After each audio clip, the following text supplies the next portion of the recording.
Who the heck is Pep Talks? I'm not gay, but I fantasize about Marco Rubio. Pep talks. Pep talks. Pep talks. Let's eradicate the Kung Flu. I'm literally coming. Pep talks.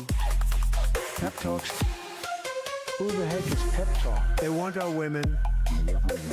They want our children. Pep talk. Sometimes no means yes. Grab them by the Pep talk. Grab them by the Marco Rubio. Obama is a racist. Pep talk.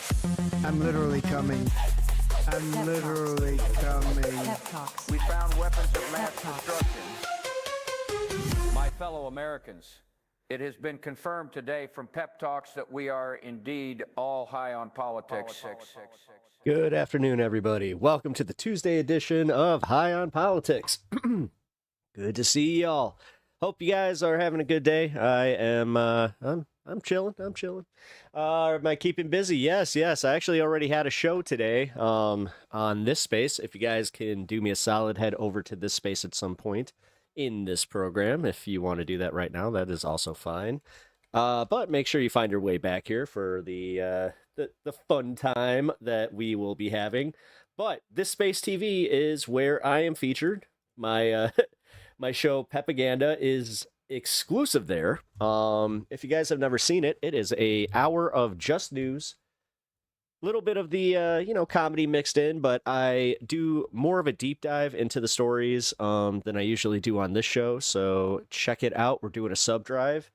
I really appreciate the support, and if you guys can also do me the solid, hit the like button on your way in and sub to the channel if you haven't already, if you are enjoying the show. Although it just started, so I appreciate that. Man, I was just talking to somebody. He's a little bit of a bigger creator than me, and he was telling me how, he's like, I hate playing that game, but he's like, one thing that you should probably like emphasize is just like, imagine if the bigger creators do this. So imagine how much it helps us. So for real though. But yes, we are going to have some fun today.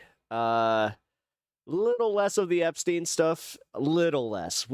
There's so much to cover, but we have other news to cover. We have some updates from Minnesota. The protests did continue, and there was a problem yesterday that has just not been reported on, except for by Status Quo and Midas Touch. Shout out to both of them. Apparently, there was a situation where one of the observers got a gun pulled on them. So we will be going through that. We will also be going through a few of the people that were interviewed at the Chicago Broadview facility. We had a pretty big turnout at the Broadview facility, which is pretty cool.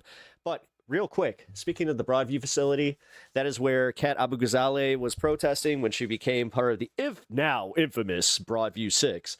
I have to say, all right, this is a very cool ad that she sent. Check it out. It's a little comic. It's 1 of 5.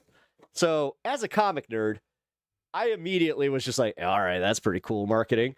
It starts off obviously saying inside of ICE prisons, hundreds of men, women, and children are shackled and deprived of their basic rights. Over 95% of these people have no criminal record, nowhere to sit or lie down, no light from the plywood covered windows, moldy food, and one bottle of water. It's horrific. Then it goes into her going to Broadview, getting pushed by the ICE officer. I actually like that art right there. It's pretty cool. Now, I don't see any credit for the artist, so yeah, if I could ask her, ironically, if I could ask her a question right now, I'd just be like, yeah, who did you commission for that? It's pretty cool, though. So, yeah, we'll see what happens. Wait, Tom Papa? Wait, what was Tom Papa saying that got removed so quickly? Holy crap. Isn't Tom Papa the comedian that, is really into baking bread? What? Why would Tom Papa be so mean?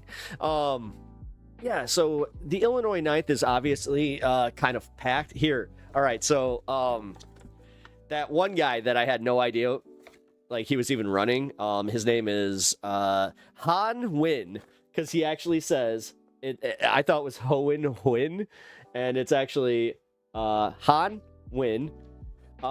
But this guy sucks. I'm just gonna say, look at all this. Look at this. This guy like went through the stock images of like all the except for maybe that LaSalle Street one. Although that looks like it's AI.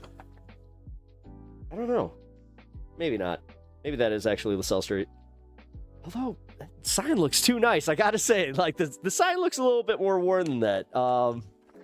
Yeah, look at this. Stock footage, just stock photos. And then Hohen or Juan or wait, Han. Oh god, the cringe. Yeah, dude. There's no way. Yeah, I'm not voting for that guy. I'm keeping his literature though because it is funny. Kat definitely has the best one, and then she released today that she's one of the top funded as far as small dollar donations. I did see that yeah, Dad Biss was taking some form of PAC money, which immediately got me to go, oh, you asshole. So I did look into the PAC. It is not a PAC, which is good.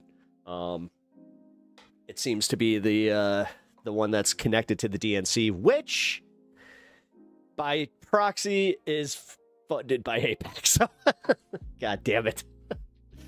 Yeah, well, like I said, we have a packed roster here. Mike Simmons is on the rise as well. But you know what? I'm just happy that we have some good candidates in the race that no matter the outcome are going to be more progressive than the current person sitting in that seat.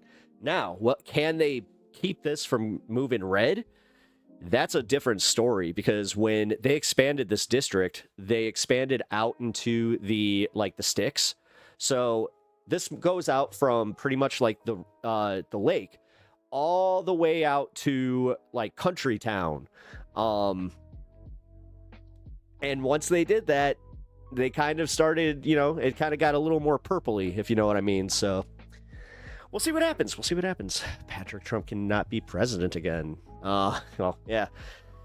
Most people are just trying to troll with the Trump 2028.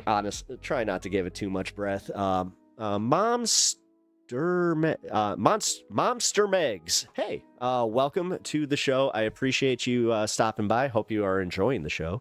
Yeah, just try not to give them too much, too much breath. The daddy Trump stuff, they're all at this point where they need him to function. So just, I don't know. At this point, it's just, what are you going to do for him? I do have some fun footage of some MAGAs, doing the FAFO. We have tax season that hit, right? I'm not sure if you guys knew that. Tax season is now open. We are in the throes of it. And now you have people who are trying to file their taxes, and they're trying to find the section where do I report the tips so I don't get taxed on my tips? And where do I do the overtime? Where do I report my overtime? Because I was told that I wasn't going to get taxed on my overtime. Turns out that you're getting taxed on your overtime, because there's no way to claim this. There's no way to file this on your taxes, even with a professional right now.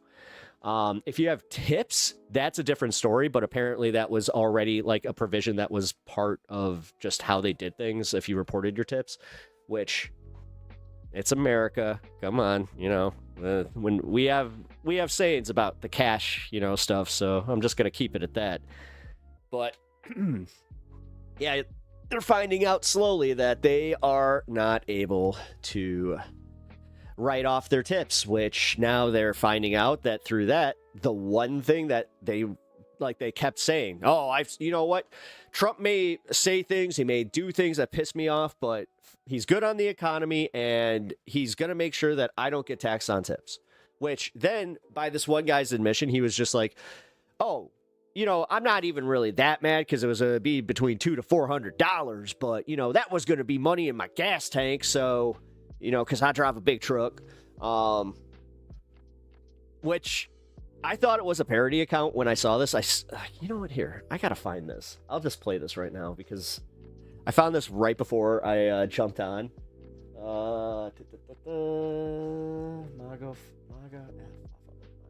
Here we go. Here we go. Here we go. All right, so I'll play this first. Got a little clip for you guys. This does not mean that we're going into the full coverage of clips and all that, because I do want to still chill with y'all. Let me move the dog cam, because he just moved. All right, so this guy, Seanman 9390, which now you know that whole name 4 numbers thing being bots, can't really do that much anymore. Because it turns out that, yeah, there's a bunch of guys rocking those accounts, which I would venture to say that's a thing that happens in my chat here. But this guy is the dude that filed his taxes. Let's listen. No tax on overtime is the biggest He's MAGA, by the way. joke.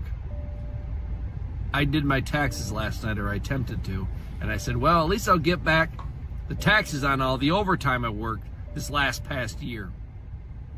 Guess what? Couldn't do it. They didn't even give me the option on my tax app. They didn't give me the option to I should have just played this right off the bat. claim the Hey, taxes. what's up, Tony? They didn't tell Tony, man, me how to Bell, claim Hermit. the taxes. There was no box where Natch. the taxes were supposed to be that I could get back. Because it's I'm pissed. Because it's It wasn't going BS. to be a lot. It was under probably $200 to $400, but still, it's money I could put in my gas tank. So much for the no tax on overtime. It's a crock of shit. And my wife, oh yeah, she earns tips. Couldn't do that either. Couldn't find the box. They make it so fucking complicated, you can't figure out how to do it, where to do it, or what to do. So we said piss on it. Didn't claim either piss one. on it. So, I moved yeah. on. What a great deal. It was annoying. MAGA is crashing out all over the internet, guys, and it is insane. It sounds like he needs to get a tax professional, because I know I'm sure there's a way to, file this and get the credit, but it's not what everybody thought it was cracked out to be, assessment. I just took a peek at my taxes as a tipped employee. Not what you think it is. A lot of people are going to be real disappointed. And every one of us on the left that saw this coming are going to be laughing because this is hilarious. Yeah, and Yeah, it's kind of a bitch when you don't listen and, not only not listen, but then you go and you kind of like double down on just being like, whoa, no, Trump is definitely going to save us. right. I mean, you got to do your research and understand. And by all means, you do get, a portion of it back. I think it's just the tax on the half where people got the understanding. Well, now that also, again, tax coming out of credit cards or like the tips coming out of credit cards is playing a major part of this. That overtime means anytime If they work only over read the 40 bill and the hours, provision. which Yeah, I apparently know, right? It's not what they put on there. It's only the tax on the half. So, you get time and a half on the premium when you're working. It's the half. It's not even all of the hours. So if you only work 1 She's a hour liar, dumbass. at $25 All right, they're all liars. an hour, you're only getting whatever the half is. Whatever, I man. don't know. Y'all tell me the math at the top. I can't do it on top of my head. But yes, this is why people are fed up. And because they feel like they were bamboozled because they thought it was, we're getting this huge, massive payday. Does it have to be no tax on overtime? Why can't it be no tax on straight time to a certain point? Just think about it. They're selling this like it's some kind of win, but you're selling part of your life to get some crappy tax incentive that don't live up to the hype. Meanwhile, billionaires are getting massive tax cuts and they don't have to work extra hours. We're getting played here. Don't you think it's time we start taxing the rich and giving tax cuts to the people that deserve it? The working class. Hey, that's what you think, but that's not the reality of it. And even people are fed up in just a general sense. They're tired of this whole administration. It's kind of funny how like MAGA is like they kind of pivot left every time it starts getting to, oh well, I want more money back on my taxes and I want more from my government. Oh shit. And check this out. I voted Republican for a while. I'm not doing it ever again. After seeing that guy in Minnesota get shot, no. I'm done.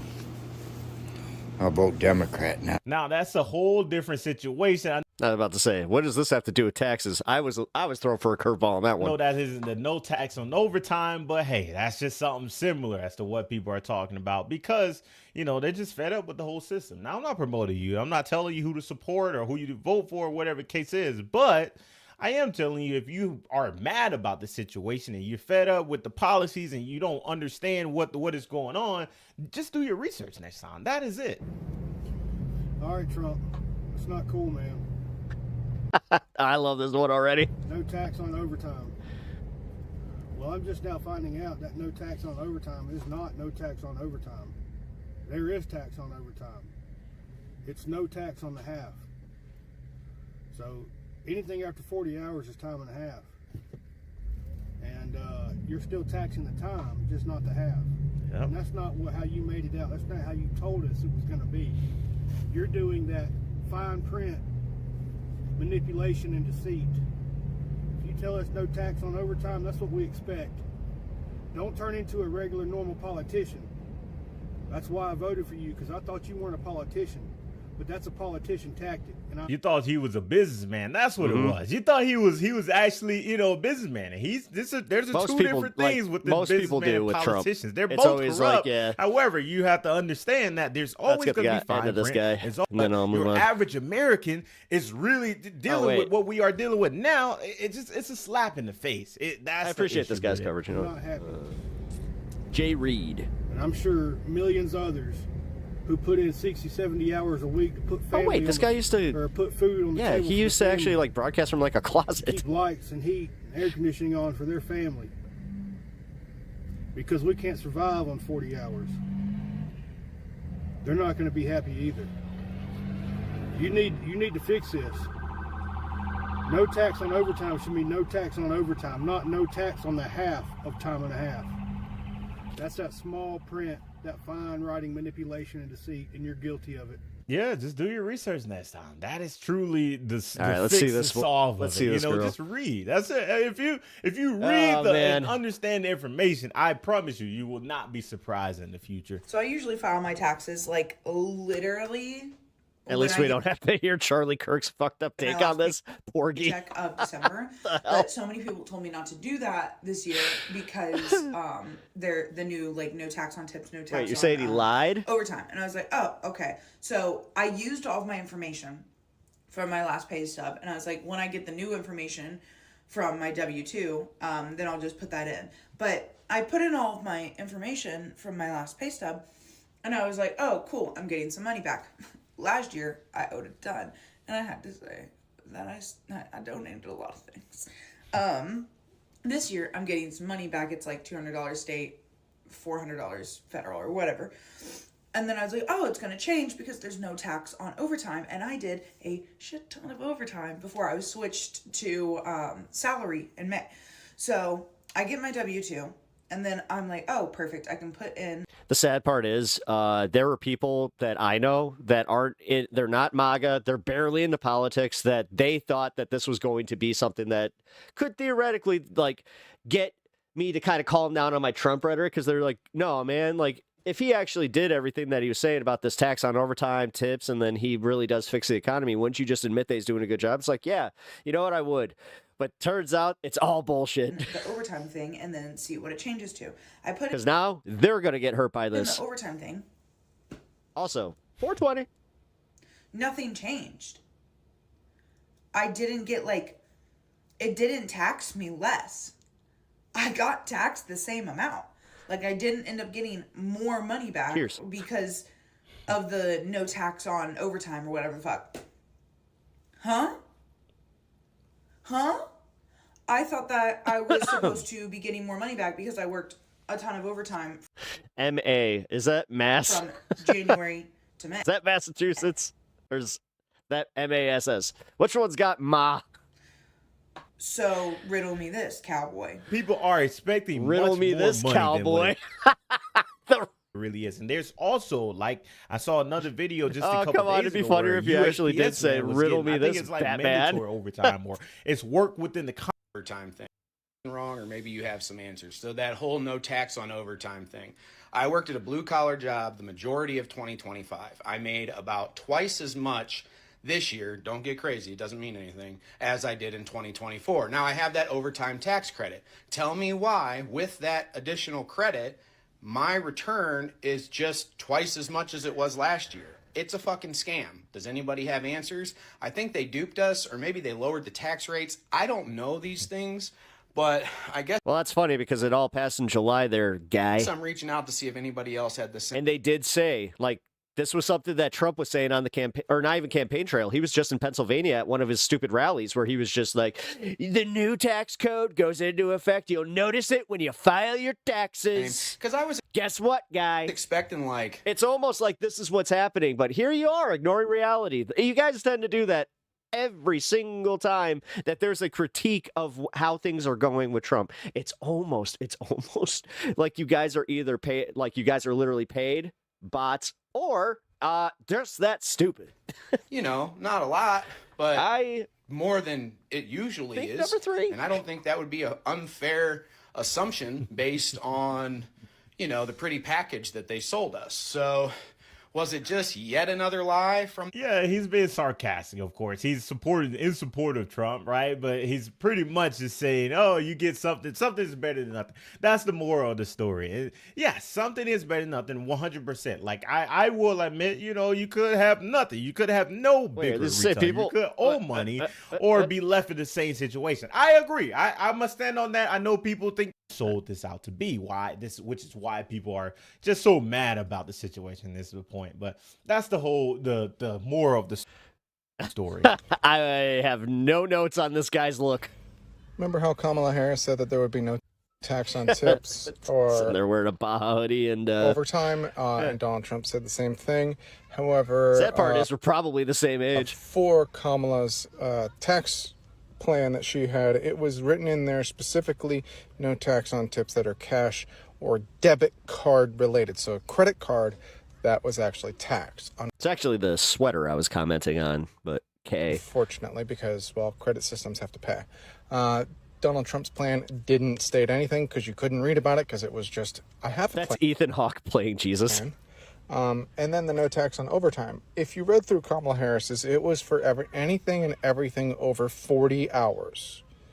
If it was overtime, the time and a half, or if you got paid, you know, double time or whatever it is that your company paid. Well, that's assuming that would even be implemented. I mean, I'll even be fair on that one. You got literally anything. Most of her, like, economic policy shit, like the $10,000 tax credit for new home buyers, didn't make any sense. Over 40 hours, the entirety of whatever it is that and when you she were was going to get pressed paid on it, she was would tax-free. kind of bail. Donald Trump's. Obviously, we didn't have anything in writing until all of a sudden here comes tax season where, oh, I'm going to have no tax on overtime, and here it is. No, you're getting no tax on the half hour. So if you work 41 hours where you get paid, that 1 hour is time and a half. This is why it's so frustrating that they wouldn't read the policies. You still get taxed for that time, just not. Yeah, and then the onus comes to us where it's just like, oh, so we have to educate you on this. And on top of it, there's pushback because we're trying to educate you guys on this. And then you're just like, oh, you guys are just a bunch of shit libs lying. The half, that's a bonus for the overtime. So do you feel gypped, or is it because overtime? So you're still getting paid you're still getting taxed.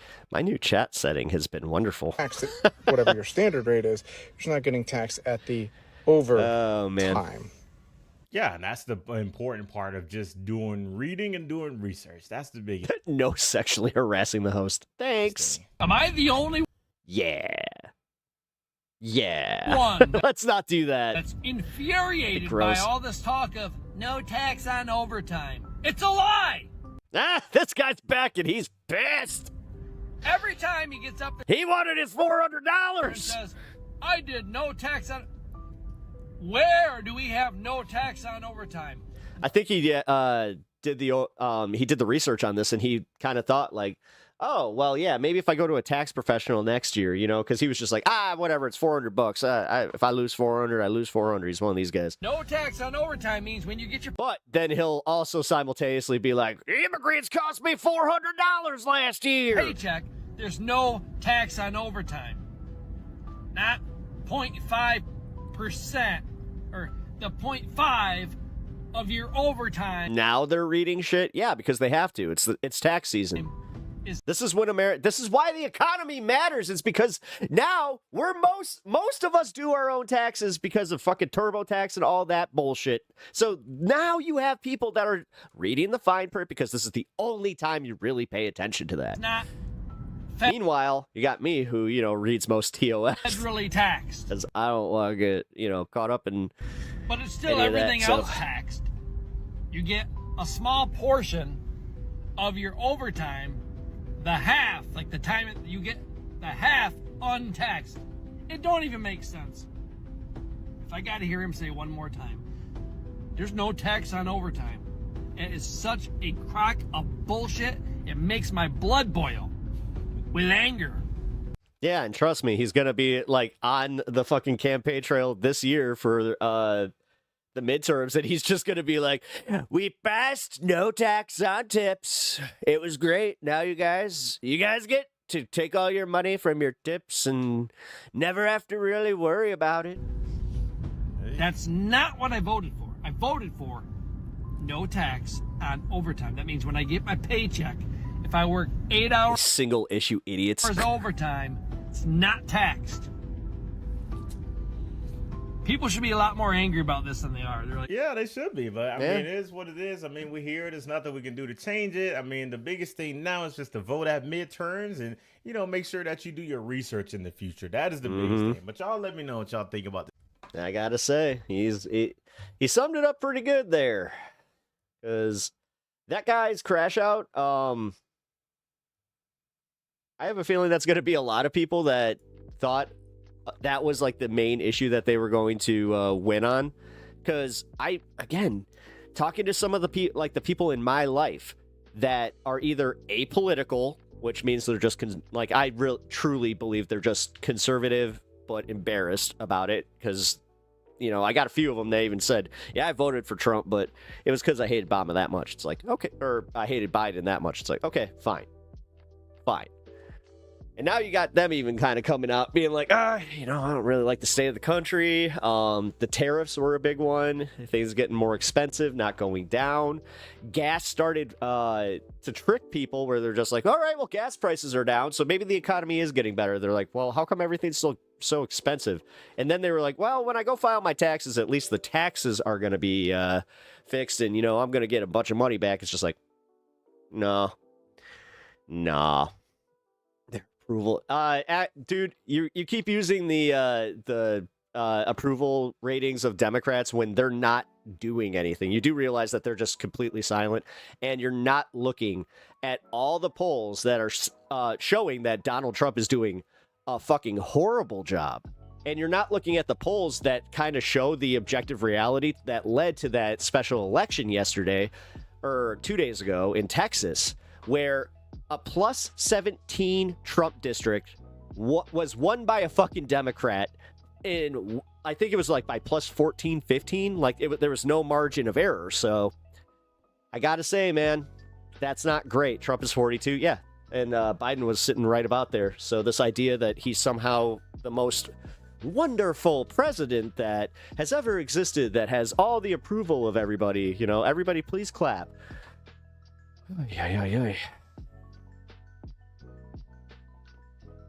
You do understand that your your personal situation with your money rolling in means nothing to the general American. Cool. You were going to vote for him anyway, idiot. It's the other people who lost money that are not going to vote for his agenda and him in general. Like in Texas, they didn't even show up. MAGA is dead. Yeah, I mean, you got people within MAGA saying this. You got Candace Owens fucking calling it out. You got people within the Ben Shapiro ranks even saying it. They're just like, well, maybe it's gonna shift. Maybe there's going to be a birth of a new movement. And then you got MTG sitting there just like, America first, America first. And then you have the practical reality that she didn't even do her full term. So, that whole thing where Sarah Palin quit the job of governor and then ran for vice president. There was a lot of data that showed that was detrimental to her, on top of the fact that she was a moron. But a lot of people brought that up where they're just like, you didn't even finish your term as governor. What makes you think that you could lead the country? It's like you couldn't even handle Alaska. But yeah, this is kind of funny. Kind of funny to watch. Kind of funny to see MAGA waking up to everything around tax season. Like I said, it's always the economy with these idiots. And then when the economy's not doing well, then they go, well, you know what? It's because of Biden's policies, God damn it. Those Biden-era policies really keeping us down. God. You know, we're almost 2 years in, and it's just kind of ridiculous that Biden's policies still hurting us to this day. You know, I thought that Trump was going to come in and just kind of undo all that. You know, Doge, what was the point of Doge? Where's our Doge checks? Where's the $2,000 rebate check, the tariff rebate check? Where are any of the fucking promises that he made within the last year? We get it, dude. We get it. My hair's thinning. If you think coming in here and trying to like point out anything physically about me or calling me gay or any of that shit, you guys are wasting your time. But okay. Also, it's going to happen to you, and when it does, I hope that you remember just these moments like that. Because trust me, I'm there. I'm totally there. I used to like look at 40-year-olds and just be like, oh my God, you guys are like 1 foot in the grave already. It's just like, holy shit. Do I know the definition of communism? Or are you asking chat? Because I'll be honest, I failed the last time when I got asked this question. So it turned into like a whole learning segment, which is cool. You know, I did the thing where I admitted that I was wrong, and then I was like, okay, I want to correct this, and I want to learn why I was wrong. Cankles would have been a disaster, and Cackles. Oh, you're talking about her. The thing is, you can't play that game of what if. Like, you guys focus on everything except what's happening right in front of you. You're not focusing on the fact that there's a billionaire pedophile cabal that has been exposed to all of us. We have all this information, but yeah, let's ignore that. Oh, did you guys hear that Biden's wife's ex-husband murdered his wife? Oh my God, let's fucking all day coverage on Fox News with this shit. Nobody gives a shit about Biden anymore. Like, nobody. I didn't give a shit about Biden even when he was president. I just wanted it to kind of be a boring thing, but whatever. Thank you for the $50 to the Wife's Cancer Fund. I appreciate that. Especially, I always say this. Jonathan Johnson, $46.3349.99. Sorry, I got a lot of TTS to your to Wife's us. Cancer Fund. I always appreciate when somebody that is politically opposed to me donates to my Wife's Cancer Fund. That shows me that you have some integrity, and I appreciate it. So, not trying to be condescending. It is just what it is. I look like a medieval MOK at this point. I mean, dude, I'm lucky I even have this. Like, I really am. All the helmets that, like, seriously, like hockey helmets. There's a reason that most hockey players like have helmet head, where they lose like all this hair so much quicker. But no, I'm okay. I'm pretty happy with what I got. It's not, super thin or anything like that. Definitely take your vitamins. Remember, MAGA always blame Biden. Oh, yeah. You're right about the pedo cabal. It's worldwide. Yeah, no, it is. It totally is. But it's still going, too. The thing that, like, MAGA is convenient, well, not even just MAGA, but everybody seems to be conveniently ignoring with this Epstein release stuff, is the fact that it's still ongoing. Like, where is my wife? My wife is in the isolation situation. Well, not isolation. Sorry, I shouldn't call it isolation anymore. She is in a long-term care situation. She was in isolation 2 weeks ago. So just got out on last Monday. I finally got to see her. I didn't see my wife. I only got to talk to her through like the video chats and shit like that.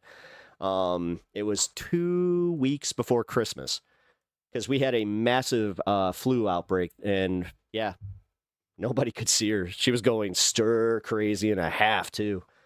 But actually, I didn't cover this yesterday. She's gonna be coming home soon. I'm really fucking excited about this, guys. When she's doing her radiation, she's gonna be fully discharged. So like, I am really, really excited about this. Obviously, there's going to be a change to my stream schedule when that happens. But yeah, I appreciate that. Oh, hey, look, the selective outrage guy's here. Also, still ignoring his selective outrage. Democrats hate America. Oh, sure. Sure. MAGA's sitting here dismantling the Constitution with everybody cheering it on and saying, yeah, we want an authoritarian, but Democrats hate America. Get fucked. Seriously. No, you hate America. You hate the Constitution in its current form. You hate the fact that there is a two-party system, even though we should have more than that, but you would hate them all. You hate anyone who doesn't think like you. You're a xenophobic asshole who needs to fucking get over your bullshit, because if you lived in the world that you want, you would go crazy, because then all of a sudden you got a bunch of right-wingers fighting right-wingers. It's always going to be that. You guys are never going to be fucking happy. And on top of that, if you're a MAGA woman, trust me, the second that you get rid of all the left-wingers, you're next. You're fucking next. Oh my God, all your rights are... Dude, they want to get rid of your rights to vote. They want to get rid of all your rights. That's hilarious, but okay. MAGA loves total compliance. Oh, yes, they do. They just want to keep us divided. Yeah. Yeah, that's why I was talking, like, on my other show, Pepaganda, on at noon Central on this space. I was talking about how Ro Khanna is, like, the most, like, milquetoast motherfucker, and how it's obvious, because, like, he's doing all these interviews, you know, smiling, and it's about Epstein stuff, which, realistically, most of us should just be like, nah. Like, why... For anybody to go out there, whether it's, you know, Massey or any of these political fucks, if they got a smile on their face when they're getting interviewed about something like the Epstein files, and they're just like, well, you know, we just gotta, we're working our way through it, and we're gonna try and we're gonna sue the administration here, we're gonna do this and blah blah blah. By the way, did you read my book? It's just like, and then on top of it, you got Chuck Schumer. That's just like, yeah, why not? Why not just give them a few more weeks? They need a few more weeks so we can fund ICE, even though my caucus is telling me that I should probably not do that, but I in keeping with decorum. Like, fucking Christ, what an asshole. I'm trying to get better at that impression, because once I saw Sammy Cedar do it, I was just like, hey, you know what? Pep, did you hear about the biolab? Yeah, I did. I heard about this biolab thing in Vegas. Yeah. It seems like it should be bigger news. Yeah. Where, like, apparently, like, they found this here, you know what? Here, let's get the story on this, because this really does feel like it should be bigger. Biolab Vegas. All right, FBI raid Las Vegas, possibly linked to California Biolab. Okay, property records show that the Northeast I can't show this right here, because for some reason this pop-up is doing local shit, so fuck you. Northeast Las Vegas. Wait, show that a Northeast Las Vegas home. It was a home? Owned by an LLC linked to a biolab? In October 2023, U.S. Department of Justice announced the arrest of Zhai Zhu, a 62-year-old Chinese citizen known as Jesse Zhu, Quan He, and David He. Zhu who previously lived in Clovis, was arrested on charges of manufacturing and distributing misbranded medical devices in violation of the FDA and Cosmetic Act that was made, as well as making false statements to the Food and Drug Administration. David He, also known as Jai Zhu, and his romantic business partner, Zuan Wang, I think I got that right, are listed in property records as business owners of Sugar Springs residence, where hazardous materials teams began their investigation on Sunday. According to court documents, December 2020 and 2023, Zhu and Wang allegedly manufactured, imported, and sold and distributed hundreds of thousands of test kits, including COVID-19, HIV, pregnancy, clinical urinalysis, and other diagnostic tests in the United States and Canada? Oh, China. Okay. Sorry. Didn't get the second part to this. Okay. Investigators further discovered approximately 1,000 mice kept in inhumane, overcrowded conditions. Okay, so yeah, it looks like it was an illegal biolab in a house. Holy shit. That's crazy. That's crazy. Bill Gates is in the files. Yes, he is. Yeah, Jay-Z is in the files. Bill Gates is in the files. Bill Gates is really in them files. Actually, here, you know what? Fuck it, I think I can play this. Let's see. Yeah, I can. Cool. Melinda Gates was interviewed today from Mediaite. I have to acknowledge the elephant in the room at this moment. Your ex-husband, Bill, is named in the newest tranche of Epstein files. And Yep. there are a new alleged details about his past behavior. And I want to give you the opportunity to respond in whatever way you want to. Well, let me say this.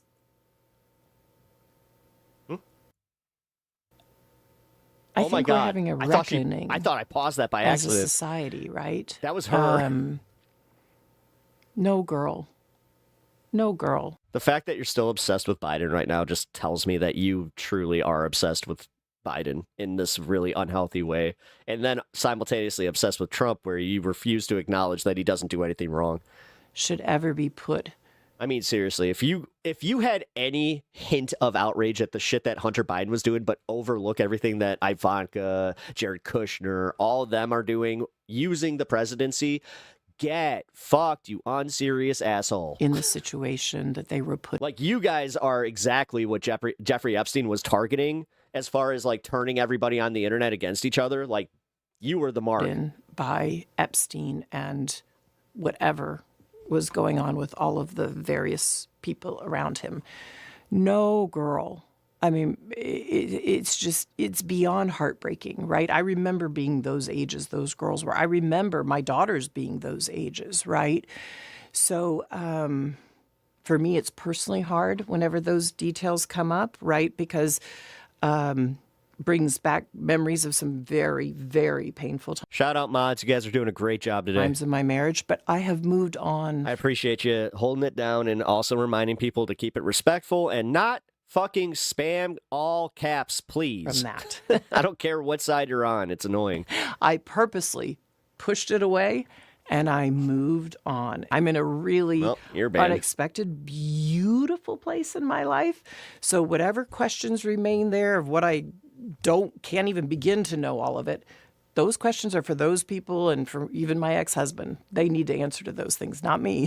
Sniped. Pinkerbell, you and got I me. am so happy to be away from all the muck that was there. I have to put more the guy who words just to the muck for context for our like listeners. who tried to use the emails in the files hard suggest R that Bill N-word in chat. Like, fuck you. I think we're having a reckoning as a society, right? No girl should ever be put in the situation that they were put in by Epstein and whatever was going on with all of the various people around him. No girl. I mean, it's beyond heartbreaking, right? I remember being those ages those girls were. I remember my daughters being those ages, right? So for me, it's personally hard whenever those details come up, right? Because brings back memories of some very, very painful times in my marriage, but I have moved on from that. I purposely pushed it away and I moved on. I'm in a really unexpected, beautiful place in my life. So whatever questions remain there of what I can't even begin to know all of it, those questions are for those people and for even my ex-husband. They need to answer to those things, not me. Well, and I am so happy to be away from all the muck that was there. I have to put more words to the muck for context for our listeners. The emails in the files suggest that Bill Gates had additional affairs and that he tried to get medication to treat a sexually transmitted infection and that he was going to give you the You're annoyed by medicine her? without you knowing. His representative has said all of this is false. It is not on you to have to respond to the details of that alleged behavior, but I mean, I got to give NPR some credit for going after this. They don't usually do that. I wonder what your dominant emotion is when you read these news articles with these details.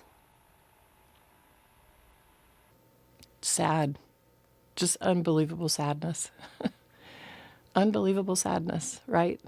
Yeah, she had no idea what was going on. Yeah. And again, I'm able to take my own sadness and look at those young girls and say, I don't know, man. I'm starting to just be like, yep, nope, you too. Bye. Oh my God, how do they... All the elites? Y'all fucked, dude. How did that happen to those? Why are we going to fucking go around mincing words, just being like, yeah, you know what? They might have done this. Yeah, you know what? This one might have been worse. It's kind of like they were saying on Piers Morgan. Well, we don't want to just blanket, have everybody who was mentioned because there might have been contractors and people who weren't actually. No, fuck them. Fuck them all. Girls, right? And if you knew Jeffrey Epstein, you fucked. So for Sorry. me, it's just sadness. You go sadness down. for, That's how it goes. I left my marriage. I had to leave my marriage. Yeah, nobody here is defending Clinton. I wanted to leave my marriage. I had to. You're literally talking to yourself. Not a single person in my chat, including myself, will defend Clinton. I felt I needed. You're not in a liberal chat like you think you are. Fucking idiot. Eventually leave the foundation. So it's just sad. That's the truth, God. right? And it's kind of like, at least for me. Yeah, I don't believe her. I don't believe her. All right, so you know what? We'll go into this. We will actually start the coverage, but before I do, I'm gonna say hello to some of y'all in chat. It would matter when it's against their will or they were traded and used. Yes. Momster, by the way, if you haven't already subbed to the channel, I feel like you are enjoying the stream. So if you are, actually, if you guys are enjoying the stream, just hit the like button and subscribe. And if you guys are also just looking to, oh, awesome. Well, and you got my thanks. I really appreciate that. Yeah, it really helps my channel grow as I am, one of the newer ones to this game. Clinton didn't even inhale. F him. Yeah, right. God. I didn't inhale. Oh, God. Didn't Obama say the same shit? Or did he? No, I think Obama said, I did inhale. I don't know. I think he was trying to be cool. All right. So we got this situation that happened in Minnesota yesterday. Let's take a look at what's not being reported by the other news.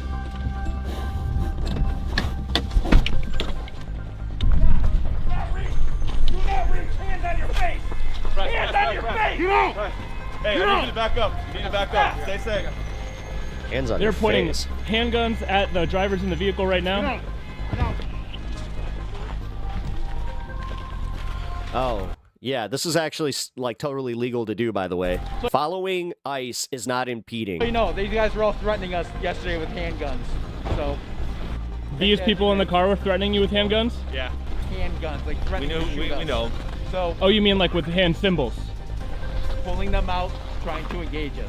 Bullshit. Pulling out Bullshit. literal guns. They pointed at you, you fucking pussy. No.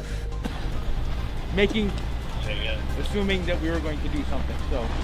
You human trafficking Nazi pieces of shit! You can help build the only independent news outlet, always on the ground with the people for as low as 16 cents a day. Corporate media, they've been lying to us for years, and you're going straight to the people. Fucking status Michigan crushing this coverage. Sending one more you to the residents of Chicago. We need as That Zilla image is tight. many Nice. independent voices I really appreciate that, Brett. as Thank possible, and that's why what you guys do is so fucking important. Covering what the corporate media covers up. This is Will. I just watched Godzilla vs. Gigan yesterday. Alan Duprow reporting for. That's my that's what I do when I hop off here and I don't want to deal with politics. That's my go-to is just turn on a mindless Godzilla movie, get high, and just veg. That is cool. We just finished recording ICE pulling over You got you got a license for that pointer figure? car of observers who had been following a convoy of 3 ICE Why is everybody obsessed with my hair? I don't know. vehicles I in don't the south know. side neighborhood of Minneapolis around Like 8 they're obsessed with like, oh, you're balding. Oh, look at your stupid part. Oh, look at your stupid hair. Cut your hair. 18th Blah, Street blah, blah, and hair. 20-something. Glasses like a girl. I'm not quite- I did actually. I wanted to shout out the one from yesterday. It didn't get me, but it got me on like a comical note because they were like your 80s mom glasses. I was like, hey. Sure, the cross street. ICE blocked in this car of observers in I had somebody call me Four Eyes in chat recently. I was just like, really? an alleyway in a residential area. Baby's bored. And pulled out their handguns. At least 2 got some agents killer pointed lashes. handguns through the windshield at these observers and ordered them to get out of the vehicle. When they were pulled out of the vehicle, they were then searched, ID'd, and detained. By the way, the Stash tea, it's called Just Stash. I highly, highly recommend it.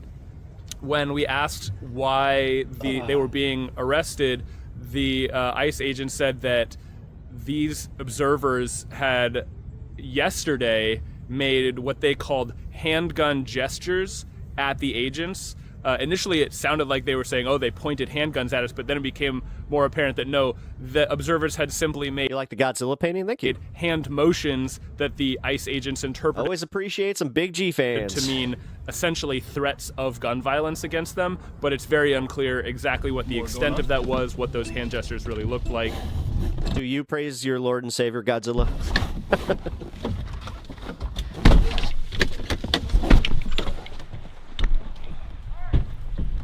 J Moneybags. Do not reach! Hands on your face! Hands on your face! You don't! Hey, I need you to back up. You need to back up. Stay safe. They're pointing handguns at the drivers in the vehicle right now.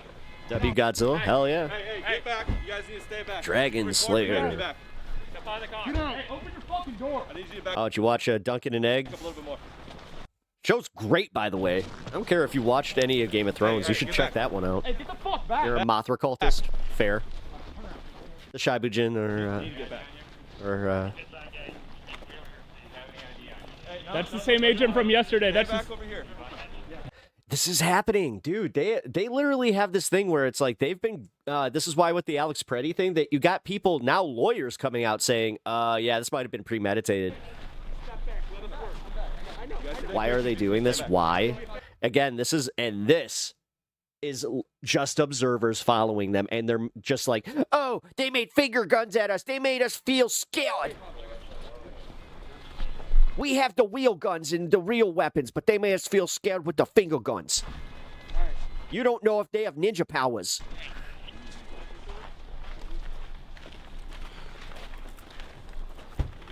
I see the press. You're good. This one guy said Rashingan, and all of a sudden, everything kind of went wonky. That's fine. What up, bitch? I recognize you. Put your creds down. You're A Rasengan. fine. Rashingan. If you got creds, pull them out. Thank you. Legitimate, please. Okay. Legitimate, please. There's a lot of fake ones out there. No. So I'm saying it. Oh, a lot of fake ones? So you're saying that fucking anybody with a camera is not actual media? Go fuck yourselves. This is why nobody likes you, and this is why we're going to be very happy to see you in Hague 2.0. So you know, Fucking you bootlickers. guys were all threatening us yesterday with handguns. So These people in the car were threatening you with handguns? Yeah. handguns, like threatening to shoot us. We know. So Oh, you mean like with hand J-Money, symbols? appreciate that. pulling them out, trying to engage us. At Moneybags 171 For the $4.99. Got to say pep your takes on MAGA and chat are completely based. Keep it up, bro. Thank Pulling you. out literal guns. No. Making.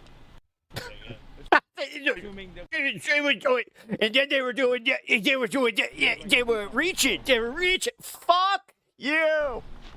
why they're being Jesus, this is why the chief of police in Minnesota is laughing at these assholes, where he's just like, ID'd right now.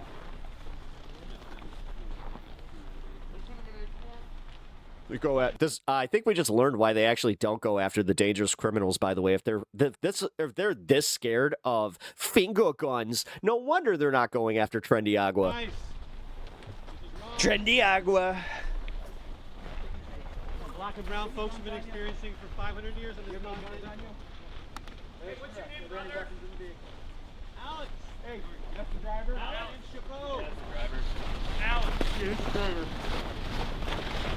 the driver. Minnesota's in dark times. It's hard to watch. No? I got a case on you. Oh, no. Busy Shorts left saying, bye, libos. Oh, whatever will I do? I can't stream anymore. Busy Shorts isn't going to be part of my stream anymore. Oh.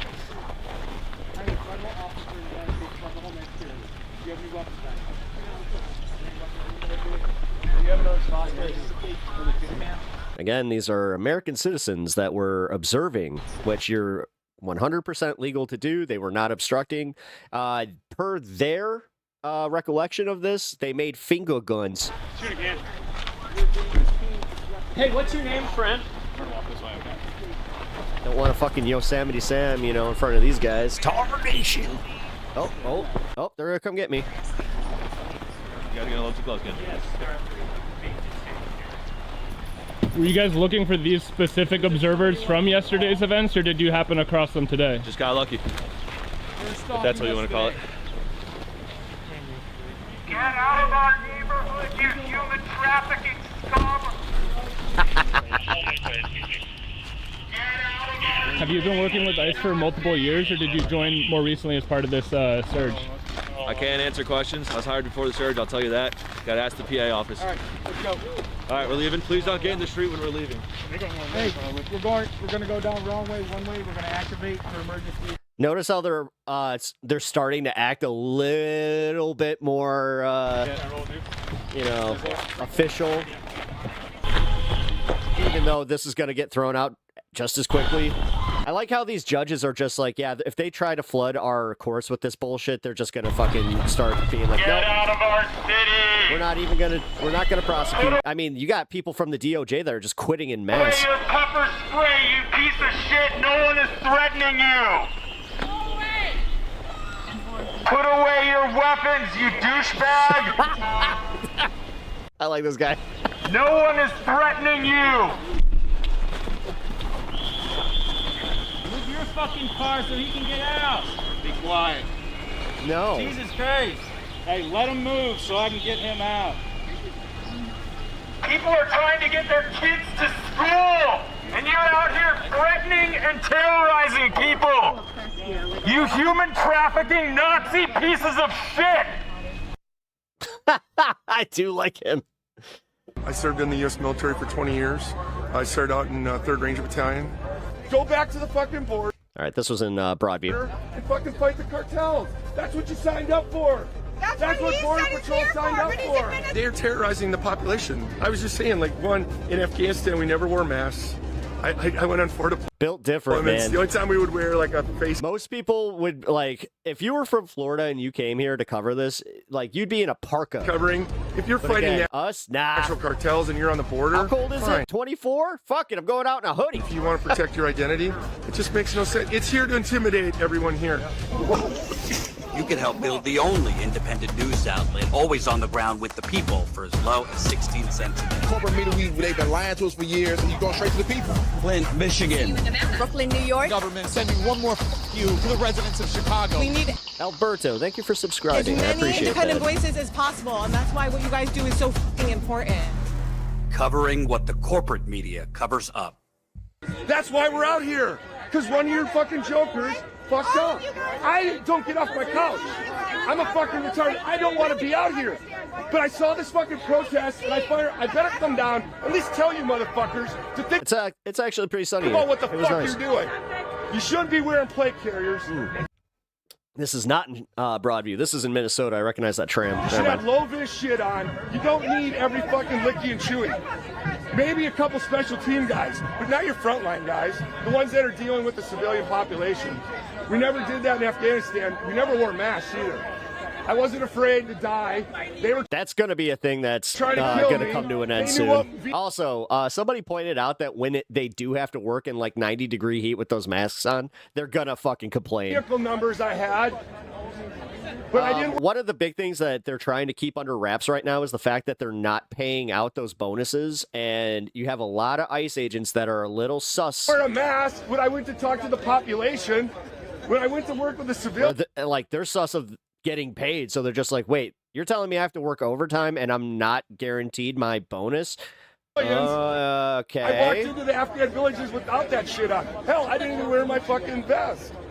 So again, This guy's based. Tell your special teams, Like this tell guy. your team leader at least, you don't need to be having some fucking suppressors out here. Seriously. By the way. You're not in the stack, man.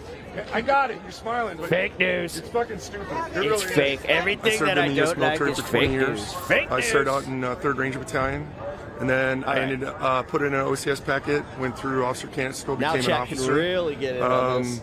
Went through all that Let's see training, how, and then I was in Hawaii. bad they get, took a 'cause platoon you gonna get over mad to when Afghanistan, and then from there I became a captain. Went back over as a battle captain in Iraq.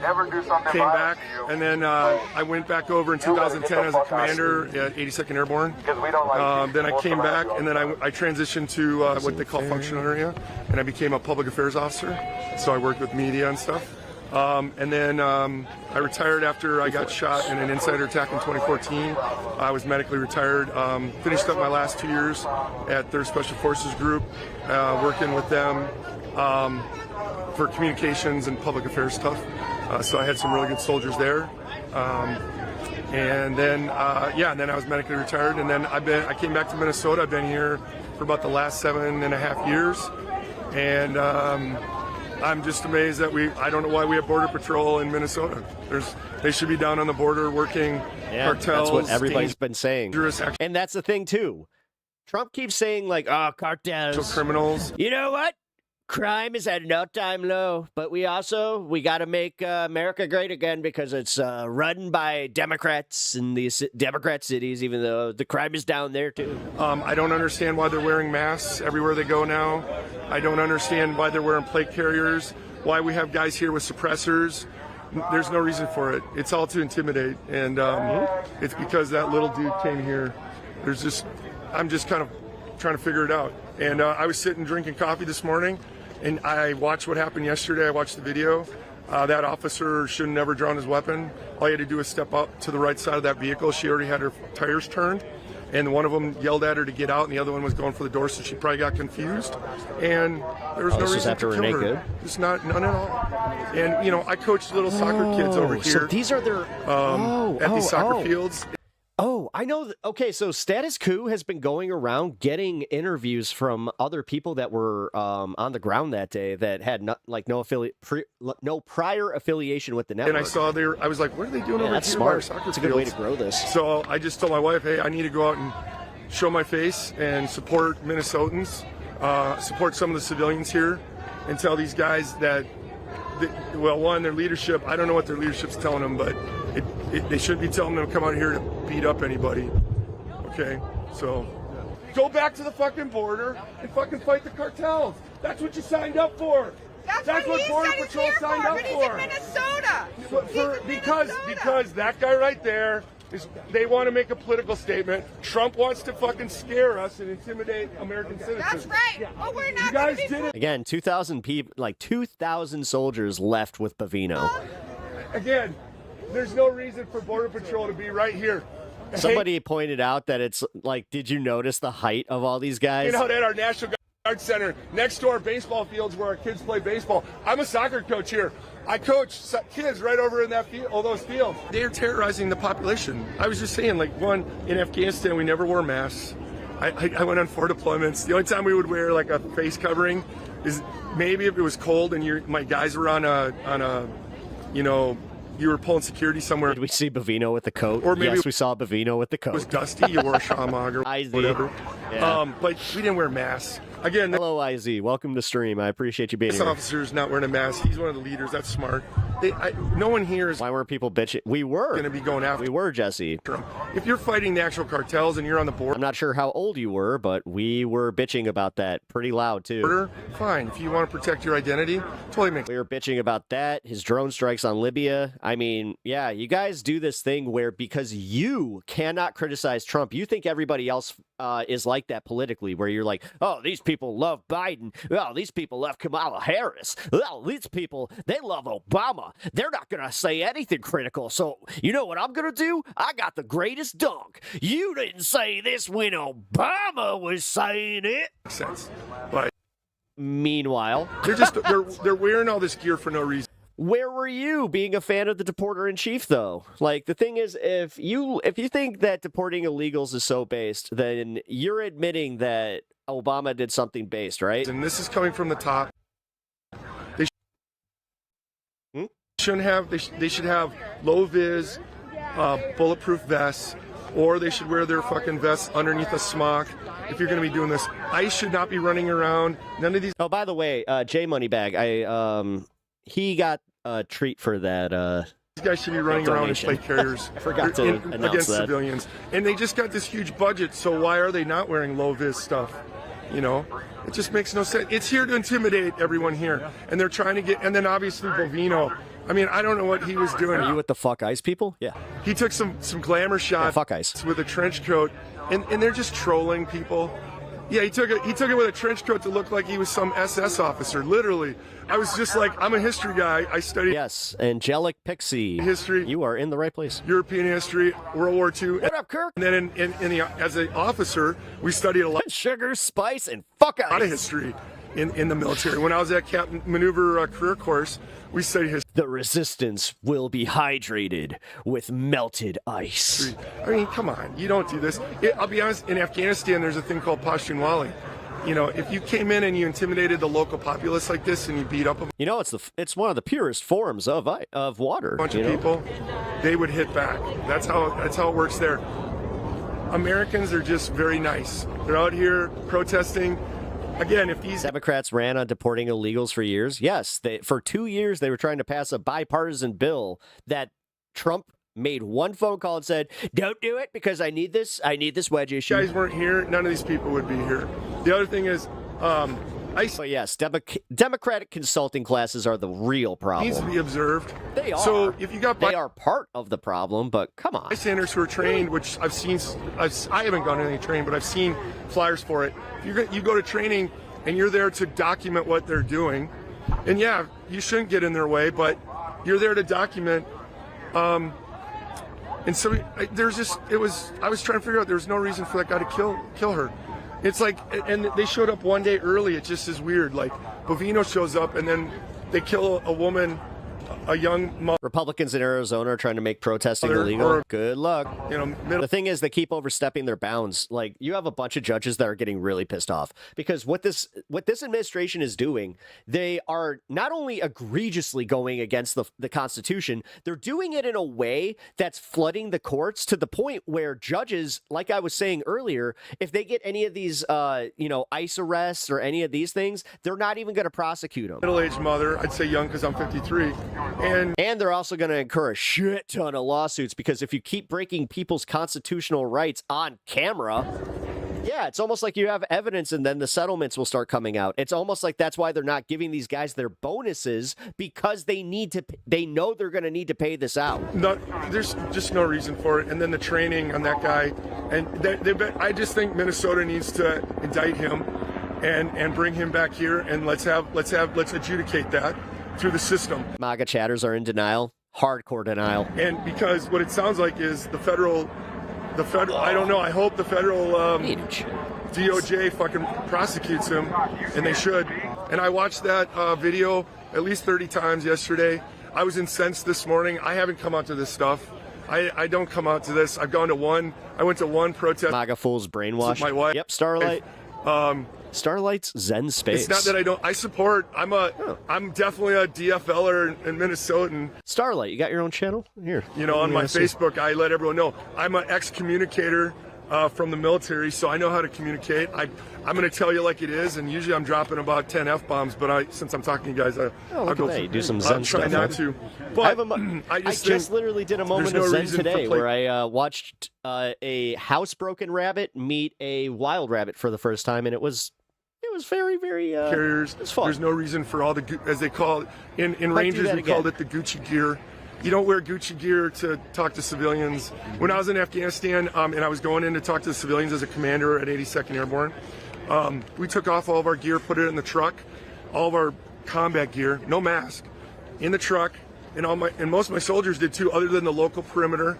And then we went and talked to the local leader, the local mayor in Afghanistan, as you call him, because we were trying to create a partnership, and you don't gain partnership by blatant coming out here and sending all your dudes with plate carriers. I'm going to answer that one because this guy's blatantly wrong. No, they have violated the Fourth Amendment because their warrants aren't actual warrants. They're not judicial warrants, and administrative warrants do not count.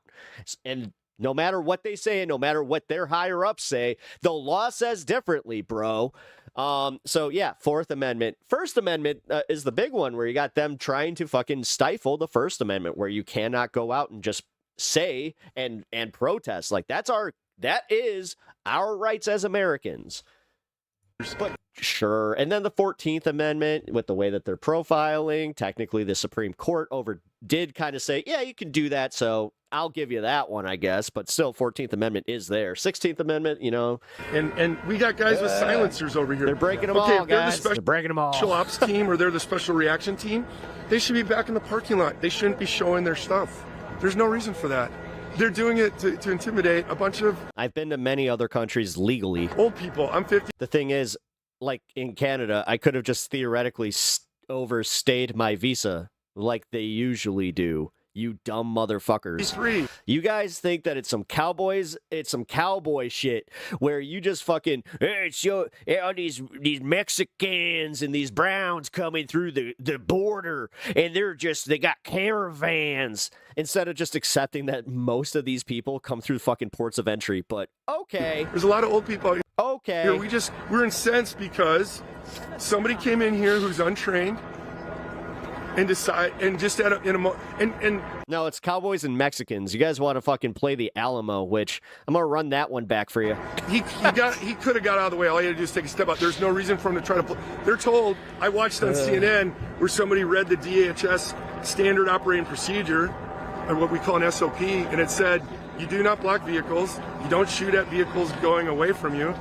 You look at her tires. I told everyone yesterday, I said, all you got to do to know that she wasn't charging him was her tires are fully turned, and she was trying to just get around that car on the right side, and that officer came around, and then because he was too close, or he stepped into the vehicle, he had his weapon out, he shot her for no reason.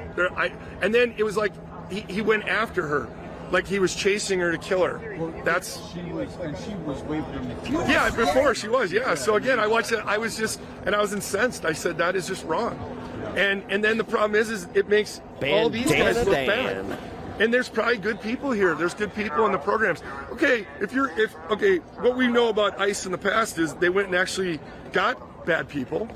The other thing is yes, this is why they usually just buy a ticket. The problem is with a passport. It's not these guys either. This administration, the Democrats and Republicans, you can say both. We haven't taken care of, our Congress hasn't settled the immigration issue. And they screamed Biden let all these people in. Well, one, they lied a lot, so we can't really trust all their numbers. And then they break down our organizations, they break down our government. So then our government isn't like, people don't trust the government. Why are you doing that? That's kind of weird because, you know, left-wingers are the ones that wanted voting rights for women. They wanted to expand civil rights. Yeah, but we never win. The goal is these guys want to have trust. Their moms and dads, and they were. How do you never question why? Dude, I don't these understand people are the way they why are. you would. Hey man, have a great day and keep doing what you do. Just popped in here. Thank you, Angelic Pixie. Hit that subscribe button and come back. Break trust with your own civilians. We have fun here, so yeah. That. Do you believe that all this chaos is on purpose? For Trump to invoke the insurrection? Yeah, and that's exactly what I thought yesterday. I was like, I don't know. I would like to have been in the team room before those guys went out, and some of these guys. Watching Todd crash out's kind of fun. And I'd like to hear what the team leaders and lies. Some of these leaders are telling the foot soldiers, as we say, if we need voter ID. Okay. Oh, it's again unconstitutional, but okay. So we have a states' rights and all. Thing in the whatever. military called commander's intent. Keep just parroting everything that the fucking Cheeto man says. Okay, so yes, you guys are free thinkers. If I go into totally not in a cult, village, just gonna parrot everything he says. I say, hey, listen up. We're going in. We're doing an aid package. We got these vet techs and these doctors, and we're going to go in and work with their animals and the people, and we're going to do a med cap or something. I don't tell my soldiers, hey, you need to go in. Federal voting ID is unconstitutional. There, dude. Make sure you show force. Trying to say that the federal government coming in saying how a state should run its elections is unconstitutional. So yes, I want you to be, cover everything. We're going to go in hard. We're going to do this. No, I'm going to say, hey, listen, we're going into a civilian village. Nubbifier, thank you for the subscription. Appreciate that. Intel is telling me these guys. Yeah, dude, this one's pretty easy. You can have intel people. It tells them these are all civilians. You can see they it know, for yourself. They probably know who they, some of that stuff. But you don't tell them, hey, we're going to go in there and do this. You give a commander's intent that's like, hey, we're going to go into this area. We're going into a village. We're doing a med cap and a vet. Yes, it is. And to work with medical. Did you just say federal law trumps state law? No, it doesn't. Not when it comes to state sovereignty. Well, whatever. Especially with the right to run their elections. It's literally ingrained in the Constitution. We're going to be... But okay. Helping them. So I need you guys, make sure you're not... Yeah, I'm going to take it on the ones that just believe everything that a dictator says as opposed to just knowing basic civics. Looking intimidating. Let's cool, do man. Everything right. I still go through the same battle drills, everything else, like if we were to take contact, but we go in, we take our gear off. I go and talk to civilians with nothing on, just myself with my face. And whenever I went and talked with Shura leaders or local Afghan leaders, there was always Taliban in the crowd. There's always Taliban. And they know who I am. And some of them I knew who they were, kind of knew. Trump's in the Epstein files. Who they were. But 38,000 times was the last estimate. I wasn't afraid. But sure. My job is here. He was just. I'm not. He had nothing to do with him. Why are you afraid of civilians? Yeah. I don't think. I think they're being told to do that. There's a couple of them that are brave, or at least they're at least trying to say transparent. Putting a face mask up is not being transparent. You're supposed to be law enforcement. You're supposed to be protecting people. You're supposed to be doing your job. Again, the plate carriers, that must be from high. They should be wearing low-vis body armor underneath smocks. Yes, 38K. Even the... Yes. When I heard that, I was like, wait, I thought it was like 5,000. They were like, no. Nice people. I don't remember them wearing all this gear. Like, that was when it first released. Years ago, Like, right? oh, shit. They went and got criminals in high-risk areas. Why are they wearing all this stuff? They're wearing shit like they're in the Stack and Ranger Regiment. Oh, TDS is real. Trump Daddy Syndrome is very real. They're just, whenever they say somebody has TDS, they're telling on themselves that they, in fact, have TDS. And when I say TDS, like I said, Daddy Syndrome, because, again, they can't think for themselves. They need an authority figure. They absolutely love it. They have no agency. Therefore, they're just like, yeah, we need someone to think for us. Let's make Trump do it. In front of my face and I don't know who he is or what he's doing. What he can have on here. Who the fuck you are? It's very impressive. It's a male white person. You threw him on the approximately. Yes, I can. If I'm out there, yes, I can. This guy's alleged you tossed him on the ground. He was trying to grab his phone out of his hand. This is the first incident that we were able to identify under the second Trump administration where an ICE agent was criminally charged for battery. Finally. Federal officer Adam Sirocco was charged for assaulting Chicago attorney and Air Force veteran Robert Held for filming him at a the runner guy. gas station. Dude, you remember him? We were watching the Broadview protests when that guy, he was in all running gear and then he kept showing up because he got tackled. He even said, he's like, I just showed up for solidarity and then they made me the face of it. While I'm trying to pump my gas, walking around on the side over here. I said, what are you doing? Why are you filming me? I tried to grab his phone. I want to get the picture and I wanted to delete it. Interestingly, this was not the first time attorney Robert Yeah. Held was targeted This by guy. federal agents. Yeah, I love this guy. Dude. Go.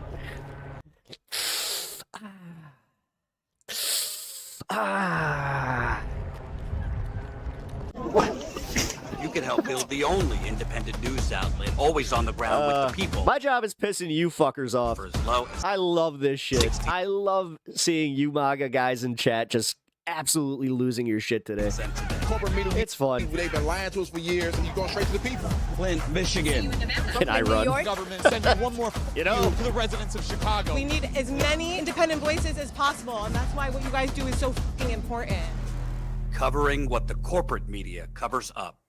Hi everyone, this is Michelle. LOL, TDS. That is That's all you true. got. I am so happy to have here Attorney Robert Hell from Again, Trump daddy syndrome. Chicago. You love your daddy. If any of you were following us before, He likes to suck on the Cheeto. This guy loves my Cheeto. you probably remember one of the first video we shared of Attorney Robert Hell was a moment where he moved Yeah, he mooned him. former Border Which is funny because an ICE agent just got caught doing the same exact thing. Patrol Chief Greg Bovino, and then he was chased. Oh, you're really gonna love On America's fashiest home videos. Ow! Ow! Ow! Ow! Ow! Ow! Ow! Ow! It's a Ow! Ow! massive invasion. Atop such a humorous video, he has been on the ground as a force to mitigate tension between Hey, it was Don Lemon. protests and the law enforcement. Don Lemon out here making MAGA sour. He's been there at so many court hearings, so many trials in cases related to the federal troops and the invasion of Chicago. And I like how you can go to Zoran Mamdani as Epstein's son, but then you're just like, Trump's not in the files! also he's traveled just like our team has. I also love how you guys believe the AI images before looking at the non-AI ones and going like, yeah. As on the ground in Yeah. other states to fight. Dude, all you have is this, where you don't even know why you're here. You do understand that the Epstein files, if they actually, like, if you did care about, protecting children, which I thought that was kind of your thing, and protecting, just the American values and not giving into a billionaire cabal. Follow the Border Patrol and Yeah, you did the opposite. in cities. So welcome, Attorney Robert Hell. Of course. Thank you so much. It's great to be with you. I would love to, for starters, get a few updates. Recently, you were attacked by an off-duty ICE agent, which then resulted in what we now know as potentially the only case under the second-term administration where an ICE agent was held accountable for assault. Could you speak more to this story? Sure. On December 27th, I had followed a vehicle out of the Broadview ICE detention facility outside of Chicago. And when he stopped for gas, I started filming. I ended up on a sidewalk filming this off-duty ICE agent, and he put the gas pump down, walked toward me, broke into a run. Yeah, it's called vasectomies, Rowdy. Go get one. And threw me to... Make sure you don't have a kid that is unwanted, and then we won't have to worry about abortions. The onus is on you now. Pavement. Vasectomies are reversible, and you guys are just a bunch of pansy-ass motherfuckers who can't commit. And tried to grab my phone. But expect the women to do all the heavy lifting. Sounds about right, right? I called 911, and he eventually was arrested and has been charged with misdemeanor battery. He's an ICE agent, and oh, I have to wear an ice bag on my nuts for a day. I can't do that. He's gonna have to face the music. No, the ladies, they can't not get rid of the baby, so they have to stay with me forever, so I can control her. Because the prosecutor has just literally no agency for women. Determined to, to bring these charges for misdemeanor Class A battery against him. The last time we actually My pronouns are fuck you. caught you get chased by ICE agents on camera, there were a lot of verbal exchange beforehand. Did anything happen this time in that regards? Oh, no, that's a great question. I was literally silently filming with my iPhone camera. I said nothing. There were no words that were exchanged. And so the only, words that were exchanged were actually after he was like grabbing onto my iPhone. He was on top of me. I'm like, I'm not blocking I was somebody on for the once. sidewalk on my back or side, and he and I said, answer for illegal immigration. Yeah, more judges. Let them. You have to actually get them processed, and then once they're processed, then they're legal.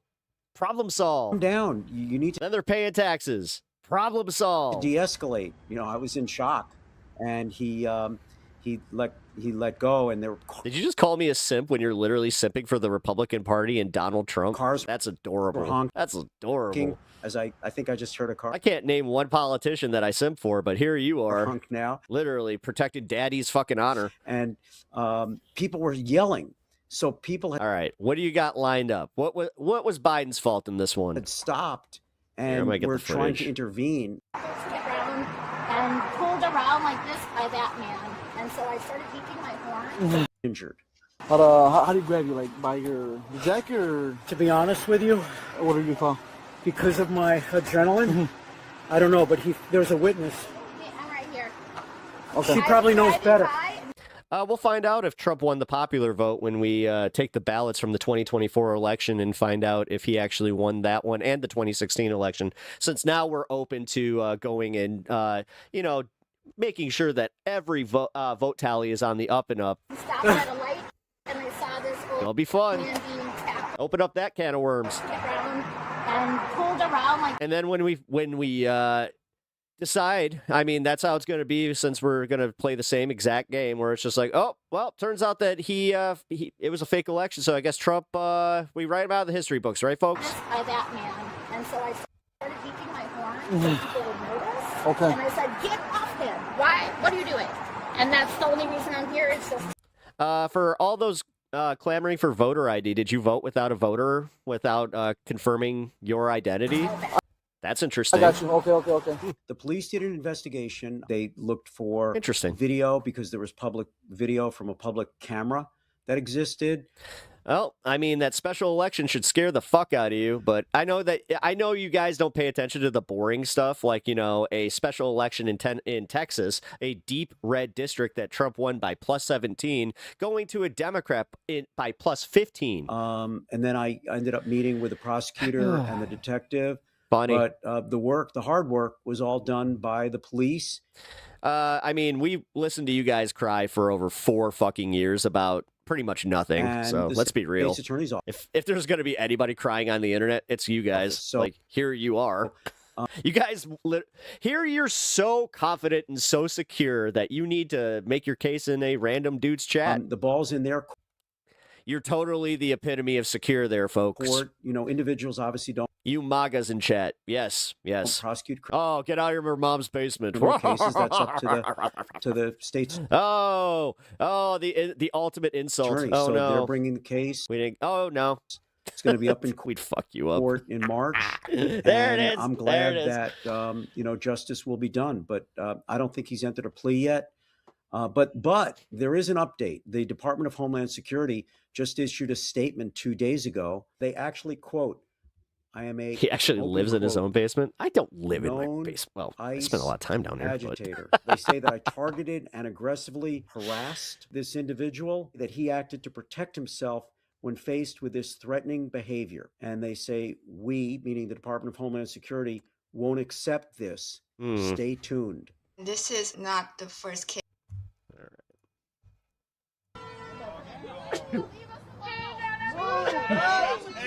This was in Broadview yesterday.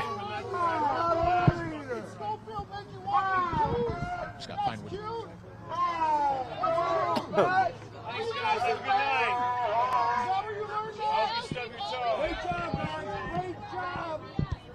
I hope your grandma's meatballs come apart in the oven.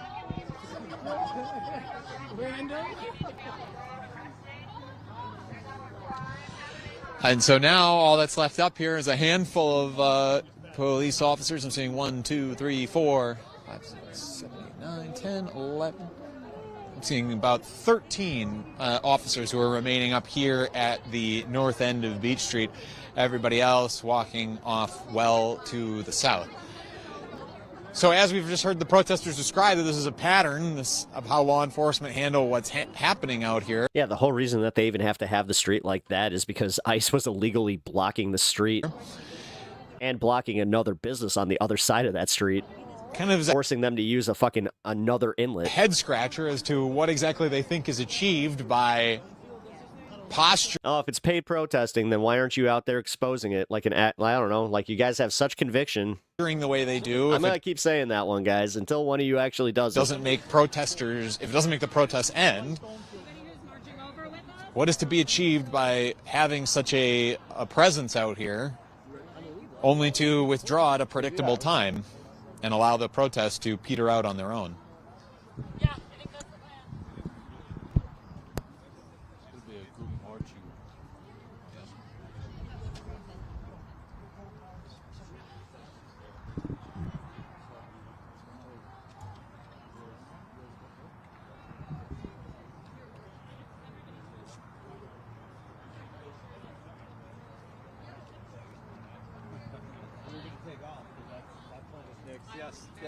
Yes, we are. Thank you for the information. All right.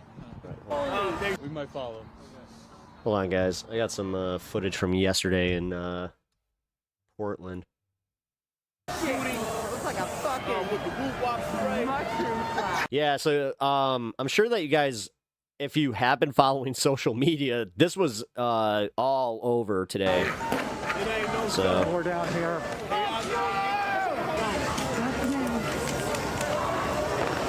crap. Oh, you mean Nick Shirley trying to break into a daycare center? Weird. I thought that you guys didn't like it when people broke into private places and caused scenes like that. Weird. Weird how you have absolutely no consistency. Paid Shadow, love what you do, Pep Talks. I may not agree with your views, but I still love and support what you stand for. I pray you reach your goal for your wife's cancer fund. Thank you, Fade Shadow. I appreciate that. If you're not already subbed, yeah, make your way back.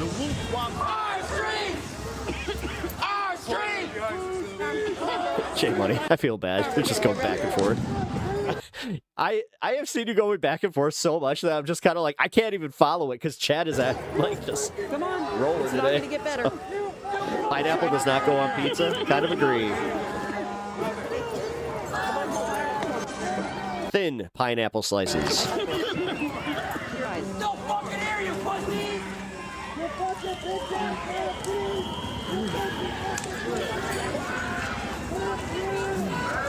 Ice answers to Chomos.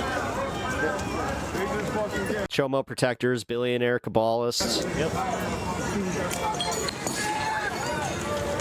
Pineapple absolutely does not go on pizza. It's not an absolute, because as I said, if it's like the very, very thin slices and you put a piece of Canadian bacon on there too, ooh, it's okay. It's okay. It just has, you have to have a sweet red sauce on it.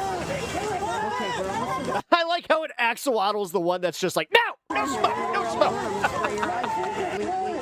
Damn. And they got that fan thing, so they're taking the brunt of that. Here we go.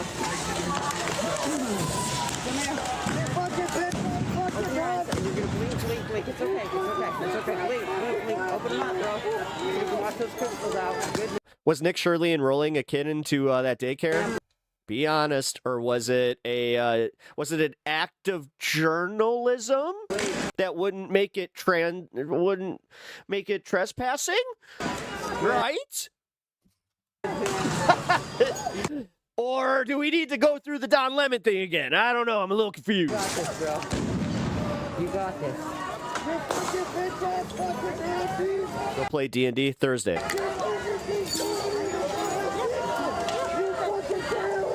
If you're in the year 2026 and you're making fun of Dungeons and Dragons, that makes you the loser. You don't have friends. You don't have friends. Oh my God. You don't even have 4 people that you could get together to run a game. Oh, that sucks. That sucks. No wonder you're online fucking watching a protest video on a random streamer trying to be, oh, look at this guy. I got him triggered. Okay. You don't have friends. You have a life. You have a life with no friends in it. Yeah.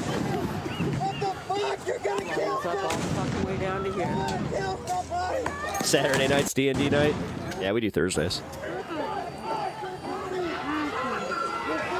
First Thursday of every month. I've been playing with the same crew for years. And we just recently finished a 5-year game. That was cool.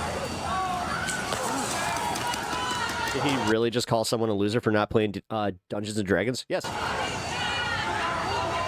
Yeah. Yeah, the in-crowd, like the in-crowd. Yeah, the popular kids, since you care so much about that shit, they play D&D. You're the freak in this one. You don't have social skills, and honestly, you don't know how to have fun in life. Okay. Which explains a lot. I'm okay, thank you. You okay? Okay, you good? All right. Good. I would like to tear gas for breakfast. Wow, I get a cookie in a juice box. I love cookies and juice boxes. As long as it's an ecto cooler. Nobody plays D&D. Well, that $1 billion that fucking Wizards of the Coast just made might beg to differ. It's more than that.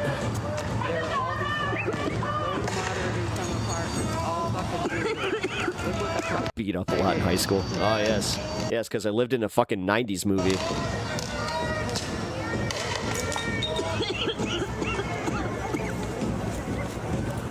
I wouldn't go that way. Oh, all right. Damn, dude, with a mask on. To where people are retreating to so we can help folks. Those Portland streams, that's just across the river for me, an 18-minute drive with no traffic. Yeah, this entire area was blocked off yesterday. You good? Okay, how are your eyes? Okay, thank you. Of course.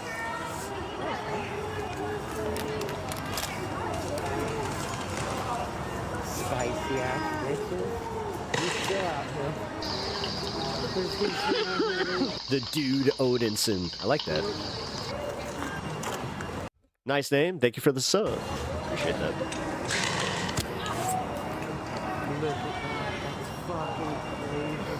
Are you okay? Do you need water for your eyes? Saline water? Let's go around this corner here. Come on. Let's go around one more corner. Damn, dude. Yeah, try to. That's all getting in that apartment. Like, whoever owns that apartment complex is going to end up suing ICE. Open. Tear gas forms a crystalline structure in your eye when you close it. Sorry, y'all. We got me down for a minute.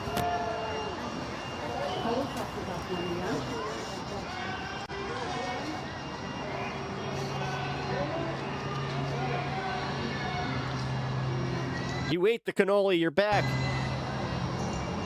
Or I ate the cannoli, but I didn't. I swear. Did not eat the cannoli.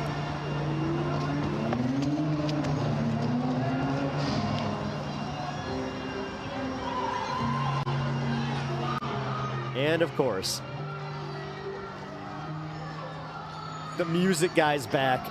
He just like, he'll just stand in that smoke playing that fucking speaker just to make sure that I have like something to be pissed off today.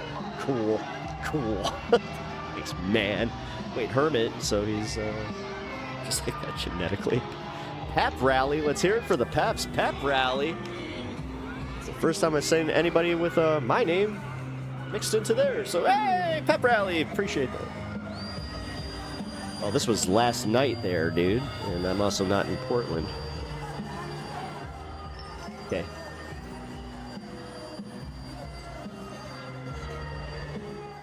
All right. Well, thank you for that coverage. All right, let's move on to some stuff. Oh, yeah, Bill and Hillary to appear in the Epstein depositions later this month. Comer confirms. So for everybody that was saying that the Clintons were not going to show up for their deposition, turns out that they are. Turns out that they might have some receipts as well. Somebody actually brought up like where if we're going to play this game with Bill Clinton, then we can totally play it with Trump. Because, yeah, you know how that, like, the president immunity thing? Yeah. There's some questions whether that pertains to, like, Obama and any president before Trump. So, watch libs cry over Clinton. Nobody's crying over Clinton. I think that's why you guys are so angry about it, is because everybody's consistently saying, yeah, lock him up. Even the most centrist people I know that actually voted for Clinton, they don't support him. They want him and Hillary, if they knew anything, to get locked up, because this is what consistency in your morals actually looks like. Instead of doing this thing where you're just a cultist who stands behind one person consistently and never adjusts what you believe, never adjusts how you approach things. You immediately go with your little fee wings. You get lost in your fee wings. The fee-fees. Bunch of fucking upsetty spaghetti, MAGA. Oh no, Trump is in the Epstein files too. But see what you're doing? I love it. I love it. Keep eating them boots. They're tasty, ain't they? Yeah, nobody here supports Clinton, you weirdos. No, they need that. They need to project that they think that, again, they think that we love the Clintons. They think that we love these presidential figures as much as they love Trump. They don't understand that people, normal people, don't think like that. Obama's in your cult, in my cults files? Okay. What? Oh, man. I love when you guys get so angry that you're just like, what? I don't like it. I don't like it. I don't like when he says things that it's pointing out my inconsistency as a person. MAGA thinks the left is as cultish as they are. They really do. No, they keep saying that. They keep saying that about me. And then I'm just like, okay, name one figure that I am cultish over. Please. The one time I did that where somebody was like, Bernie, I immediately was just like, no, I thought Bernie's takes on Palestine for a long time were fucked up. And his whole, it's not a genocide. So, yeah, next. Next, sir. I mean, you guys are the ones ignoring the fact that he's in the files. Joining us now, Michael Waldman, president at the Brennan Center for Justice and former chief speechwriter for former President Bill. Actually, you know what? Here. Yeah. Clinton.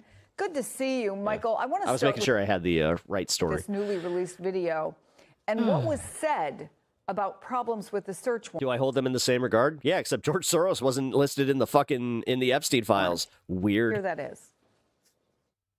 The warrant will be amended slightly. Odd how the billionaire cabal was actually controlled by Epstein and everybody that's in Trumplandia. But yeah, George Soros and Biden and Obama's and just... But for all intents, you guys are fucking clowns. Purposes, you guys really are. Ignoring all the reality just to be like, yeah, you know what makes more sense? This reality that I totally made up in my head. That is what it's going to look like. We wanted to let her facilitate us moving through the building. That's MAGA for you.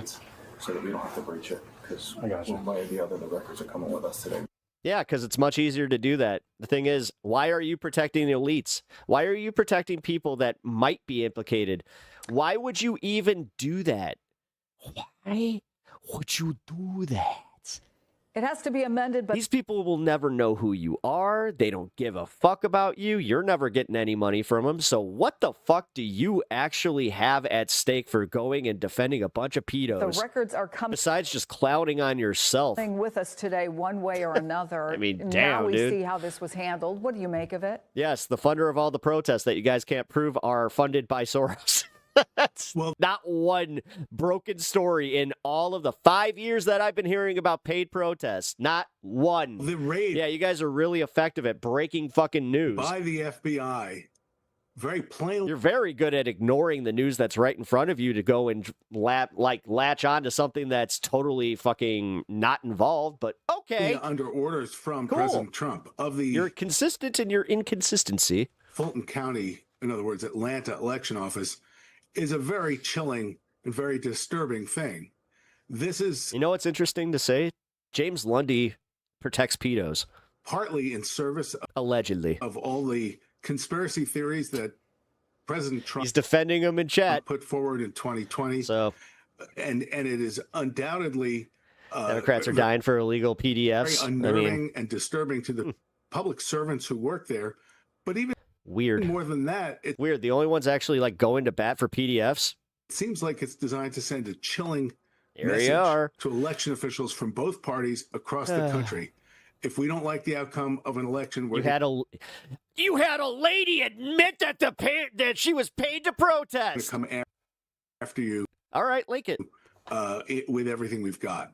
So and yeah, since she broke that story open, I'm assuming that all the receipts came out and there was an investigation that found out that it was totally fucking on the up and up, or is it just one TikTok that you found and latched onto? Because anytime that someone on the internet says something you agree with, you're like, yep, see, that's proof. Even the chaos is part of the message, unfortunately.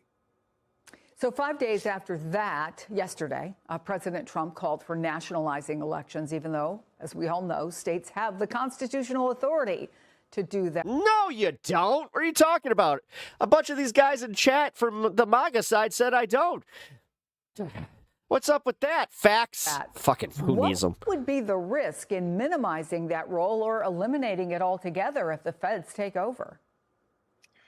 Well, Rowdy, when did you discover your morals? You're exactly right. President Trump sort of said the That'll answer your fucking question. out loud. And you watch too much debate, bro. Shit. The Constitution is quite clear. You really States do. run elections in our country. I know that, like, Congress speaks.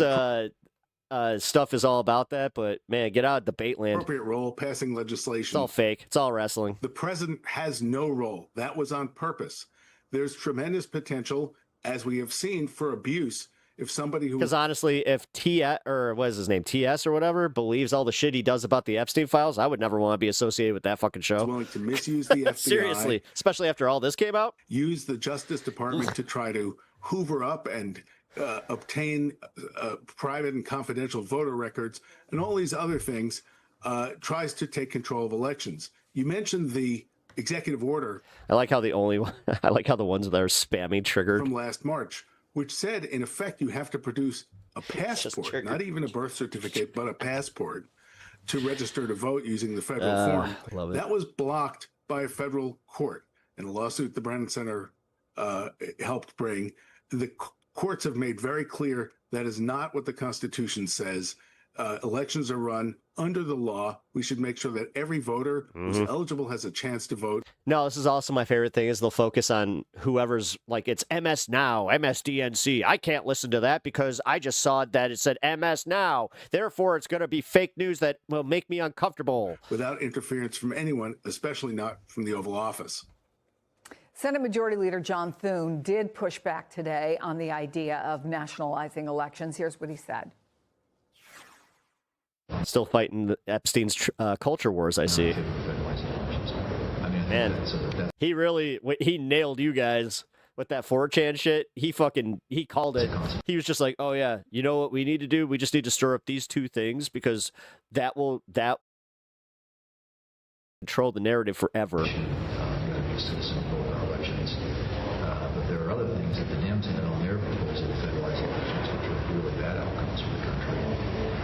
I'm a big believer in decentralized and distributed power, and I think, it's harder to hack 50 election systems than it is to hack one. That doesn't sound like they're actually trying to protect the integrity of voters. What we've seen, though, is that President Trump does not hesitate to do things that may be, for example, unconstitutional, that some people might suggest are illegal. He is willing to take the court route and fight then fight again, all the way up to the Supreme Court. So a key question, I think, is there any practical path toward federalizing elections? First of all, without the support of Congress, could they just move in? You've correctly identified the issue. Congress does have a role. Congress can and should pass national legislation to protect voting rights all across the country. The fact that it's every single stream and it's like the same ones, still living in your mom's basement. Dude, somebody beat you to it today, man. To ban get something original. Partisan gerrymandering, to restore the full strength of the Voting Rights Act, to assure access to early voting and vote by mail. These are things that Congress has considered in the past, in the recent past, in legislation like the Freedom to Vote Act. Congress is now considering a really misguided piece of voter suppression legislation called the SAVE Act. What it would do is require people. Well, I love how you guys are worried about election integrity, but not calling into question how this wasn't set up for the 2024 election. So by your own logic, that means we need to go all the way back to 2016 and reevaluate the elections, right? Citizens to produce a passport or How a far birth back do we certificate go? effectively to register Since we can turn back time to vote using the federal form, and 21 million people we know don't have ready access to those documents, and there are many others who would find it really difficult. That's the kind of legislation that's being pushed right now. That's the wrong way for Congress to be involved. Yeah, remember when conservatives were the patriots that cared about the Constitution? What happened to that? Yes, yeah, I there's know. I remember those appropriate days. national role to protect voting rights. States have the first responsibility. But what the Constitution makes very clear is who doesn't have a big role here is the President of the United States, especially if that president is pushing conspiracy theories, saying he wants to do it to benefit his own political party, and much more. This was actually something that James Madison and the others debated quite a lot when they wrote the Constitution. They knew there were risks of voter suppression. They knew there were risks of gerrymandering. They didn't use those words.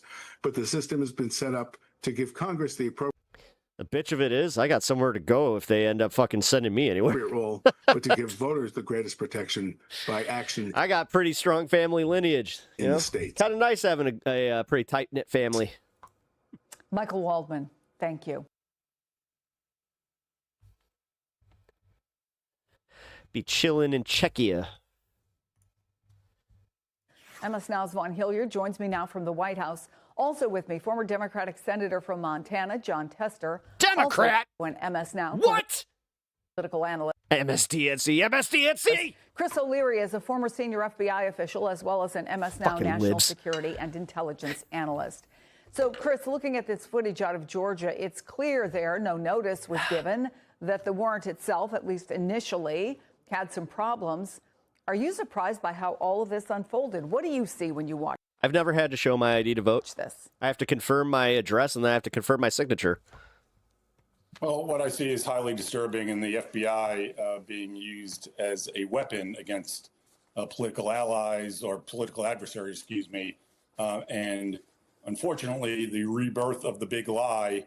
I mean, it looks like the president is anchoring this narrative that there's a manufactured crisis again with our electoral system, dating all the way back to 2020, which is Newsom dated a 19-year-old girl and is part of the fucking Epstein class. Don't get me started on that guy. disproven. Who you see there is the acting special agent in charge, Pete Ellis, who I actually happen to know personally.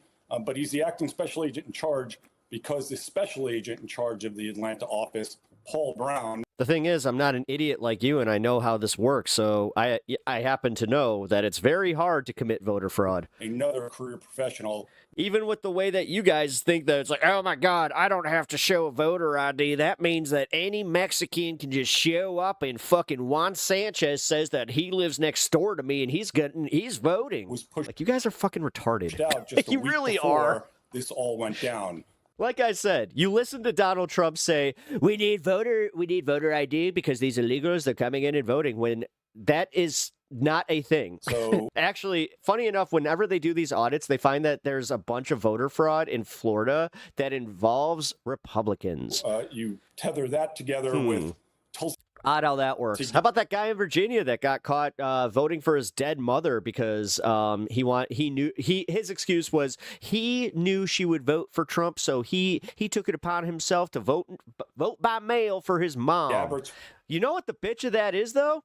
They found out. It's almost like they investigate this shit. It's almost like they actually have a pretty good record of maintaining this.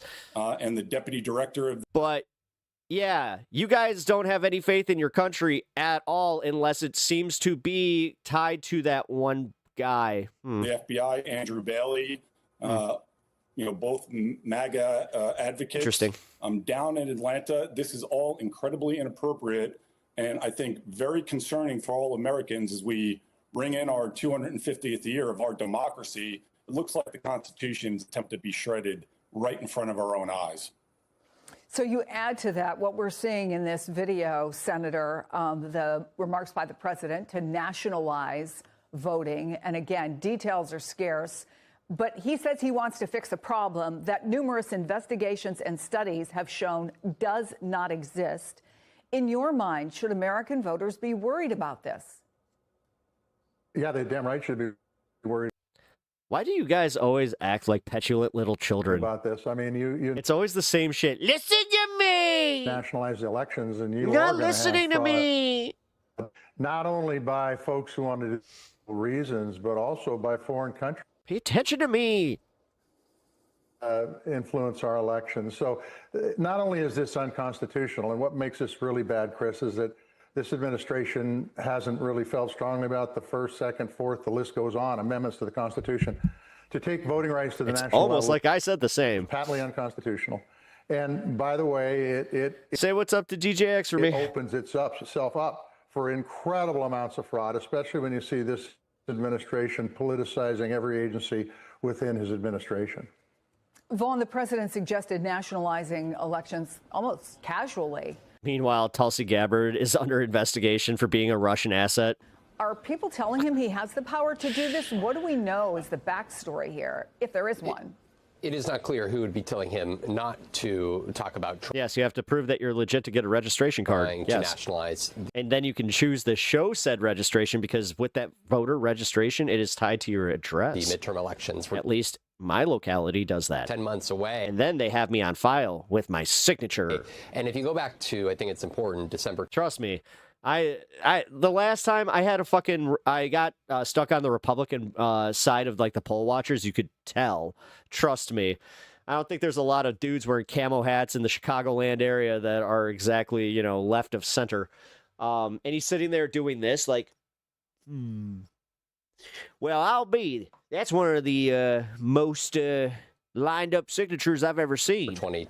I was just like, well, thank you. 20 in the aftermath. He's just like, yeah, well, we've seen a lot of people coming in here with signatures that don't match up. We're going to have to get to the bottom of that. I'm just like, oh, so that's how you're going to do it. You're going to challenge based on signatures. And a lot of people, they don't even bother to check after they vote to see if their vote was counted. So you're probably going to get away with that. His election lost there.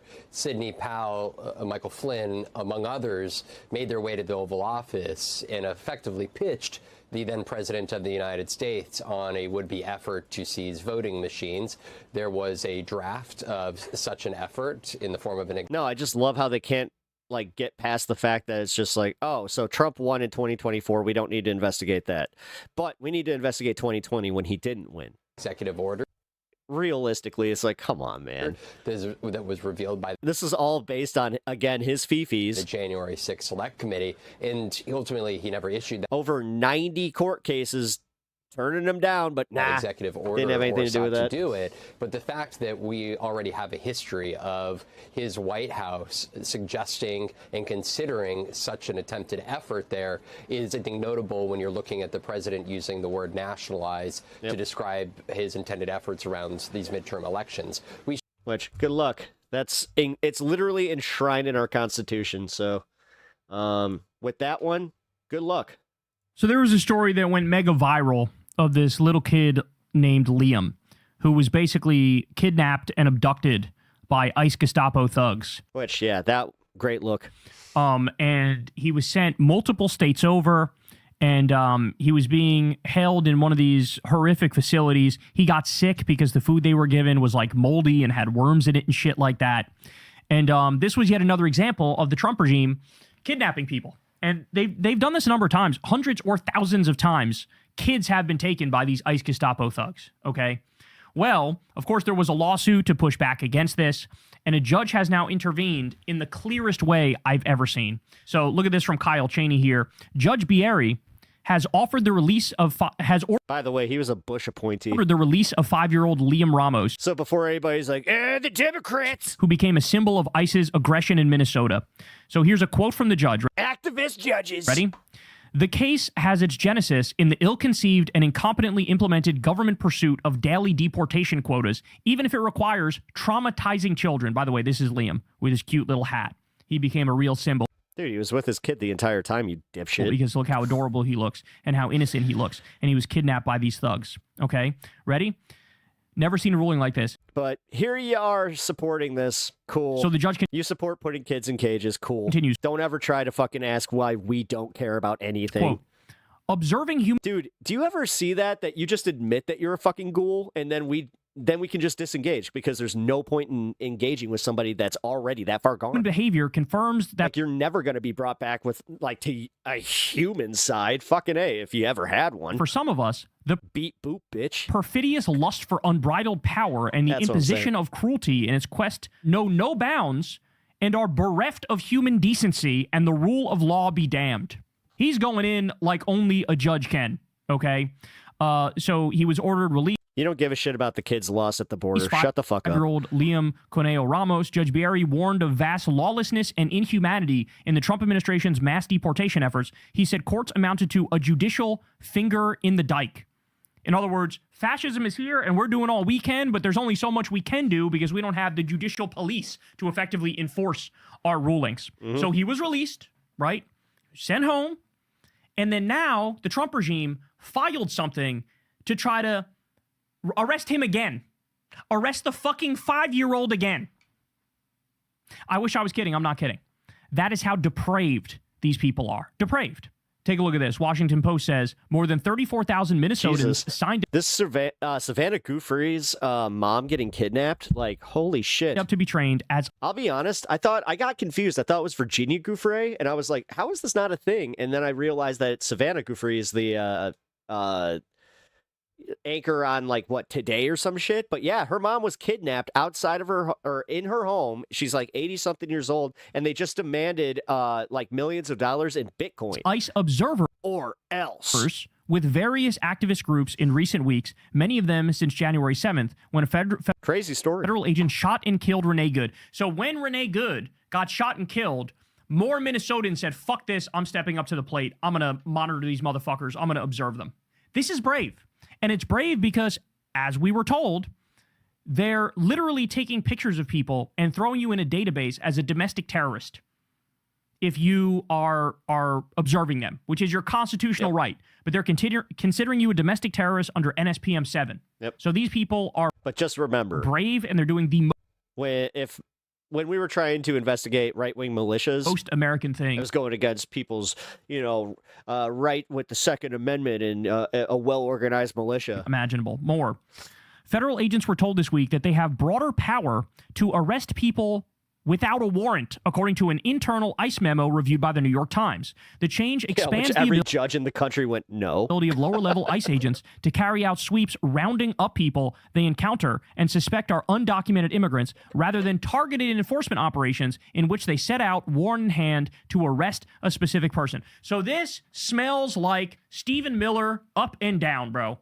This is Stephen Miller sending out an internal memo saying, I am giving you the authority to arrest whoever you want without a warrant. Well, guess what, Stephen Miller? You don't override the Constitution of the United States of America, motherfucker. Mm-hmm. You Nazi Jewish little bitch. He's a Jewish Nazi. Yep. Make that make sense. This is him. It has his fingerprints all over it. Yeah. In the same way that it's Stephen Miller.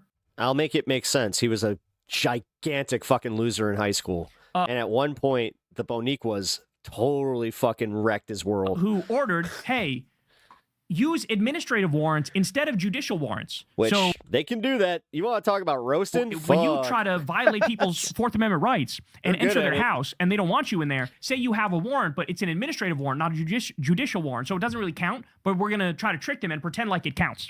And they made that the policy and then fired anybody who chimed in and said, hey, that's unconstitutional. They are systematically violating the law and violating the Constitution, and that's why I keep insisting all of these people need to be locked up. We need to have mass trials. They need most of them have ID, dipshit. To be locked up. Most of them will have their passports and visas. And they need because again, most of these people came through a port of entry. To be you fucking locked up for a long period of time. Because I'm trying to be better about this it. Is completely and utterly unacceptable. It's one thing to break the law. It's another thing to I can only take so much of them in chat, guys, break the before I break it. Just go, I can't not say it. And know that you're breaking the law, but continue to break the law. They are choosing to ignore the Constitution. They're choosing to issue memos to order direct violations of the supreme law of the land. This is not in the realm of the possible, okay? Stephen Miller needs to be locked up. All these ICE thugs need to be locked up. They don't have the authority to even do... There's video of him in his teens. He was speaking like this. He was speaking like a monster then. Basic no traffic stops. ICE has been doing traffic stops. Oh, wait, I saw that. That's where he even had the receding hairline in high school. No wonder he's... Entire time, throughout this entire Come mission. on. They don't even have the right to do that. They don't even have the right to do that. Never mind arrest people without a warrant. Never mind enter on somebody's property without... Stop doing that. Like, you guys are, like, this is... You do understand that this is the right-wing way of debating. Putting words in the opponent's mouth and then being like, what do you think of that? Without a warrant. And then just being like, that's your position. It's like, you just formulated my position for me? And you didn't even ask. This is why online debate is just a waste of time. This is fucking grotesque. That's not how you debate. What we're looking at here. It's a war on the American... And if you think that's how you debate, then you just need to check out, guys. Like, Andrew Wilson is not how you actually debate. American way. All the good parts. Most people would like to learn a thing or two, but in this case, it's all about selling your position, which, again, it's not about fixing anything. It's not about policy at that point. It's all about selling the personality. It's about this country. Utah auto body shop owner. Which, at that point, it's all surface level. So why even participate? So he goes to his auto body shop, and he finds... Yeah, nobody said open borders here, Pinkerbell. Finds I out. mean, I know what we're doing Wait, here, but fuck? it's just... that's what I'm getting most upset with, is just the brazen way that they will just fucking put any fucking argument into, like, out there and just be like, denounce this. It's like, fuck you. It looks like... And then all of a sudden they're just like, see, the left is for this. It's like, dude. Like, No. just fucking broke in to my auto body shop and then listen to the back and it's pretty easy just to be like, yeah, nah. forth that happens here, because this is insane, and this is another one for the next Nuremberg trials. Here we go, listen. Look at this. Look at these. Where's your guys' warrant? Stay back. Where's your guys' warrant? No, where's your warrant? Where's the warrant? Stand right there. Where's the warrant? I don't need one. Yes, you do. I don't need one. Where's the warrant? You guys do this? Back. I need you to wrap that up. For what? These people need to be locked up. When they say we don't need a warrant... Yep. Lock them up. No, you absolutely do. You're on their property, in their business. You need a fucking warrant. Yeah. Imagine if they did that to you. Trust me, man.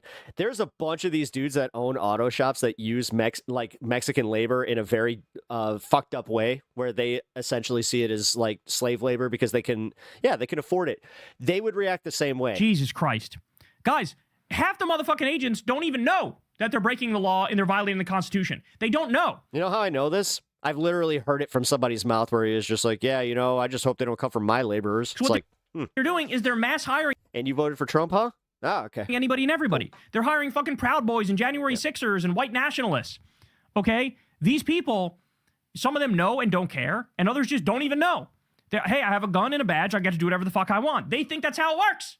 A Minnesota resident says her global entry and TSA pre-check privileges were revoked just days after she observed immigration agents. In a court filing, she states an agent told her she was identified using facial recognition technology. No, I just want them locked up for using said slave labor. So again, you guys want all the illegals rounded up and everything. Why not get rid of the people that are making the incentive? They are, the farmers and anybody that employs them. Oh, weird. Because you kind of know how that would go. Correctly, spying on Americans who are just exercising their constitutional rights. They're putting them in a database. They're considering them domestic terrorists. And that has real-world consequences where, as you can see in this instance, global entry and TSA pre-check privileges were revoked because of that. There's going to be such a colossal lawsuit when all this is said and done. It's going to be legendary. Border Patrol employee arrested in Minnesota after being found passed out in a car covered in vomit. Because that's who these people are. They commit domestic violence. They're fucking drunks on the job. This is a sick joke. All right, this one is crazy. Pregnant woman shot in the stomach at an ICE protest with so-called less than lethal bullet. Shot in the stomach, and she's pregnant. Watch this.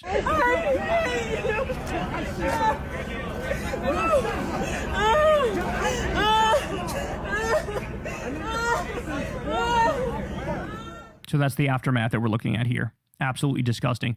Dear ICE agents, I hope you're respectful to everyone and show kindness. We should treat all people the same, even if we don't know them. So this one is incredibly sad.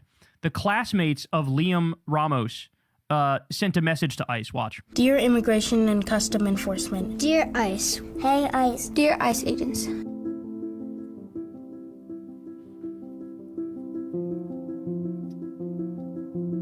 Dear ICE agents. I never thought I would have to explain why pedos should be arrested regardless of political affiliation, but here we are. I hope you're respectful to everyone. Notice how they're also not addressing their side on that. Like, it's always the, but what about this guy? What about Bill Gates? But what about Bill Clinton? And show kindness. I also hope never acknowledging it's like, dude, Trump is in it like 38,000 times. you respect all And you're just like, yeah, you know what? He was just friends with him. And you know what? He stopped being friends with them. people from all different countries and it was a long time ago, bro. Around the world. Fucking I think as a community, we should respect people's homes and the people themselves. These people are important to us and others. We should treat everyone the same, even if we don't know them. At least 25 Valley View parents have been taken by federal agents. That's the parents of some of these kids, man. I think after You got your morality from lived experience, Rowdy. losing someone I love, this kind of makes me sad, but I hope Trust me, if your parents had been different people, you probably wouldn't have any. everyone can still have their I'm just being loved real. ones next to them. Nearly 20% of students are learning virtually due to fear. A lot of morals are fucking learned. Jesus Christ, man. And a lot of lack of morals is also learned. Is this what this country's become now? And the answer is yes. We know what the answer is. The fascists have taken over.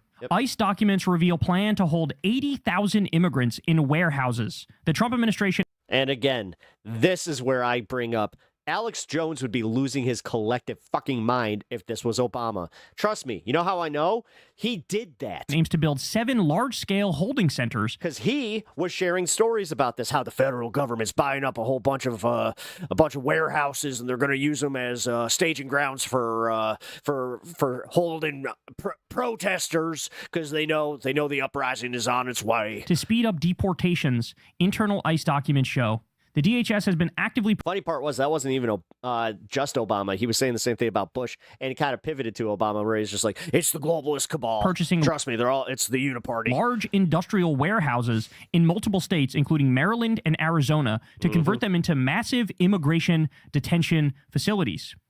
1,500 plus people in a new warehouse in Maryland, 1,500 plus more in Arizona, 7,500 plus planned for Missouri, 8,500 plus in a warehouse in Texas, among the largest U.S. jails of any kind, 80,000 plus total once all the sites are complete. DHS has been quietly buying massive warehouses with the explicit purpose of warehousing people. It's here now. They're building the camps. In total, they're looking at 23 in Arizona. You know they're not going to be air conditioned. Yeah, different concentration camps is what they're building. And guys, we've seen what this looks like. We've been through it before. They've praised on record CCOT, the El Salvadoran concentration camp, where people are raped, people are tortured, people have no rights whatsoever. We also have Alligator Alcatraz. Yes, and Fade Shadow. That means that you thought Obama was based, right? Remember that?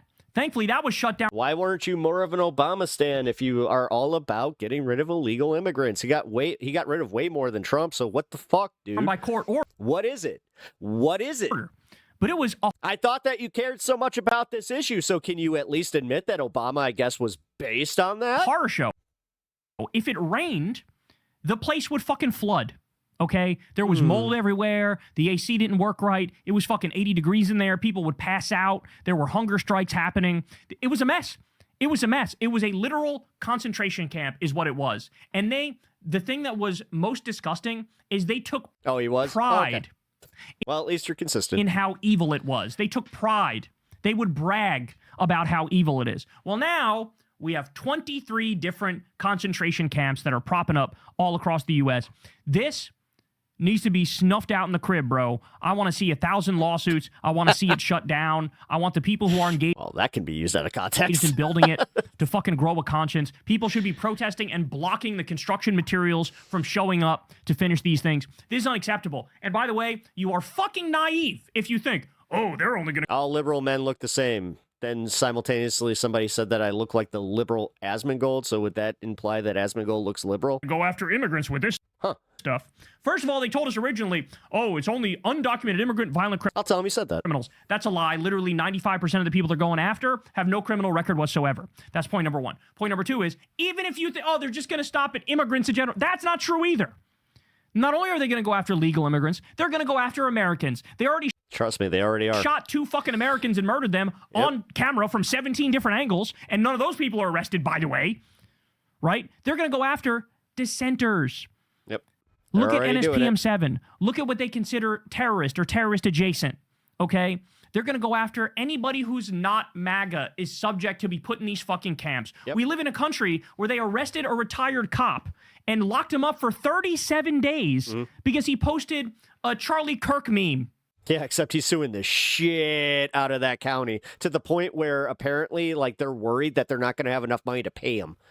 I'm not kidding. And the Supreme Court, they just dealt with a case like this, where in Ohio, there was a guy that won so much money that he's going to bankrupt his town. Think about that. Look. So I don't know. Maybe, just maybe, this idea that we live in this lawless land that Trump could just get away with everything isn't actually true. Look it up. Okay. And honestly, I don't like how Kyle does this one. He is actually playing like the rage bait thing and like trying to get you scared. This is what's going on.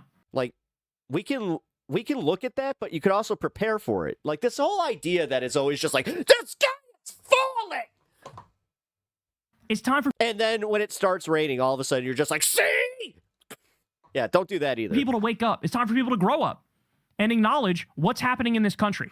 Okay, ready for this? Awesome. Video of FBI arresting Ian Austin. What's he streaming? Today. Ian Austin is a technology journalist who reports on privacy, surveillance, and civil liberties, including government use of facial recognition and data tracking, with work published by outlets like Ars Technica. They are purposely targeting journalists, y'all.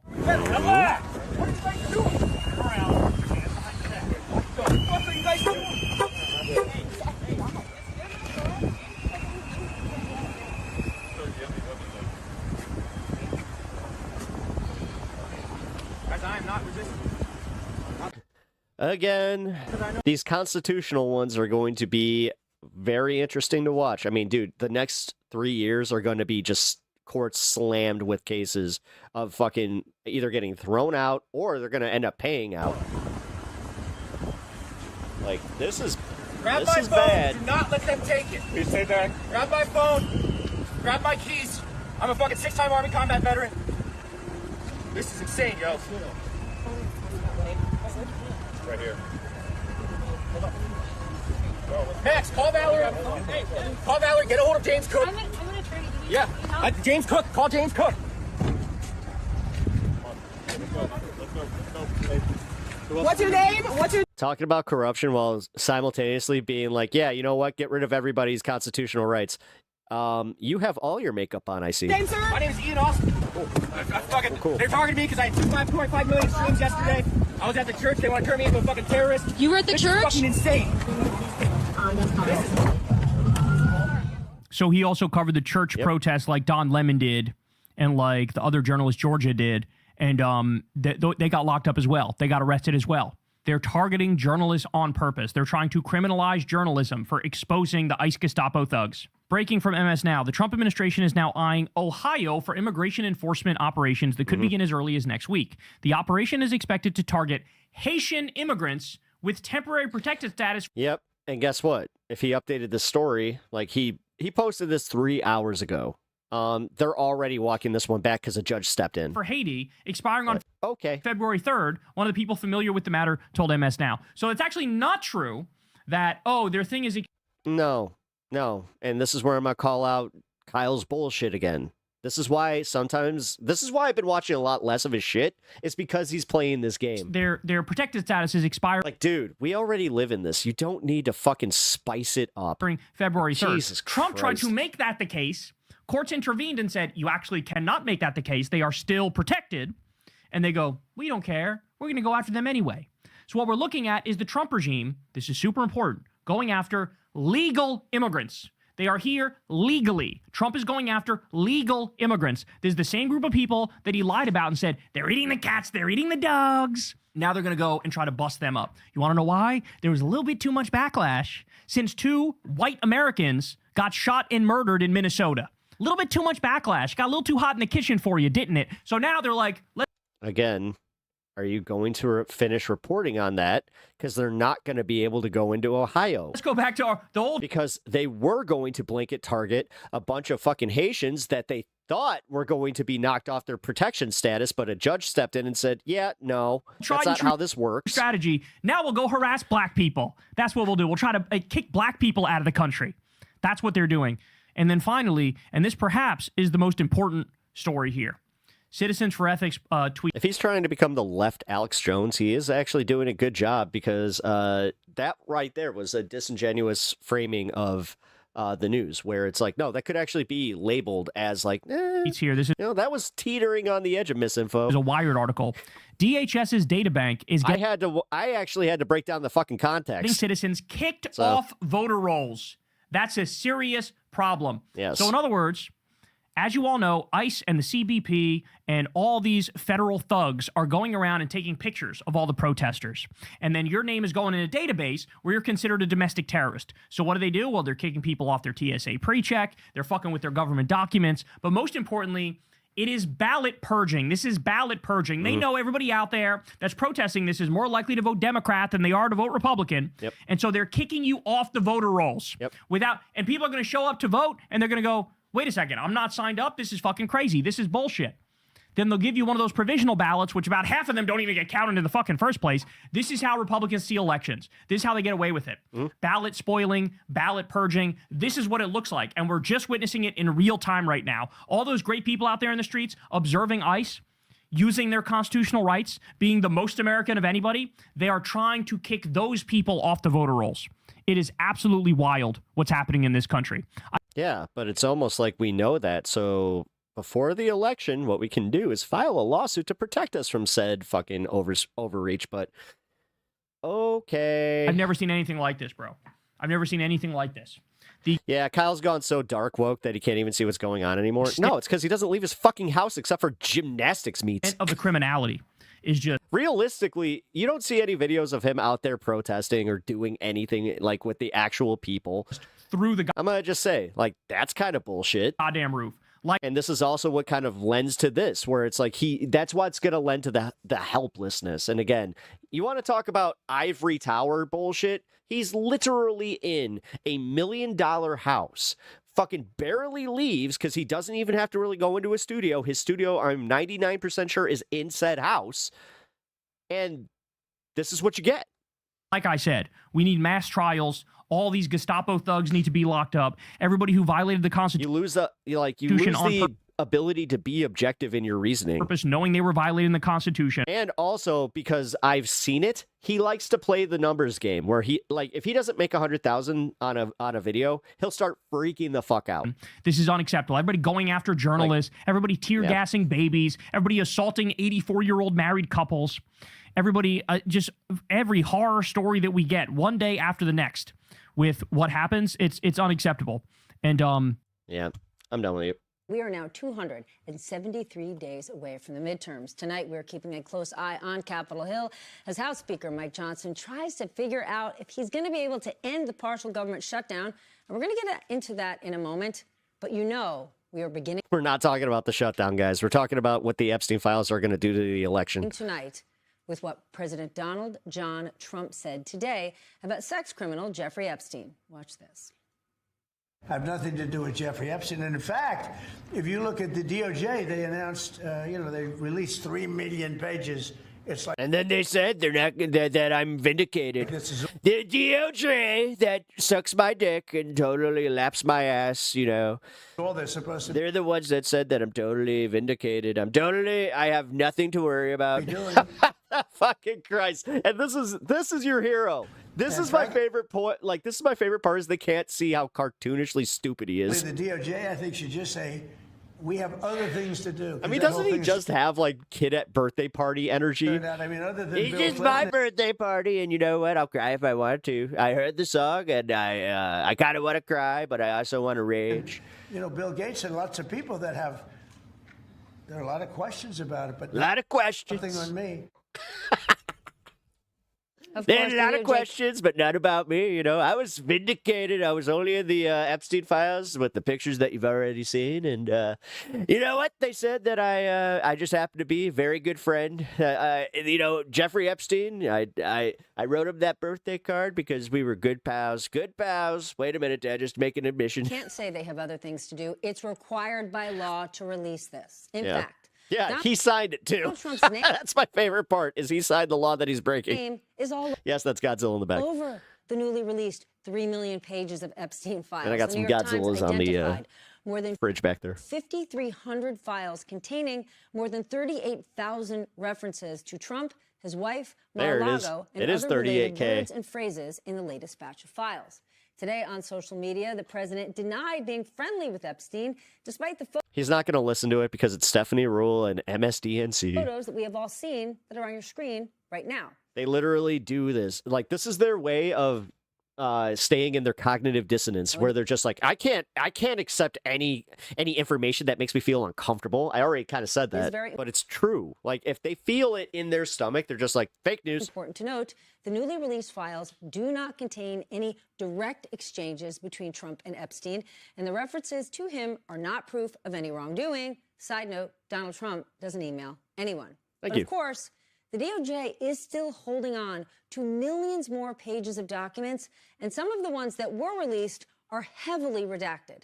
Now, two of the lawmakers who And then we still got the atrocities that we did out of the non-redacted files. So imagine what's redacted and what the fuck are they not showing us? spearheaded the release of these files, Republican Thomas Massey and Democrat Ro Khanna, are now trying There's literally a picture implying that there was a dead, or a Cade child to get on a island with, like, and I'm talking a kitchen island being prepared for something that is, access to the full It's like everything that QAnon, if they saw that picture, it's like that's all they would fucking be about right now. But for some reason, unredacted documents. very, Now, very when quiet. it comes to Jeffrey Epstein and those millions of pages of documents, we would not be here today without the women who stood up publicly to speak about what they experienced. And as we learn more about Epstein's years of abuse, we are learning more about the huge network of contacts he had with powerful men in technology, real estate, finance, American politics, and British royalty. No, Rowdy's trying to use right-wing debate style. Trust me, I recognize it. Pretty much. I'm gonna call you on that one, bud. Like, you're literally doing the shit that, like, you watch way too much debate space shit. I'm gonna just call it. Everyone in charge of everything. But before we start Because they kind of moved off the moral argument. Like, you keep going and be like, yeah, but what about the morals? to It's go like, through these, and it's going to take a minute, so bear with me, but it is important. because that also kind of lends to where you can't finish a conversation with anybody. Like, when they start getting a little close to winning, that's when you do the, yeah, but what about morals?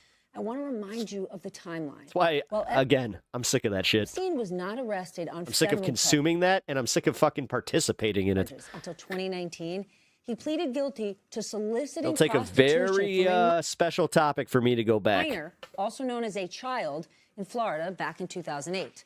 All of the emails I'm about to take you through happened after that. I really And also remember, love the Pikachu. These are Thanks. just some of the people we learned about in the latest batch. Let's start with Elon Musk, the richest man in the world and one of Donald Trump's most powerful allies. Last What a picture. year, Musk posted online, quote, Epstein tried to get what a fucking dweeb. me to go to his island, and I refused. But the new documents show Musk trying to socialize with Epstein. In fucking 2012, face, he what was asked that? Epstein, quote, what day, night will be the wildest party on your island? Then emails in 2013 appeared to show Epstein's staff coordinating a visit for him to SpaceX, one of Musk's many companies. In response, over the weekend, Musk wrote the following: I had very little correspondence with Epstein and declined repeated invitations to go to his island. But Musk did not address his emails asking to visit and party with Epstein or giving him that tour of SpaceX. Then there's Steve Tisch. He's a film producer and co-owner of the NFL's New York Giants. Tisch is mentioned more than 400 times in the new file. No way. Messages between Tisch and Epstein show Epstein offering You think people aren't going to go to the Giants game this season? to connect Tisch to several women. In one 2013 exchange about a woman, Tisch wrote, pro or civilian. In a statement from the Giants, Tisch said, quote, We had a brief association where we exchanged emails about adult women, and in addition, we discussed movies, philanthropy, and investments. I did not take him up on any of his invitations and never went to his island. And as All right, got another one that's obituary is going to read, and he was in the Epstein files as his as the final bit. we all know now, he was a terrible None of them get to die with dignity. None of them. person and someone I deeply regret associating with. Next, and you They also don't. They don't get to live in that whole "we don't speak ill of the dead" thing. No. knew he would Yeah, we be do. on this list tonight. When it comes to Epstein and all these people, yeah, we do. Andrew Mountbatten Windsor. And if you're going, who's that? Of course, it is the man formerly known as the United Kingdom's Formerly known as Prince. Ah, she didn't. You should have committed to the bit, Stephanie. His name appears He was the man formerly known as Prince Andrew. several hundred times in the Yeah. new documents. That Disappointed. includes an invitation for Epstein to have dinner at Buckingham Palace in 2010 and photos that appear to show Andrew kneeling over an unidentified woman lying on the floor. Can't afford a stylist? Andrew has Oh, no. It's because they genuinely don't care because they just buy whatever they need, including, S and long denied anyone. pretty much, anything. It's as bad as you think it is. And trust me, it's not over just because Epstein's gone. There's an entire class that is still based in this. Then It's called there's the Brad hospitality industry. Karp. Remember this name? The chairman of the powerful Wall Street law firm Paul Weiss. For years, the firm represented Apollo Global Management, whose co-founder, Leon Black, is closely tied to Epstein. The documents show Epstein's team arranging for Karp's children to attend a Woody Allen film screening. And in 2015, the day after a scheduled dinner, including Karp and Allen, Karp emailed Thank you for the 5. Epstein. At Bandit MTC $5. They are so proud of saying they didn't want to go to the island, so they knew what was on the island and didn't say anything. Mhm. Thoughtful face emoji. Yep. No, and that's also kind of exposing. It's just like, oh, so they were all covering it up. To say the following. So you're saying it's like a cabal. You are an extraordinary host, and you're amazing. Paul Weiss issued this statement to the New York Times earlier today. Mr. Karp attended 2 group dinners in New York City and had a small number of social interactions by email, all of which he regrets. And that, of course, brings us to Donald Trump's Commerce Secretary, Howard Lutnick. Last year, Lutnick acknowledged that he used to be neighbors with Epstein and spoke about the time Epstein had him over for dinner and gave him a tour of his house back in 2005. Watch this. We left. And in the 6 or 8 steps it takes to get from his house to my house, my wife and Thank I you for the decided $10 donation. that I appreciate will that. never be in the room with that disgusting person. At Faded Shadow 1776 $10. Even though we have political differences, still love your content. I truly hope you reach your goal for the wife. This isn't much, but I hope it helps. It does. Thank you. So I was F cancer. never in the room with him. Thank you so much. Socially, here for business, or for even philanthropy. If that guy was there, I wasn't going because he's got one more. Gross. There you go. Well, here's what the New York Times said from the new Epstein files revealing about a trip Lutnick was planning with his wife and his... Oh yeah, if you guys see the hearts and the unicorn, that's the symbol for my wife. Her name is Unimoogle in chat. She hasn't been around for a little bit, but yeah, she will be making her comeback soon. kids. Quote, Lutnick planned a visit to Epstein's island in 2012, though he previously said he severed all ties with Epstein around 2005. Reached by phone on Friday, Lutnick said he could not comment about the island visit because he had not seen the latest Epstein documents. Quote, I spent 0 time with him, Lutnick said, and then he hung up the phone. The gathering was set for December 23rd, 2012. A day later, an assistant to Epstein forwarded Lutnick a message from Epstein with the following quote, nice seeing you. Tonight on Fox. Also, shout out Jonathan Johnson. Laura Ingraham asked And Brian, thank you for becoming a member again. Attorney General Todd Blanche about the men who partied with We need a Epstein. unicorn emote. I'll make one. And here's what he said. I'll make one for her. I'll It is actually not- make it for I have a Unimoogle. Not a crime to party with Mr. Epstein. that I can make into as her horrible as emote. It's not a crime Thanks, to Rowdy. I email appreciate with Mr. Epstein. And some of these men may have done horrible things. And if we have evidence that allows us to prosecute them, you better believe we will. But it's also the kind of thing that the American people need to understand that it isn't a crime to party with Mr. Epstein. You better believe we will. As a gentle reminder, Todd Blanche is formerly Donald Trump's personal attorney. Let's take another breath. I know that was a lot, but it mattered. Now let's get smarter with the help of our leadoff panel this evening. It is Luke a lot. Broadwater is here, Pulitzer Prize-winning White House correspondent for the New York Times, Daniela Diaz. All right, so we got through that. All right, we actually have a TYT segment for once. Like, they've been making their appearance a little bit more. If you, search for it, you can find her because their takes are, not as bad. Actual diary in which she wrote in her diary as this is about the 16-year-old, the 16-year-old's diary that had Jeffrey Epstein, where she documented all of her encounters with Epstein. This abuse was happening to her. And she names names. She wrote in code. I mean, it was really easy to decipher what she was saying, but I'm gonna give you the screenshots from the FBI's interpretation of what she was writing in code, okay? So first, here's what we know about the girl who is now much older, but at the time she was 16. She has autism and Down syndrome. She was born with mosaic Down syndrome, which is apparently a rare condition which gave her some of the features of typical Down syndrome, but did not affect her physical appearance at all. In fact, in the diary, she actually writes about her autism. We'll get to that in just a second. She talks a little bit about another layer of disgusting. How she doesn't like that people are always like making fun power of dynamics. Spirit Airlines, because Spirit happens to be the only airline company that's made accommodations for autistic people. Yeah. Oh God, it's just, evil exists, man. It just does, and I want to do something about it. Yeah. Go ahead. So they liked her because they thought she was easier to take advantage of because of her condition. And then apparently she was really beautiful, and they kept talking about her beautiful blonde hair and blue eyes and how she was like a porcelain doll. And hey, Diego, welcome back, dude. So good to see you. And the way that they targeted people they thought were easier to take advantage of is extra sickening. Yep. And wait till you get to what one of the most top finance people in the world might have done to her, which is just an extra layer. So in her diary, she writes about getting impregnated, and in some of those instances, forced to have an abortion. In other instances, she did give birth. I mean, if we lived in an actual democracy in a country that cared about justice, we would find out what happened to those children, right? But we have no idea.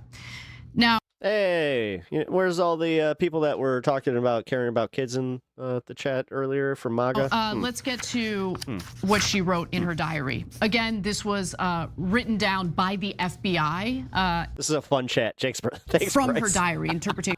I'm glad that Cannoli is having a good time. From her diary, she says, a couple of months and 2 pink lines with a hold on being with others until after it was positive.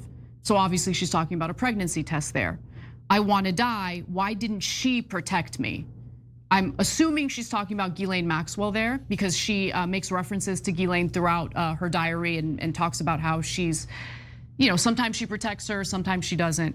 As long as I'm wearing what you want, there is no respect for me as a human. I am nothing but your property and incubator.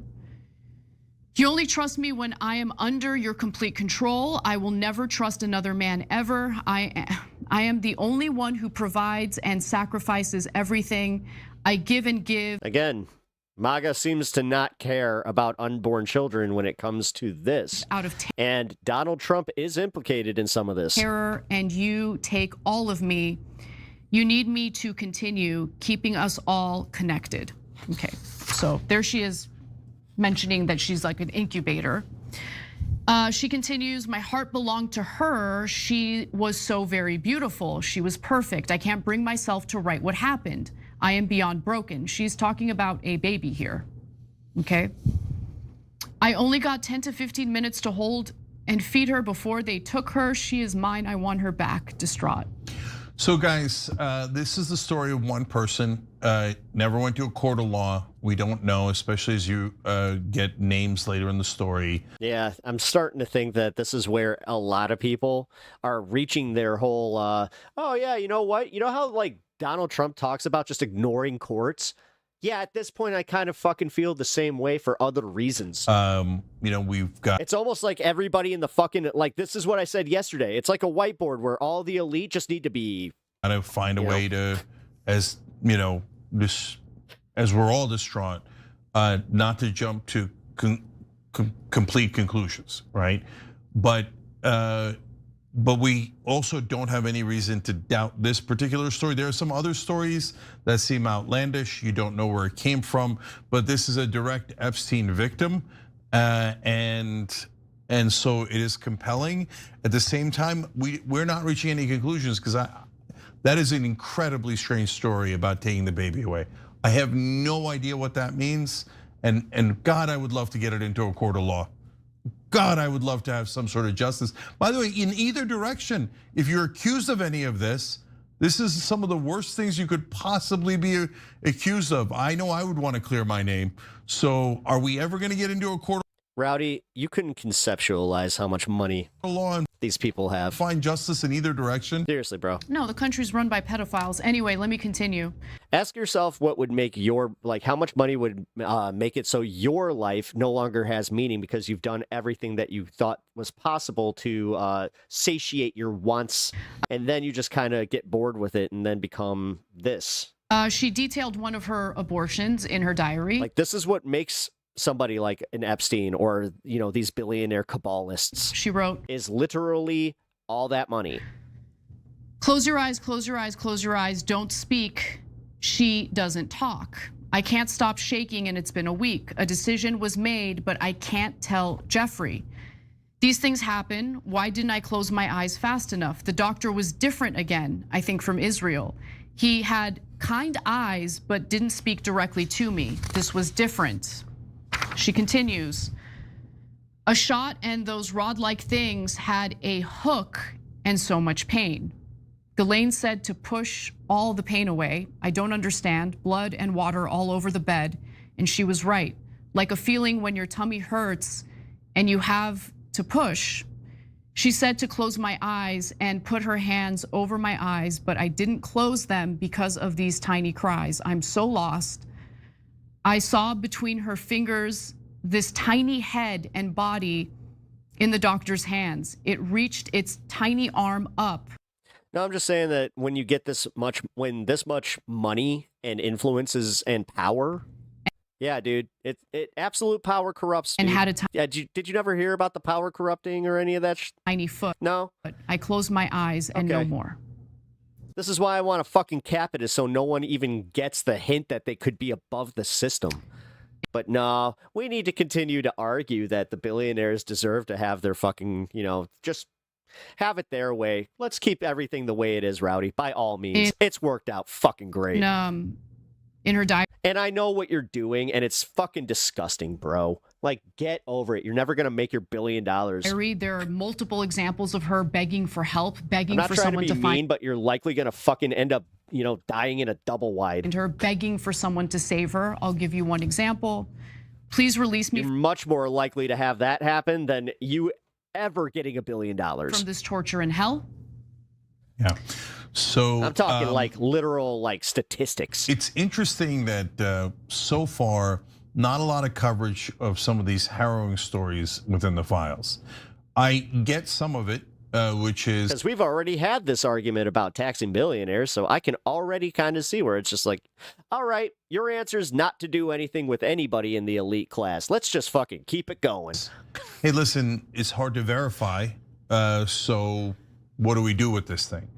But everybody's already reading these, and it's so what's happened is there's an interesting situation now where a lot of people online know this, but none of the shows are covering it. So why do you need a cap? It's literally hundreds of millions of dollars. Oh, and none of the like, again, you need this cap because you can't even conceptualize what rich is. Legacy media is covering it. So there's two different worlds. You want to know what the true difference is? It's somebody who makes about, close to about 500 million a year and then breaking that billion. People actually even 100 million who understand some of the horrors that happen. And then the deeper you get, the more it actually, like, the more depraved these fuckers get. Who are kind of clueless about who. Yeah, and I've been saying that, like, I have been consistent in where I'm like, I'll let billionaires exist, but they need to pay, like I've been saying, 99% on every dollar that's made past that $1 billion. Who did it? Why they? But okay, like I said, let's keep fighting for the class that's fucking you. Did it? What did they? Jesus Christ, open your dude. How bad was it? How gaped are you? So our job is to bring this to you and give you the context of. Keep bending over and just fucking spreading. Hey, it's without going to court of law, impossible to know if it's exactly right or not. By the way, the overall. It's like George Carlin said. It's just like, I gotta fucking get this account, man. Account could be right, but details could be wrong, right? So I got to service this account. So I tell you that again before we give you $500 is life-changing money for me, just an FYI. That's why I'm getting mad at you, is because I kind of, like, I know. Here that she mentioned. I know. And then so take it. But that's why I'm also confused, is because it's like, dude, you just said $500 is life-changing money to you. That would literally change your life. That would be a nice nest egg. But here you're just like, yeah, but we need I need an actual number, like an arbitrary number on when somebody actually becomes an elite. Always something that isn't proven in court. Can you buy power? Some grain of salt. Can you assume that you're above the law? That's when. Your decision on how you choose to deal with this information. But our job is to present that information to you and not to hide it from you. So she does name names in her diary. We'll begin with someone who allegedly committed suicide in prison, Jean-Luc Brunel. He was one of the people who was supplying girls to. Sorry, Ryan, I'm not trying to like really attack you here, but EPSTEIN. She writes. This is kind of where I'm like, yeah, man. In her diary. The fuck. Jean-Luc Brunel is a disgusting pig with bad breath, and I'm almost positive does these disgusting things because he is struggling with maybe being gay. 6 weeks wasn't even given before being sent back. Punished. Poor people assume that they're above the law all the time. No, no, they don't. No, they know they're not. That's why they're committing these crimes that are usually involving selling drugs, is because of the economy that they live in. Trying to run. Do you think that if they were born into that economic situation that would force them to go and sell drugs, that they would choose that? Or is this where it kind of goes into where is your morality formed? Why can no one help me? Ghislaine is gone. I am so lost and my heart is broken. Is this my destiny?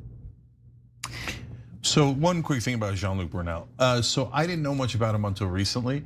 So he's a guy who's in the modeling business, and then they get involved in Epstein's assembly line. That's why, honestly, the modeling business should be shut the fuck down. Underage girls who get funneled to powerful people, yes, including Donald Trump, but including many others that you're seeing in these. So in fact, I think that the press does an interesting job of almost diverting your attention by just talking about the part of hospitality people and not about who organized this. I mean, look at the level of detail here. This is a very organized process. If you believe this story, she gets shuttled around between different people. You're going to see more of that in a second. And there's an organization here, right? And then when I found out that Jean-Luc Brunel was. Again, your idea of a rich person selling drugs as opposed to a wealthy person literally changing the entire landscape of our country based on selling OxyContin as like just a mainstay in medical fucking as far as like just giving painkillers galore. Like, come on, man. What about the Sackler family? Why do you do this? Why? Why are you the sheep that literally walks up to the butcher just thinking that he's not gonna fucking chop your head? What is going on with this? And I was like, oh. Fucking and then as you were looking through the call you lamb chops files, there's another woman who said she was part of it and that they were gonna kill her. and then she dies right afterwards. That's the song that never ends until. So there's a until sink, sink, sink. A lot of suicides around this story, and I now don't believe any of them were suicides. And I agree, yeah. You can say, "How dare you? The government has already ordained it." Well, damn, I did not kick Bryce. Bad. Well- You must bow to the government. The same government that was hiding all this. Yeah, the government has No. lost credibility. Yeah, Okay? the government has zero credibility, And it so doesn't matter who's in charge. Biden, Trump, Democrats, or Republicans. They all have zero credibility.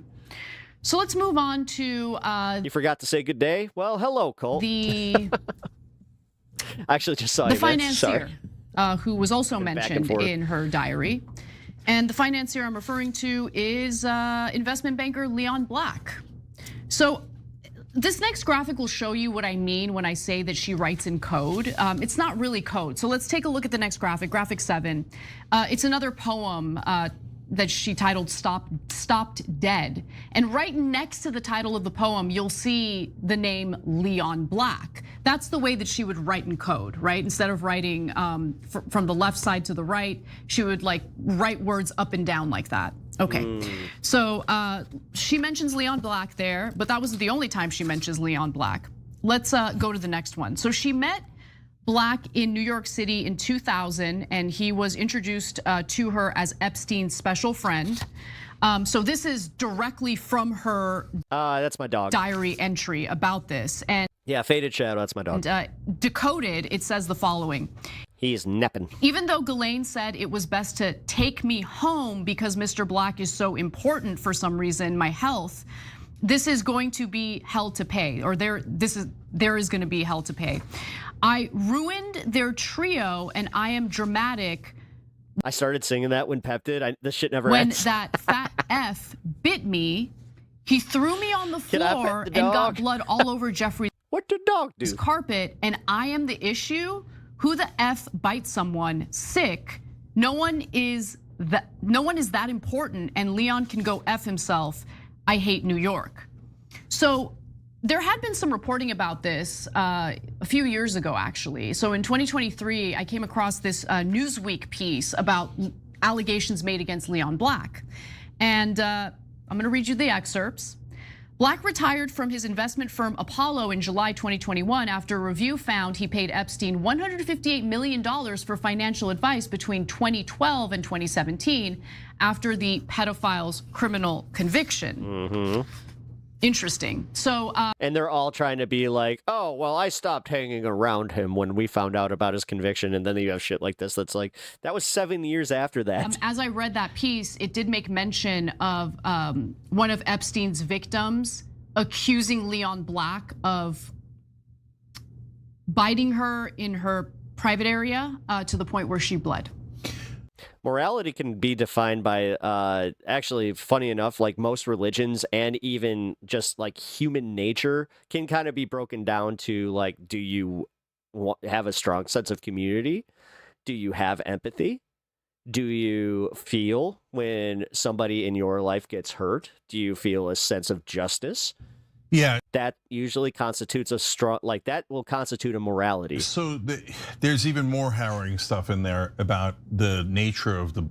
Trust me, I've had enough arguments with people that read the Bible and thought that Jesus was some kind of Republican gun nut and not fucking, the socialist that he actually was. Particular rape, about how she was expecting.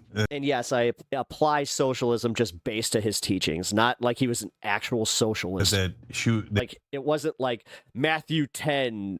8 through 12, and thus Noam Chomsky said he was going to be like Epstein.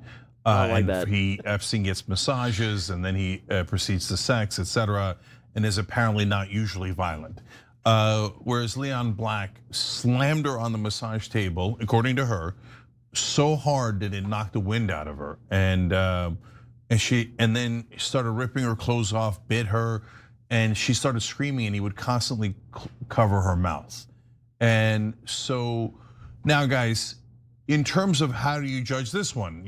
First of all, everyone makes their own judgment call about things that haven't been proven in court. But Hey, I know you're a news program, but you know what other news programs do? They have this thing like opinions, and I think that you even have a segment called Chank's 2 cents. So why can't you ever give your 2 cents about something that might be theoretical instead of just being like, well, it's not in a court of law. 158. I don't know, Jake. It's almost like you're manufacturing consent for these fucking billionaires doing exactly what they're doing because, I don't know, do you not want your stuff being scrutinized? Are you playing that game? $8 million. Well, he says it was for financial advice. Wait a minute. Leon Black is one of the top financiers in the world. If you need financial... Dude, I don't have to wonder why people ain't watching this shit anymore. Jake, I don't know what happened to his brain, but this ain't the Jake that used to be like the young Turk. Advice, and you need to pay $158 million for it. No one would ever hire you again. That wasn't for financial There's no way in the world that one financial guru asks anyone else, or let alone Epstein, for financial advice and pays them $158 million for it? No. So you have a good sense there. And by the way, Leon Black is, in retreat over this, and he quit Apollo over that. He quit another. Hanged for this. Heard from AG recently? If it's true. Prosecuted? Okay. Yes, but I'm gonna keep it private because I'm not sure if he wants me actually talking about this. I mean, he's doing well. A justice system, but he should be investigated. He should be prosecuted, and if convicted, let's bring back public hangings. By the way, I don't know if people. He's mapping out his life. No, yet, but let me be abundantly clear. I have changed my stance that. on the death penalty. I think in some cases the death penalty makes sense. This is a perfect example, and it should be public. Should be on the town square, hanged in front of the public. That's what I want to see. If it's true. If it's but shout out Angry Ginger. Everybody follow. If it's true, and then you could argue about whether that's the right form of justice. I would love any kind of justice, especially given the last email. Watch the pig squeal. Anyway, final thing that I'll mention here is, the Epstein files that were just released by the DOJ. Are they elites that hurt people? Did a Rowdy. Seriously, were they elites that hurt people? Terrible job in... Because I kind of agree with her on that one. Redacting the names of the victims who wanted their names redacted. They were assured... I don't know, man. Maybe it's because I'm in an emotional place, and when it actually comes down to it, I will be... I thought I was very consistent in that, but sometimes, every once in a while, I'll read about a case, and I'm just like, no. But they weren't. No. And so what I found really fascinating was that while I don't like the overuse of capital punishment and the fact that we have gotten so many wrong, but it's like, I don't know, if we can reserve it for where it's just like, no, there's just so much evidence and it's just so obvious, like, no. The victims weren't protected. I don't know. The predators seem to have been protected, including this person who sent an email to Jeffrey Epstein. We don't know who it is. We don't even have their name. They just simply wrote, I am in China. I will be in the US second week of May. At this point, we need a complete seizure of wealth of anybody's or a complete seizure of anybody's wealth that's over 100 million. To which Jeffrey. So I actually liked this idea, which came from Tim Dillon, that apparently we need, like, he was calling for operations for the Cayman Islands to just be essentially, raided for all the stuff that they're hiding, and then you make it illegal for them to hide their money. Responded. Where are you? Are you okay? I loved the torture video. I think the public deserves to know who sent Jeffrey Epstein a torture video, and more importantly, what happened to that person? Where is that person today? Was that person? No, if they're hurting people, then they can get locked up for the proportionate, judgment on their crime. Ever investigated? Okay. I have a pretty solid take on this one. If it's non-violent offenders, then we need to stop filling up the prisons with them. And where's the video?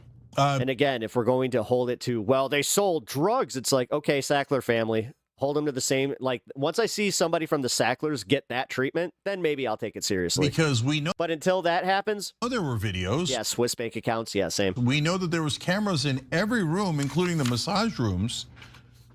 And now our government tells us, oh no, golly gee, we can't find any of the videos. And then we have legacy media doing nonsensical stories about, oh, we don't know if there were video. Yeah, I mean, sure, every room had a camera, but we don't know that they taped anything. Oh, come on, please.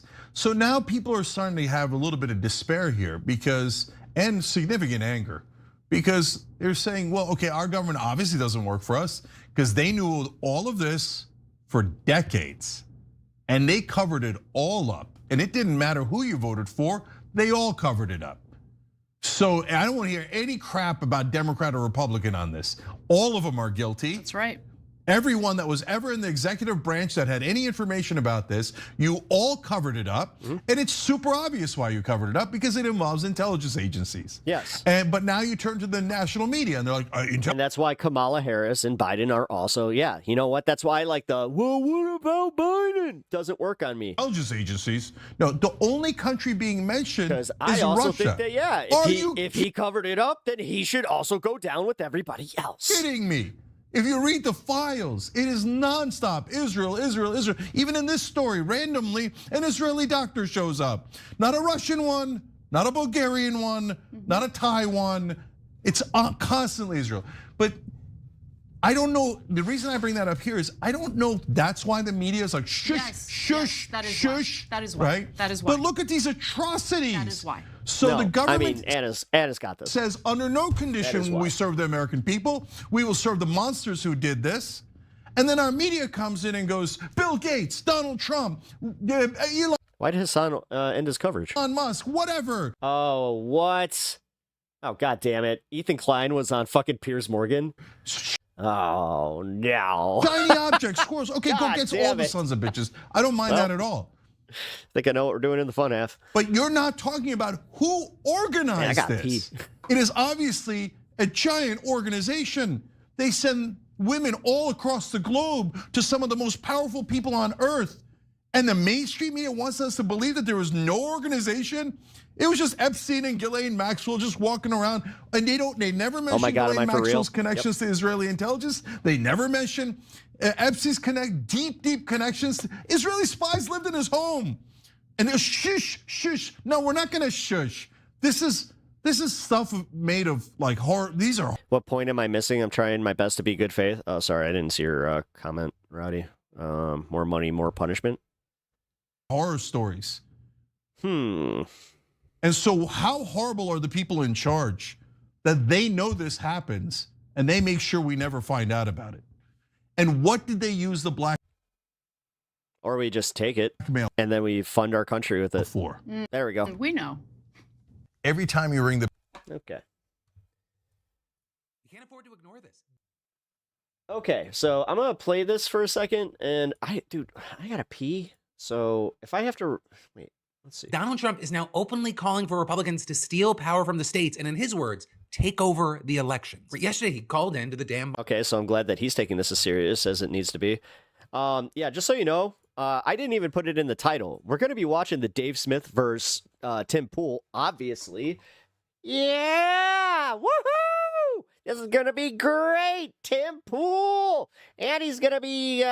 Wait, isn't he a libertarian? Oh, wait a minute. Uh-oh. Wait, it's not a liberal? Oh, kick flip. Just a little hop.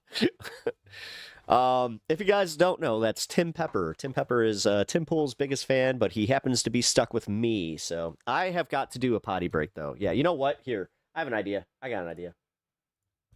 While I take a quick potty break, I have music that I can play. I forgot that I could do this. It helps when you have people that have given you the ability to play their music. Now, if I could just find it. Oh my God, are you kidding me? Oh, this was supposed to be easy. Well, there we go.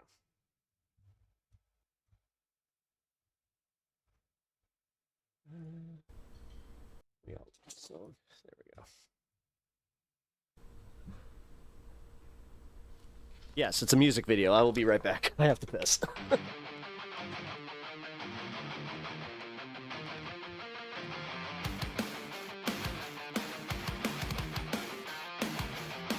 Big waves, sharp pains, blocking all my ability to safely say something. All I wanna do is just dream, never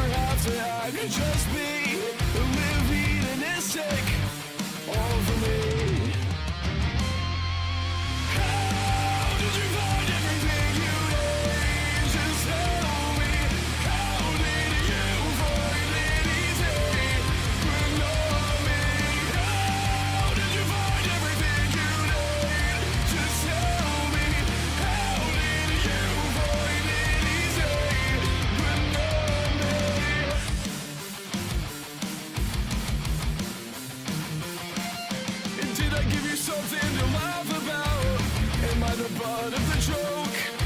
Modern day humor delivered in the form of insults. Every now and then I like to shake my world around. Could you pull the rope hanging from my back now? Can I blame it on God? Is that trick too old now? How did you find everything you need? Just tell me. How did you find it easy? But not me. How did you find everything you need? Just tell me. How did you find it easy? But not me.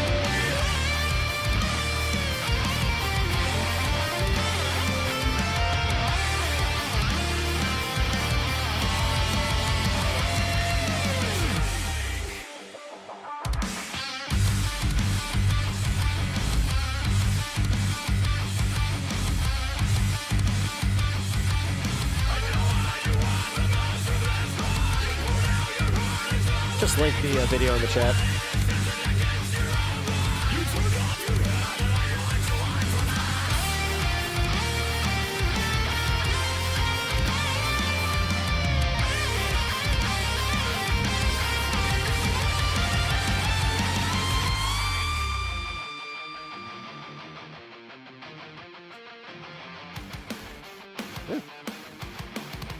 Didn't expect to take this long of a break, but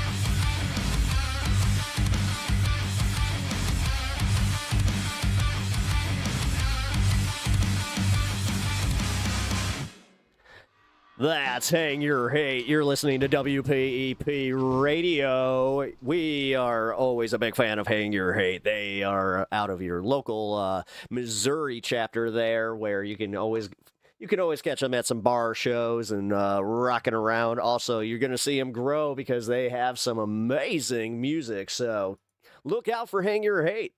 And also, damn it, my fucking... That actually kind of hurt. DJ Pep, yeah. Well, if you guys are ready for a little bit of politics, we're going to get back to it. All right, we were listening to WPEP. Pew, pew, pew, pew. It would be pew, pew, pew, and then dong. Wait. I need my Bongino show, and he said... Look, I took over a border with 25... Okay, so if you... Here, I'm going to just restart this. It was 12 seconds. You can't afford to ignore this. Donald Trump is now openly calling for Republicans to steal power from the states, and in his words, take over the elections. Yesterday, he called into the damn Bongino show, and he said... Now we're back to our dystopia? Yeah. Look, I took over a border where 25 million people came into our country, many of them murderers. If we don't get them out, Republicans will never win another election. These people were brought to our country to vote, and they vote illegally. And amazing that the Republicans aren't tougher on it. The Republicans should say, we want to take over. We should take over the voting, and at least... Time for some games with the boys. All right, J Money. I will catch you later, man. Many, 15 dancing. places. Nice, Amanda. The Republicans ought to nationalize the voting. Now, I know I kind of just hit you in the face with that clip. I want to say welcome back to the Philip DeFranco Show. It is Tuesday, February 3rd. Welcome back to another daily dive into the news. But that clip... It's crazy. Or just first of all, the Constitution gives states broad discretion to determine how they run their elections, not the federal. But you know what's sad is just how casual he was about it and how everybody's just like, meh. Government. Second of all, 25 million undocumented immigrants didn't come here under Biden. That's just a lie. We don't have great data past 2023, but Pew estimates that around 3.5 million had come in by that point, putting the total population at around 14 million. And third of all, non-citizens do not vote. Like, putting aside the few extremely rare edge cases that are so negligible that you can basically just say non non-citizens don't vote. In fact, Trump's own administration's probe into supposed voter fraud has so far turned up virtually nothing. Reportedly, he had his DHS check nearly 50 million voter registrations, and only about 10,000 or 0.02% were referred for further investigation of non-citizenship. And even assuming that that number is accurate, which it may not be since officials say that, some people were mistakenly flagged, that's only registered voters. It says nothing about how many actually voted. But of course, none of this is new. Election integrity has never been in doubt for anyone but Donald Trump and the people he suckered into his delusional fantasy world. And so it seems like everyone with a shred of people who actually had a little bit of pride in our country pre-Trump. What we used to use our elections as something that we were very proud of, that made us better than other countries. Kennedy left, who cared. But now we're in the same boat where he's convinced everybody that it's you know what? We're a third world country. Third world country. You can't trust the voter rolls. You can't trust the states. About honesty over loyalty. They're looking toward the midterms this year and just chewing their fingernails off. Right. And as far as the 15 places or states where Trump says that he wants to take over voting, he didn't name them, but he mentioned a couple later on, including Minnesota. It's a mess. There's something in the water up there, and I love the state. I won the state 3 times, but I got no credit for it. I won that state 3 times, but it's a rigged state. Really rigged badly with the Somalians and the Somalians and the... So did you just say that you won it because it was rigged?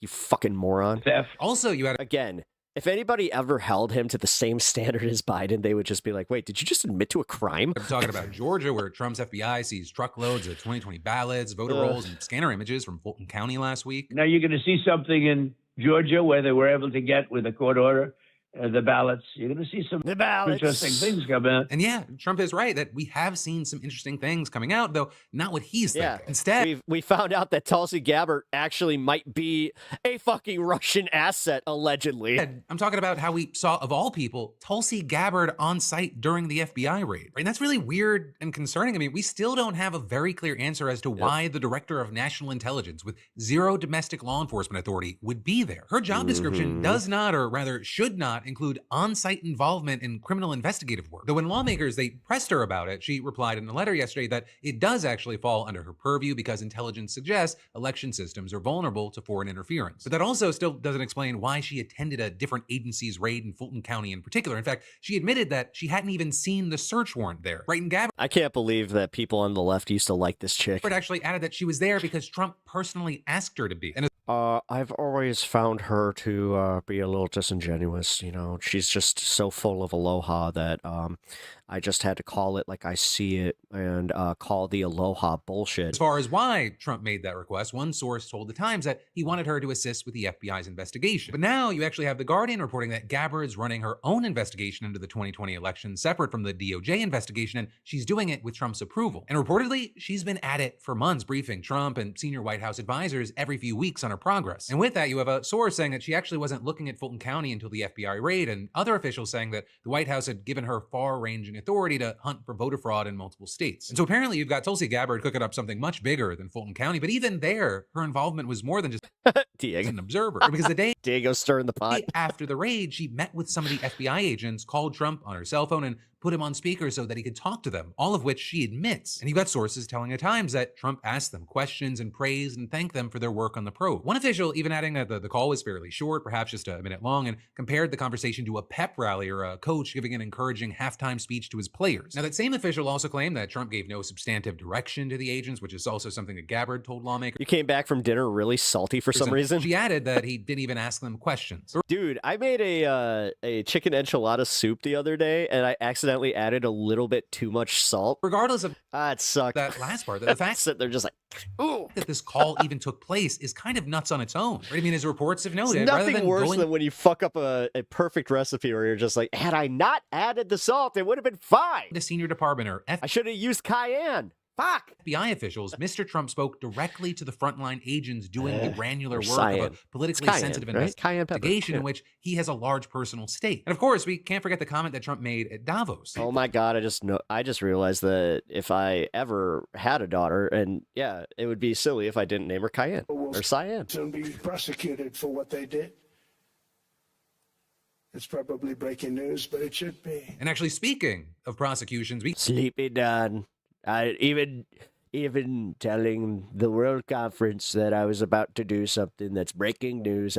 I said it with about as much gusto as somebody who's tried to convince somebody that you're not falling asleep during a movie. We can expect to see some fireworks.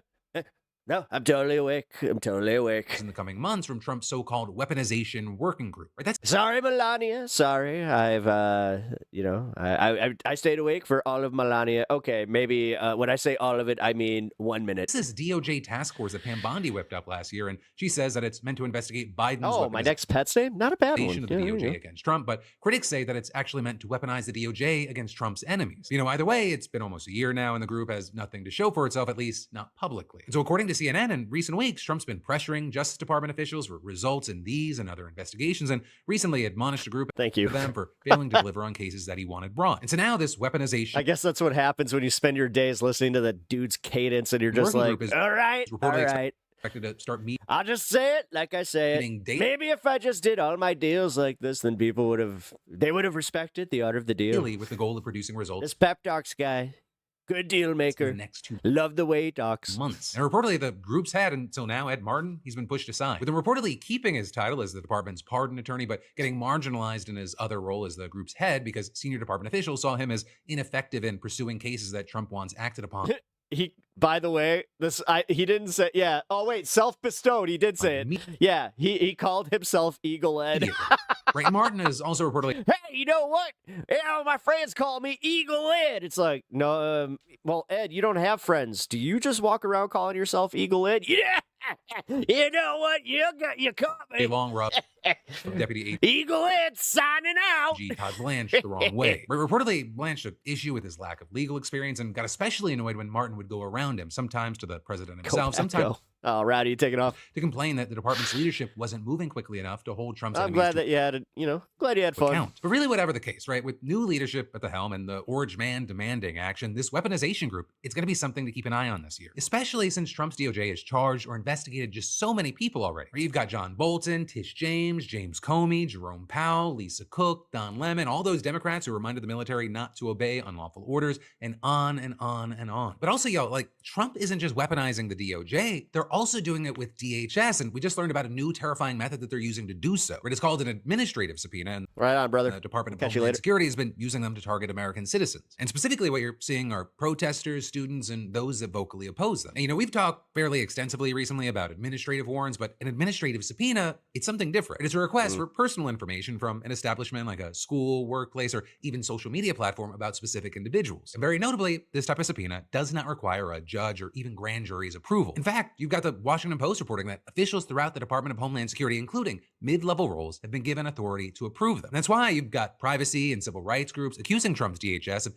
using this authority to strangle free speech. We've now seen them used to get information about a Columbia student who participated in a pro-Palestine protest, to attempt to identify Instagram users who protested about ICE raids in LA, and even try to get information about the thousands of Minnesota healthcare workers protesting ICE. So also, in some cases, it's smaller scale. Which again has nothing to do with these giant fucking prisons that they are building and the fact that they're creating a database with domestic terrorists in mind. The Washington Post, for example, interviewing a man named John who had an administrative subpoena served on his Google account. And apparently just for sending an email to a prosecutor threatening to deport an immigrant back to Afghanistan where his life would be in danger. And that email reportedly asked the prosecutor not to play Russian roulette with the immigrant's life, and added, err on the side of caution. There's a reason the US government, along with many other governments, don't recognize the Taliban. Apply principles of common sense and decency. And barely 5 hours later, he got subpoenaed. Now with all this, according to don't support the Democrats. Support the ones that are trying to oust them. Supporters, administrative subpoenas are critical tools that allow investigators to skip the judicial. Stop. This is the problem with having the leadership be Hakeem Jeffries and Chuck Schumer, is now all of a sudden people are just like, yeah, you know what? I might as well not go vote, which we saw what happened with the last time that was in effect. So no. Process when searching for no protest, no vote. Information that could, for example, vote for a goddamn libertarian if you have to, but vote for anybody but this, this bullshit that we are currently in. Track down a pedophile or drug trafficker. And also, this is why you do have to get involved. This is why, with my DSA chapter, they don't like me very much because I keep telling them what they are fucking up. But then you have a lot of experts saying that I've sent them more than one email where I'm just like, if you guys don't pivot your strategy, I'm gonna rescind my payments, and I do not want to be associated with a group that doesn't seem to care about the future of our politics. All they seem to care about is influencing things. Lack of oversight and general secrecy, it threatens. Like, for real. Like, they want to influence people around, but they don't want to influence them to vote for anybody. Like, in Chicago right now, we don't have anybody. Core democratic principles. And so, for example, you had one law professor saying, this vast administrative power has remained opaque even to those who receive these subpoenas and invisible to those it affects most. And with that, you would understand. Like, we have an open Senate seat, but you know what? No DSA candidate that's the front runner to get into that seat. Attorney for the ACLU adding, there's no Zoran Mamdani energy, nothing. No oversight ahead of time, and there's no ramifications for having abused it after the fact. And saying, as we are increasingly Hakeem is asleep at the wheel. Fuck yeah, in a world where unmasking critics is important to the administration,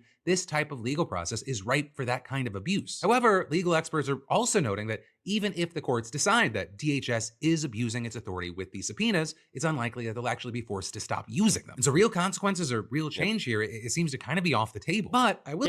Yeah, that's why every American is kind of freaking out about this. They're just like, wait, so nothing's going to happen? I'll say that may not be the case for the State Department, right? Because the State Department, along with its Secretary Marco Rubio, have now been sued by a coalition of immigration groups, attorneys, and U.S. citizens. And specifically, they're suing over a decision announced last month to suspend immigrant visa approvals for nationals of 75 different countries. At the time that it was announced last month, the reason was apparently to, quote, ensure that new immigrants will not extract wealth from the American people. Because according to the Trump State Department, immigrants from those 75 countries take welfare from the American people at unacceptable rates. In their announcement, adding, we are working to ensure the generosity of the American people will no longer be abused. How?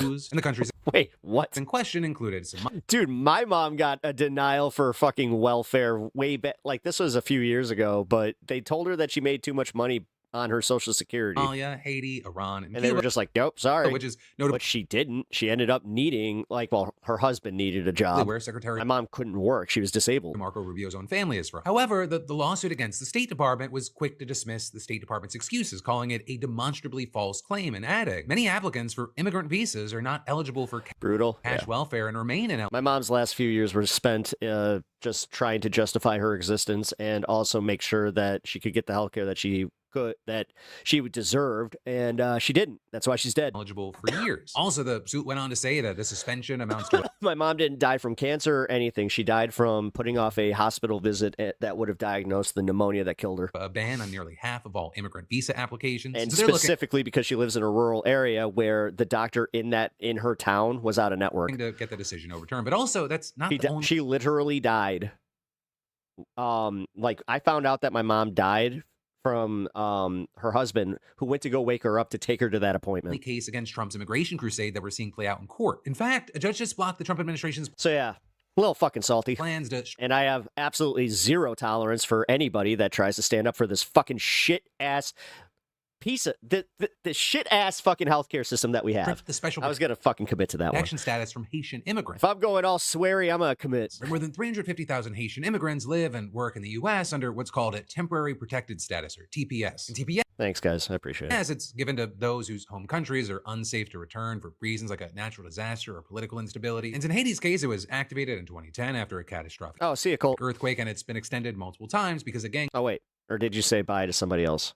I think you were saying goodbye to somebody else. Oh, you were saying bye to Rowdy. Status, it was set to I just saw the wave today at the direction of Homeland Security Secretary Kristi Noem, but then at the 11th hour, our disability system is atrocious. A federal judge blocked the Trump administration from ending. Our healthcare is completely dysfunctional. I'm going through it right now. This is why I have this. You see this? You see that? And for my my horizontal streamers, that over there, yeah. Ending the TPS. Yeah, that's all because of our fucking healthcare system. Yes, and she just slammed Kristi Noem. And I have good insurance. Specifically, we're just straight up saying that Noem didn't have the authority to make this decision, and adding that Noem's reasoning, quote, focuses on Haitians outside the United States or here illegally, ignoring that. Yeah, see? It's almost like Kyle could have chilled the fuck out. Haitian TPS holders already live here and legally so. Also adding that Noem, quote, ignores altogether the billions that Haitian TPS holders contribute to the economy. And so with all that, obviously, Team Trump not happy about this ruling. And you had Tricia McLaughlin, a DHS spokesperson, saying, temporary means temporary, and the final word will not be from an activist judge legislating from the bench. In the meantime. Whoa, that is like she got like angry eyebrows that she like forced into not being angry eyebrows. Plaintiffs and countless other Like she's supposed to look like a fucking Vulcan. Haitian immigrants, they're taking this as a win, despite the near guarantee that this case is far from over. And so with that, you had one of the attorneys for the plaintiffs saying, although the government will probably appeal, today's ruling allows Haitian TPS holders to breathe a sigh of relief, even if only a small one. We look forward to defending the court's ruling on appeal. But then also, while we're talking about her, while she's, getting slammed by a judge, Kristi Noem, she's actually making concessions with Democrats about ICE agents, albeit, I'll say, very small ones. Right? Specifically, she just announced that all ICE agents in Minneapolis will immediately begin wearing body cameras. And that policy, they say, will spread. Oh, this is your favorite pep hoodie? Nationwide. That's my drug rug, as soon as really? the funding is available. Though also, I'll say, Noem herself, she can hardly take credit here. The idea was actually. I remember I was watching an episode of Intervention, and there was a guy wearing this exact same one, and my wife was just like, "You guys have the same drug rug." I was just like, "You know what? That's not exact. No, that's not great. I love this thing." Republican Senator Ron Johnson as a concession that to keep ICE funded as Democrats. Who was that blonde lady? Someone who works within the Trump administration. She's a spokeswoman. Financing. She shows up on random like Fox News and shit. While I was recording today, the House. She literally sounds like she's 12. Passed the bill to end the partial government. Like when you hear her voice, you would swear that she just got out of high school. Shut down, sending it to Trump's desk. desk. In the Trump administration, with this Epstein stuff, great optics. That is, this minor change. It definitely doesn't, do much to improve ICE's reputation at home or abroad. Right on that business and political line, we're seeing companies in countries like France and Canada either distancing themselves from or cutting ties with U.S. entities over ICE. Then on more of a social and personal side of things, you have the likes of podcasters like Andrew Schultz getting a ton of attention for saying that he hit his breaking point after watching how the administration responded to the Alex Preddy shooting. Like, I didn't think what's happening right now with ICE could happen in America. I genuinely did not think that was possible. I thought our institution, I thought the Constitution would hold up. Like it all of a sudden becomes not like liberal catastrophic thinking. It starts to become very reasonable, nuanced criticism of the administration. They have just made the most far left critiques of the Trump administration. Their reaction to this has just justified all of them. Yeah, I kind of wish I could do that too. In one moment, all of their responses, from Trump to Kash Patel, they have justified every. Andrew Schultz will do this again in 2028. Single and I know people will probably look at this and be like, they've done a million other things to justify them. Sure, and that's fair. But this specific situation, I think, is a breaking point, and it has justified all those criticisms. I think people's antennas are way up, and people's antennas that were not up initially. Right, and with all that, you had people kind of seeing this as Andrew kind of conceding that Trump's critics, the people who were nothing about Andrew Schultz's nuance, sounding the alarms for years, they may have been right all along, or at least they were right on this issue. That ends up being a big deal, not only because his podcast is pretty big, but because Andrew had Trump on his podcast leading up to the 2024 election. So that's also why you're seeing a lot of mixed reactions to Andrew's comments here. Are you some celebrating that anyone who may have supported Trump, they're seeing the light, though others are frustrated that Andrew propped Trump up and now he kind of wants to walk it back? And I will say you actually... Yeah, holding people to, like, if he apologizes and doesn't do the what I made a decision, guys. Like, if he says sorry, fine, but that's where I'm gonna draw the line, where it's like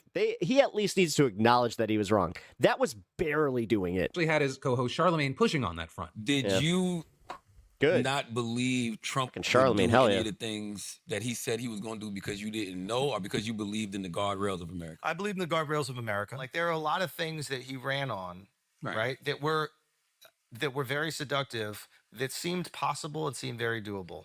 And one by one, backtracking on these things. And all of this, it does feel like it's hitting on a conversation and debate we're seeing play out at all levels. I mean, whether it's personal and private, or Saturday Night Live, they just did a sketch about this was hilarious, by the way. This kind of thing over the weekend. Yeah, that was really, really funny. That's how 10 toes. I think that Donald Trump might not always be telling the truth. Down. No, I told you. Shut up. Do you want me to just go back? Fine. Trump supporters have been. The hilarious. MAGA movement has been. Some have referred to it as cult-like. The idea that even a small part of it might be open to changing their minds, it feels like a big deal. But also, you've got plenty of people still feeling angry, not trusting these changes of heart, and wanting to just kind of scream, "We told you so." And then there's even more we've got to dive into in just a minute. Anything Clinton's agree to testify? Fuck it. I don't want to. You know what? Fine. Let's go into it so I'll get accused of, well, now you're not going to cover the Clinton thing. Get connected before your next trip. But then diving right back in. Yes. This is to placate a few fucking morons that were in chat earlier that might not even be here right now.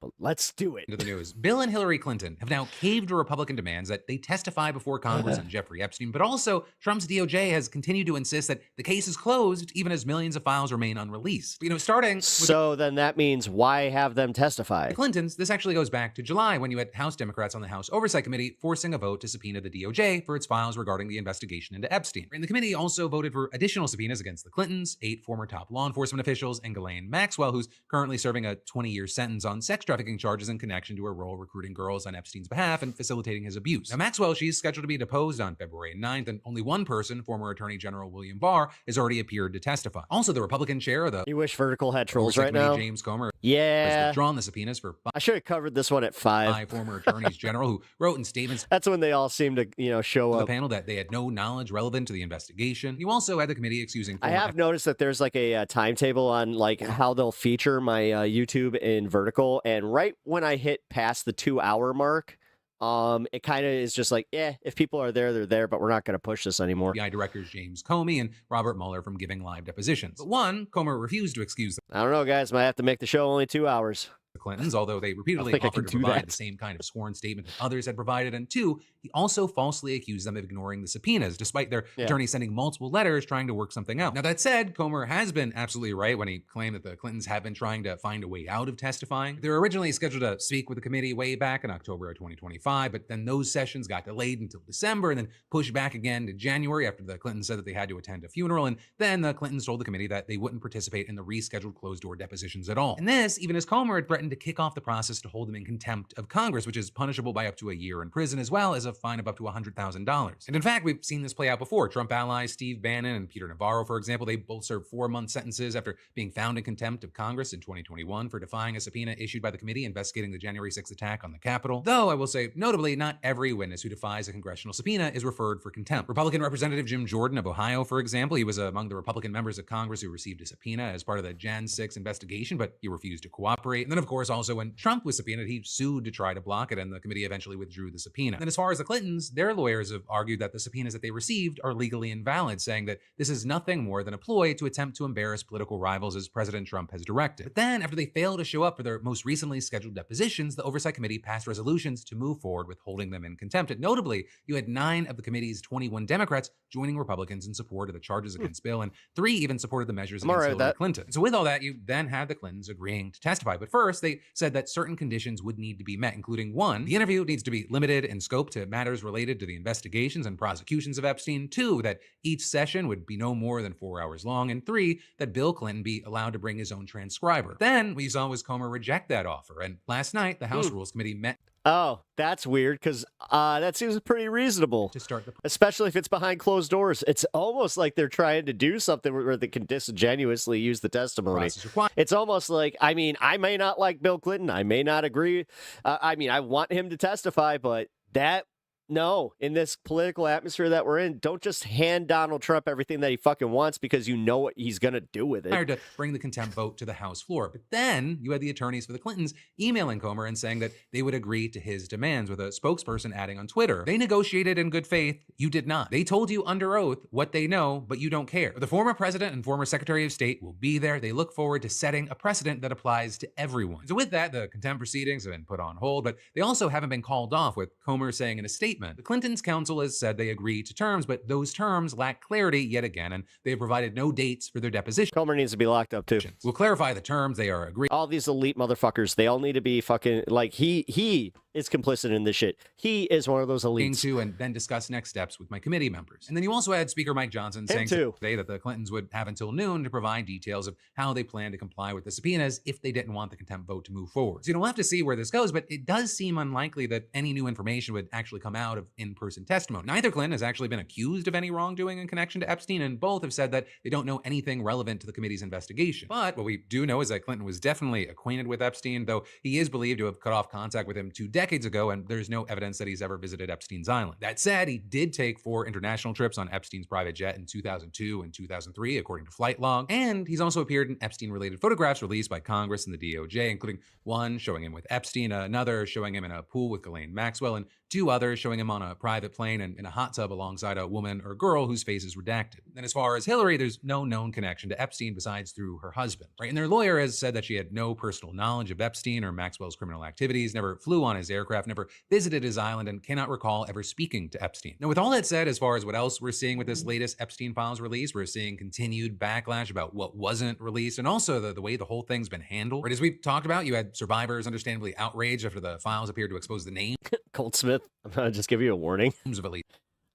You may be enjoying the content now that I'm not covering more religious stuff, but There's 43 of them, along with there being dozens. There's likely going to be a time where I'm going to talk about some religious stuff and you might not vibe. Of unredacted nude images. What Or the I DOJ feel. actually leaving all of that unredacted initially, even while taking the time apparently to black out significant chunks of the files for no apparent reason. And that's actually why you had Ro Khanna and Thomas Massey arguing that the redactions appear to not comply with the Epstein Files Transparency Act, which requires that no document be withheld or redacted based on embarrassment, reputational harm, or political sensitivity. And all of that as you have Democrats now accusing the DOJ Is he going to write his strongly worded letter? of breaking the law by continuing to withhold as much as 50% of the files, even though we're now well over a month past the December 19th deadline. You know that 50%? Down with the theocracy. Number? I mean, Jamie Raskin would have to go too. Deputy AG Todd Blanche. Pretty much anybody in a seniority position of the GOP or the DNC. Yeah. Blanche has explained that by saying that the department all new blood had initially found 6 million pages of documents identified as potentially responsive. And he said that they erred on the side of overcollection of materials from various sources to best ensure maximum transparency. And then with that, he said that the number of responsive pages is significantly smaller than the total number of pages initially connected, which is why only around 3.5 million pages. All right, so this actually plays into the next video that I was just about to play. So without further ado, we'll just go into it. It only gets worse from here. We're going back into the 3 million documents. So far, we mostly covered how billionaires lied about their relationship with Epstein and or got blackmailed in the drafts, eventually killing their marriage. We talked about Howard Lutnick, how he lied about meeting Epstein, although he still denies this. And we also talked about some horrible accusations against Trump. It's a check it. And Bill Clinton, although we were clear that they are unverified. Now, some people have responded to the release, like Elon Musk, saying that no one fought harder for the full release of the Epstein files than I did. Ironically, he claims that he knew that the playbook of the far left propagandists and legacy media is admit nothing, deny everything, and making counter accusations, saying he had never set foot on Epstein's creepy island or attended parties, despite the fact we saw last time that Elon was asking to be invited to the party. What day night would be the wildest party on your island? Nevertheless, I think it's an interesting God bless me, whatever I believe. Thank you for that. The playbook. I'll always take that. As we get into this much As long as darker it's not side that I'll pray for you bullshit that's a little bit, of the 3.5 million files, you're going to notice this trend Comes is off as true. condescending. That everyone we're going to talk about, basically they admit nothing, they deny everything, and then they usually make counter accusations against other people in the files. Almost no one has faced any kind of consequences for this whole thing, leading me to wonder, why is it that it seems like really only in the rest of the world has anyone faced anything? I mean, you've got the former Prince Andrew losing his title. You've got the Slovakia National Security Advisor resigning over the Epstein links. But in America, I'm really hard-pressed to think of anyone who has actually faced any kind of accountability. I think Larry Summers stepped back voluntarily. But other than that, it's hard to think of anyone who's faced any kind of justice. In fact, arguably... Did I lose my horizontal stream? Ghislaine Maxwell's life is better than it was previously since these Epstein files have dropped. And what's crazy about this is that we know that the government story is false. Remember, the FBI documents showed they had 10 co-conspirators they were investigating. We also got an old draft of an indictment where they had several For some reason on my phone I did. Defendants with Epstein. Now, of course, we know these were never ultimately charged. This was back in 2005, but just imagine all the way back in 2005 where these charges It's reading 0 again. That's why I'm asking. Are from. We already had evidence that Epstein was not working alone, and like, of course he's not. But now we're going to talk a little bit manufacturing consent, Noam Chomsky, about how the scheme operated. Now, to be clear, we're going to talk in a second about the laundering of Epstein's reputation, the people who protected him this whole time. But right now, I want to talk about how Epstein got some of these girls in the first place, because the Epstein files provide an interesting look behind the curtains. Obviously, we know Ghislaine Maxwell was... Does it have anything to do with a bunch of modeling agencies? Helping, whether it be procure the girls, talk them into stuff. But now we have emails of a different side of the scheme. It says, yesterday I spoke to Daniel Syed, who Jean-Luc Brunel describes as a scout or recruiter of girls or women for Jeffrey Epstein. Attached to this incoming email from Brunel is the contact information he has for Syed. And then they blacked out his number and email. But digging into Jeffrey's emails... Wasn't that Destiny's last name? With Daniel shows that he was constantly sending him links to girls. It shows Jeffrey Epstein paying Daniel 3,000 euros, which, to be clear, was the amount that was agreed to by Jean-Luc Brunel. Quote, Dominic, pageant shell companies. We will pay him 3,000 euros each month for scouting for a 6-month period. On all models we will get him, we will pay him 5%. It's almost like this is what I was saying. Commission on their earnings. Imagine it's like baseball or it's like basketball. You're scouting for, I hate to use the word talent, but that's really what this guy was doing. He was going around the globe trying to find people for Jeffrey Epstein and Jean-Luc Brunel. According to one lawsuit, Epstein trafficked a Jane Doe to Jean-Luc Brunel many times. It describes their operation as this: many of the girls came from poor countries or impoverished backgrounds and lured them in with a promise of making good money. Quote, Brunel has been a model scout for various modeling agencies for many years, and he was apparently able to get U.S. passports for young girls to work as models, eventually, of course, being sent to Jeffrey Epstein. Now, it should be noted that Jean-Luc Brunel himself died. What? You're telling me that they were here illegally? In prison by hanging. And that's while he was being accused of horrible crimes related to trafficking and minors. So this guy is not now it says a 3. good guy. He was part of that's the why I'm kind of like freaking out about it a little bit, because I'm like, yeah, that's weird. Along with Daniel Syed, who was also scouting on behalf of Epstein and Jean-Luc Brunel. They had their agreement. Here's a sample of how this would work. Jeffrey Epstein asked him to take a full body shot of someone. Daniel Syed says, now she is really skinny, I will do Polaroid. Jeffrey Epstein asks for a copy of her passport and then asks, how many tickets do you want for Woody, meaning Woody Allen? He says 2. Okay, thank you. Full body if possible. And then Jeffrey Epstein says, doesn't look too happy. Comments on her body, and then he says she... The thing is, they got to be very careful. If they start going around demonetizing every single Epstein video when it's this prevalent in the news... Is very sweet. I'll skip a few of the sordid details here. They comment about her body extensively, and then Jeffrey Epstein says, I sent a request... Because I've seen that. Does she want Breaking Point's lost monetization on theirs. Come out to Paris on Sunday. He says, I will invite to come. And this is basically how it worked. Daniel Syed flew around the world looking for women, sending photos to Jeffrey Epstein, who then would get copy of their passports and bring them to the States. Here's an example of this. Daniel Syed brings him a girl. They didn't redact this name, but I'm going to do it. He says, very nice, easygoing, dream to work in United States or visit the United States working as a model in Dubai. He asks age. Daniel says 22 or 23. I forgot to ask her. She looks younger. I have her number if you want to call her. She was going to send this evening. And this happens over and over. At one point, he talks about a Thai actress.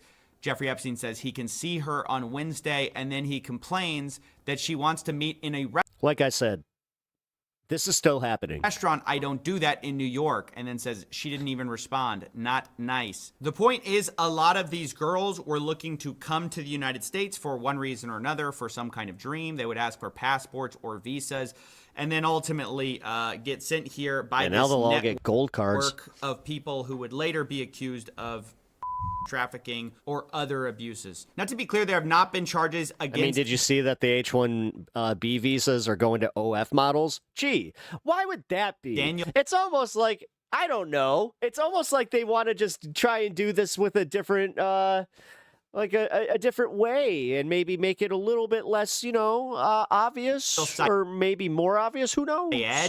But yeah, I love that Sagar was the one that I learned that from, and then I looked into it. I was like, holy shit, that's true. Government, remember, says they have no evidence to go even predicate an investigation against. Yeah, they're prioritizing H-1B visas to OF models, charge third party from other countries. So it's a little bit bizarre. Take that for what you will. To be reading about this scouting operation for Jeffrey Epstein, the way he recruited girls, and then be told, yeah, nothing to see here. Yeah, one of the scouts was like this, like, this is why I was saying, in jail, no, but it's the elites. This is why I'm like, you know what? No, fuck it. Anyone that's making over fucking $100 million, no, there's no one else. Lock them up here, even though there's definitely guys floating around. Even though we literally so much corruption. have honestly, we should just like, this is how, like, in a perfect world, we would be able to run them out of the country, where they wouldn't be able to live in this country or return to this country because of just how disgraced they are and just redacted defendants in. Gee, I wonder why that is, like, why they're not worried that that might even happen. It's almost like they actually know that they're going to get away with this. Old draft of an indictment. We have nothing to do. But meanwhile, we're going to fight each other about, trans rights and all this, minuscule bullshit online, which again, now really hits because Epstein was also setting that in motion. We can't possibly imagine doing anything. And like, do you understand how we're living it? Like, how this guy's been dead allegedly since 2019, and we're still living in the shadow of his dream. That brings me to one of the frustrating parts of, like, I'm not sure if anybody is feeling just how uncomfortable that is, but yeah, we're still there. These whole files is the redactions. I mean, I know I've been over this, but it's a different thing. In the past, the files were sort of overly redacted to protect people.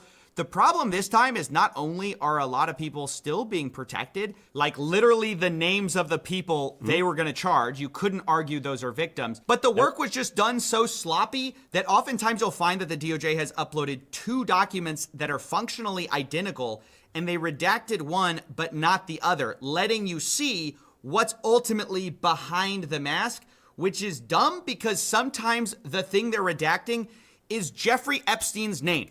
Or other times it's somebody who clearly is not a victim, because then you see the non-redacted copy and you're like, yeah, that's clearly not a victim. So it's a little strange what they seem to have done here. Let me give you a for instance. Strange? You mean that, like, they didn't know the difference between who might be a victim and a perp, so they just made the fucking call on the fly? So we have this message from somebody whose name is blacked out, and we see participants, and then we see Jeffrey Epstein is involved, right? And it says, we need to work around your 38. We need to push back on the lies, then crush the pedo trafficking narrative, then rebuild your image as a philanthropist. Now, I want to know, great job on that. Who's doing that? Who's trying to rebuild Jeffrey Epstein's image, right? Well, we go ahead, we scroll down, and we see that Jeffrey Epstein sends something. He says, in any bar where drinking age is 18, and you see the participant is once again blacked out. But underneath it, in a separate file, we see Steve Bannon, a famous political figure, is in here, and he's saying the same thing. He says, first, we need to push back on the lies, then crush the trafficking narrative. Then how is Bannon, like, not just rebuild your image as a philanthropist? Guys, why did you censor out his name? Or like, why was that censored at all? I don't understand.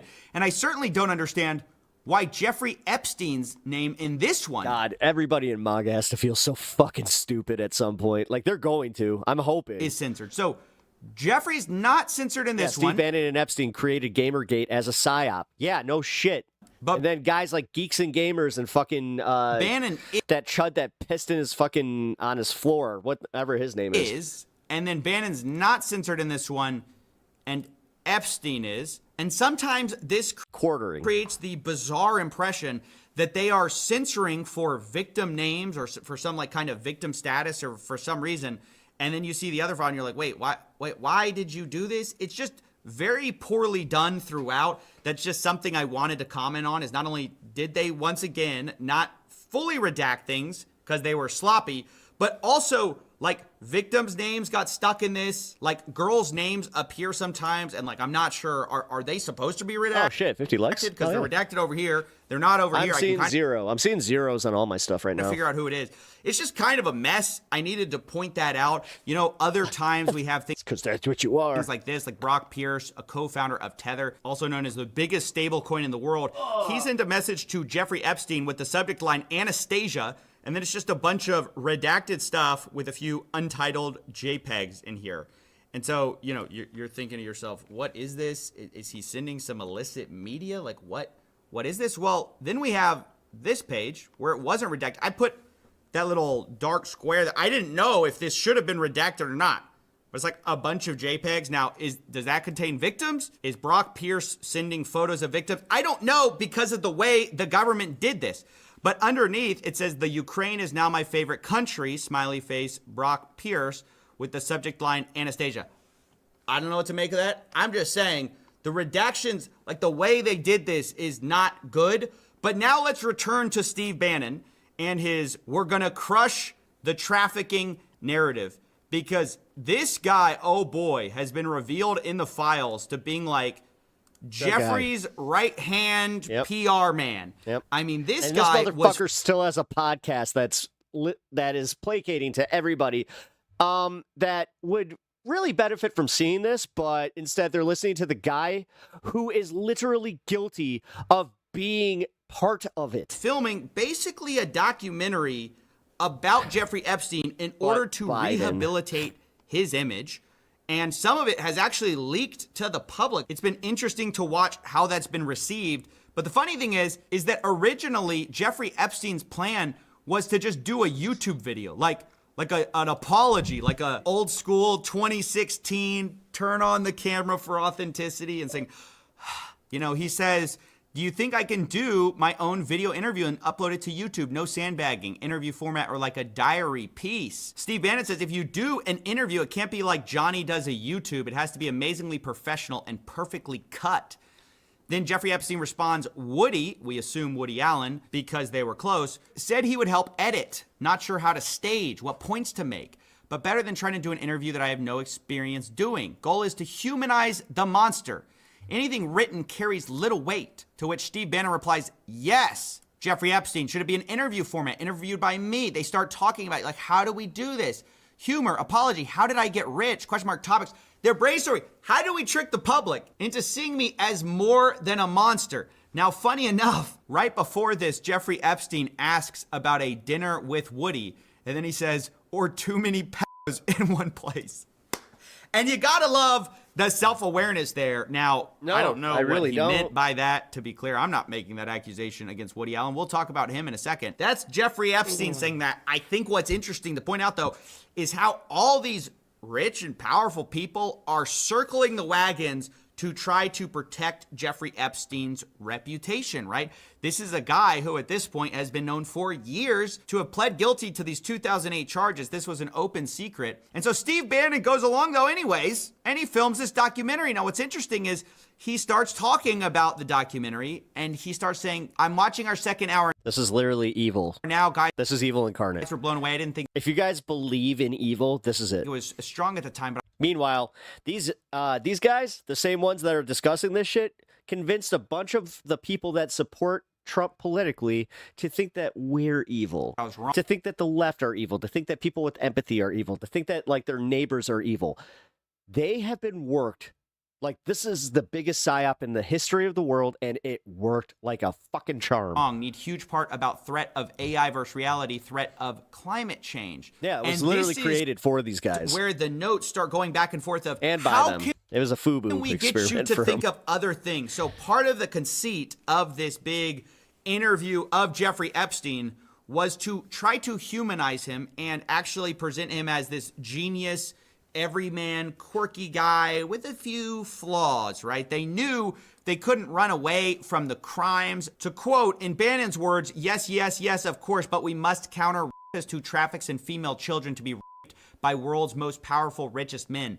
That can't be redeemed. You can't redeem the unredeemable. You are a lot of things, which we will show, but you are not that. Bannon is aware that, like, they can't fully embrace the Epstein thing. They have to kind of make it about more than that.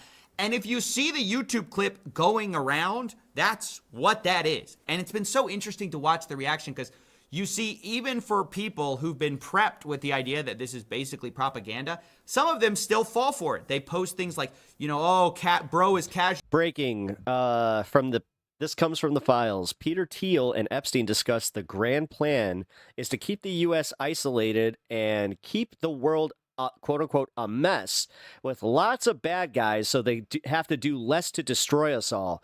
They intentionally played nations and people off of each other and to hide the fact that they were responsible for the chaos. Iraq, Iran, Libya, Syria, Palestine, Lebanon, Egypt.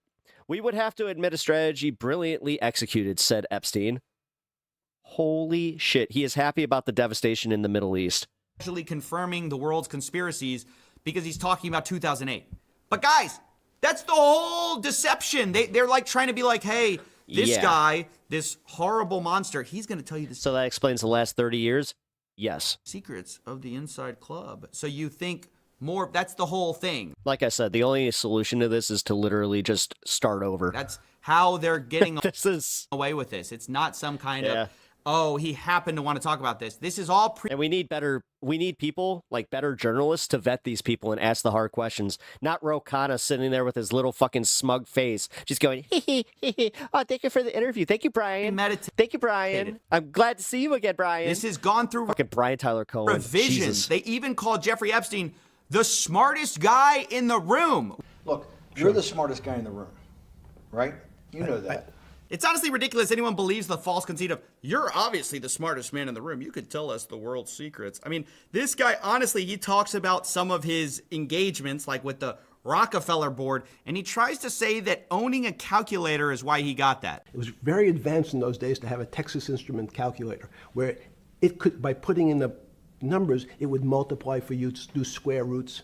And that was the first, and everyone who had a calculator was already advanced on Wall Street. The most important parts of business were really now going to calculations. Places like Rockefeller needed someone to say, look, we're entering a different world where numbers and the numbers of companies, portfolio management was going to be balanced. It was going to be statistical.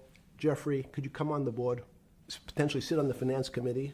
So we're honestly supposed to believe that Jeffrey Epstein got onto this prestigious Rockefeller board because he had a calculator. Wow, he was a chud with basic skills. But also that he's the smartest guy in the room, the smartest man on Wall Street. And let's not talk about those horrific crimes he committed because, you know, he's not really such a bad guy after all. But it wasn't just Steve Bannon that was trying to humanize or giving advice on how to humanize Epstein. It was also Richard Branson, the famous billionaire. He was caught emailing Jeffrey Epstein saying, "Dear Jeffrey, it was really nice seeing you." Honestly, there's a certain contingent of models that signed NDAs that I'm just like, oh my God, you fucking played into this. Yesterday, the boys in water sports can't stop speaking about it anytime you are in the area. And I'm saying not the victims. I'm saying like the ones that like they, because I've heard this from models where they're like, yeah, we kind of know that's a thing. We always get told like we're gonna have to go to this party. You just have to know how to kind of play it. Love to see you as like. Really? As long as you bring. Then you find out later that it's just like, oh, so you were at that party and it turns out that you weren't able to leave. Your harem. I don't know. That's not that ambiguous, guys. I think we can imagine what that means. But anyways, it's the money. No, I know. He says the money and prestige. Trust me. And I think if Bill Gates was. I dated a girl that worked with a modeling agency when, God, I was like 16. And yeah, willing to say that you've been. She was very aware of this, like the way that the anytime that she had a booking with a photographer, she knew that that photographer was going to try and sleep with her. A brilliant advice. And she just said that was part of the industry. I'm like, that sounds like a toxic ass industry. I him that you slipped up many years ago. She let it slip that the head. Now this is where I will be careful. The head of the company that she worked for was known to take up and coming like male models and make them sleep with her even if they were gay. By sleeping with a 17-and-a-half-year-old and were punished for it, that you've more than learned your lesson and that's the industry. Done nothing that's against the law since. And but yes, prestige. Yes, when you see Chanel and Louis Vuitton and all this bullshit, just know that this is what it feeds. And you have a penchant for women, but there's nothing wrong with that. Anyway, something along those lines. Dude. He's giving him, like I said, they're all fucking degenerates. PR advice.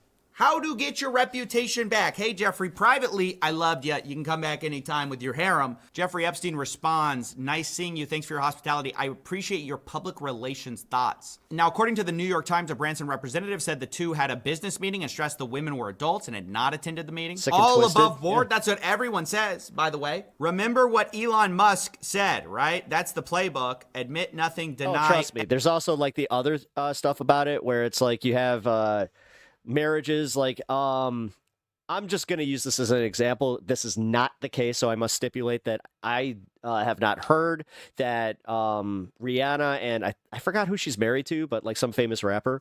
But like in that case where you have two famous people and Rihanna is kind of, losing her stock with, the male gaze, it then becomes well known that the male will then have another girl like a side piece. Everything. Speaking of, remember Howard Lutnick, who we showed on video saying that he had never seen It's literally fucking Tony Soprano bullshit. Epstein since 2005. So I was never in the room with him socially, for business, or for even philanthropy. If that guy was there, I wasn't going because he's gross. Although also calling him the Coming from you. greatest blackmailer ever. This guy was the greatest blackmailer ever. Well, also according to the Times, Lutnick said he spent zero time with him, even though there are emails basically to the contrary, where Epstein is saying, rich douchebags cheat, no surprise. I seen you after the conviction.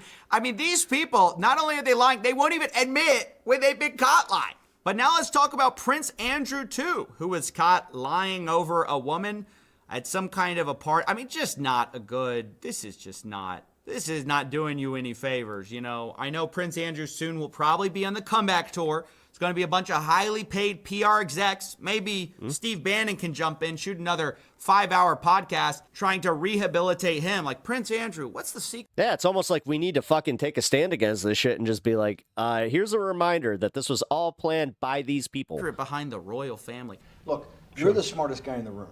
But again, has he admitted anything? Has he denied everything? Now, we should also probably talk about Noam Chomsky as well, the guy behind the book Manufacturing Consent, which in hindsight, maybe we should have suspected something. But either way, he also sends some reputational advice to his buddy Jeffrey Epstein. He says, I watched the horrible way you've been treated by the press and public. It's painful to say, but I think the best way to proceed is to ignore it. When the vultures dearly want is a public response, which then provides a public opening. In general, I think it's best not to react unless directly questioned, particularly in the current mood. That's the best advice I can think of. Noam. Now, he sends that to Matthew Hiltzik of Hiltzik Strategies, who is a also famous PR guy, I guess, trying to help Epstein, I assume, who responds, I think... Oof, I didn't make that connection till now. That is wise. Now, later talking with Bannon, this is why it's healthier to not have heroes. Epstein loops in Hiltzik again. He says, Matt... you can admire people, but you should always be able to check that admiration at the door. Hiltzik thought your idea was epic. Hypocrisy of the liberal left. And he says, yep, he would confidentially like to sit and help if you like. This is Matthew Hiltzik. A lot of powerful people basically were bending over backwards, left, right, center, trying to rehabilitate this guy's image. And the question is, why? Why were all these guys so interested in their precious Jeffrey Epstein? It's a badass game. If they had no involvement. I mean, that's the part I can't figure out it. Because all of them deny it. All of them don't admit anything. That game's worth money now. And it was funny because like no one was buying it when it came out. I couldn't fucking give those things away. And so what exactly is the problem? But now it's time to talk about Elon Musk's brother, Kimball Musk. Just don't be surprised when people end up being a piece of shit. It was also in the files. Jeffrey was copied on an email talking about Kimball's 40th birthday, where the password to the secret party was riot. And then in all caps, Boris, the sender of this email, says, I am not joking about the password. This was in 2012 in September. Now that's important because a little bit later, Kimball Musk is emailing Boris Nikolic and Jeffrey Epstein, and he's talking to them about being connected with some redacted name and saying, I believe you both played a role, whatever that means. Now, whether this sucks was at the party, a fucking giant hole in my tooth, or right after their meeting in October, I don't know. But what's interesting is Boris responds and says, Kimball, just FYI, you better be nice to redacted Jeffrey goes crazy when someone mistreats his girls/friends, so better be very nice to her. Kimball Musk responds, message received, wide and clear. Then he says, seriously, I'm very happy with my time so far with Jennifer. She's great. Now again, was that supposed to be a redacted name we just read? Like, I don't know. They've been redacting it in earlier emails. Then all of a sudden you just get Jennifer. I can't really figure that out. But what I can figure out is that a little while later, a few days later, Jeffrey Epstein gets an email. Now we know Kimball credits the meetup and says Boris and Epstein were responsible in some way for this. But now Jeffrey Epstein's being emailed about Jen's schedule. Is that Jennifer? I mean, it seems like it because... No, what needs to happen is, in these cases, anybody that had an NDA with anybody that was implicated in the Epstein files, and like all of the NDAs are void, and then the victims can come up, can come and speak. Jen's schedule for the rest of the year, and it seems like you can't play the statute of limitations bullshit. They fucking did that knowing. I think that's why they wanted to push this back, because now you've started to hear, well, the statute of limitations is up. The assistant has copy and pasted Jen's response because she says, Sue, these would be dates in November. I agree with that. This is why 90% of humans are better than 90% of animals, or than humans. And starts saying, this, she can go to New York. She says the 29th to the 7th, she's free. Kimball to New York. Then she says, Kimball, Jen, London. Kimball, Jen, London to Morocco, ? Then she has a break, and then it's Jen, Kimball, St. Bart's. Assuming we're not sick of each other by the end of November. Now, I can't figure out, why is she running this schedule about when she's hanging out with Kimball, who Jeffrey set her up with? Like, why is she running this by Elon Musk? To be clear, I don't know. There could be, I guess, innocent explanations for this. Maybe, I don't know.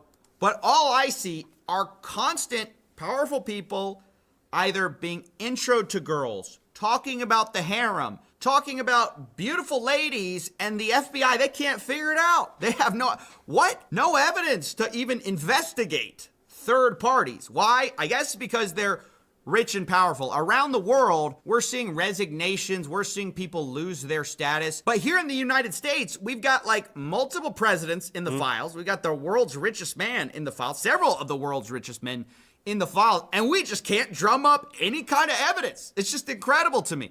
Now, I also want to talk about another... It's because our evidential standard is too fucking high sometimes. Rich and when it comes to shit like this, powerful where it's person, fucking obvious, but then it's like, yeah, that could be circumstantial. Is Peter Attia. He's a podcast bro. He's a longevity expert. And actually, funny enough, I read his book. And that's going to come into play here in a second because, oh boy, did I get some additional context. But let's start here with something that Peter Attia sent Jeffrey Epstein. He says, subject, got a fresh shipment. And then Epstein responds, me too, and there's a completely redacted image. Is that a girl? Is this bad redactions? We don't know, although we'll find out in a second because later Peter responded to this. But Peter says, please tell me you found that picture online. Jeffrey responds, got a fresh shipment, afraid not. Peter responds, the biggest problem with becoming friends with you. The life you lead is so outrageous, yet I can't tell a soul. Why, Peter? Why can't you tell a soul? Why don't you tell us now? Now that it's all out in the open, why don't you tell us why you can't tell a soul? Yeah. The secrets or the life. Why does he still have a career? That Epstein... Why do any of these people still have careers? Leads. And then we get another redacted photo, right? And then... Fucking A, man. Some more images, and Peter says, please tell me that's not where you actually are. And Jeffrey says, you can see the gym in the middle, just me and 4. And Peter says, I think you might have a more interesting life than the Dos Equis guy. Is this off the coast of France?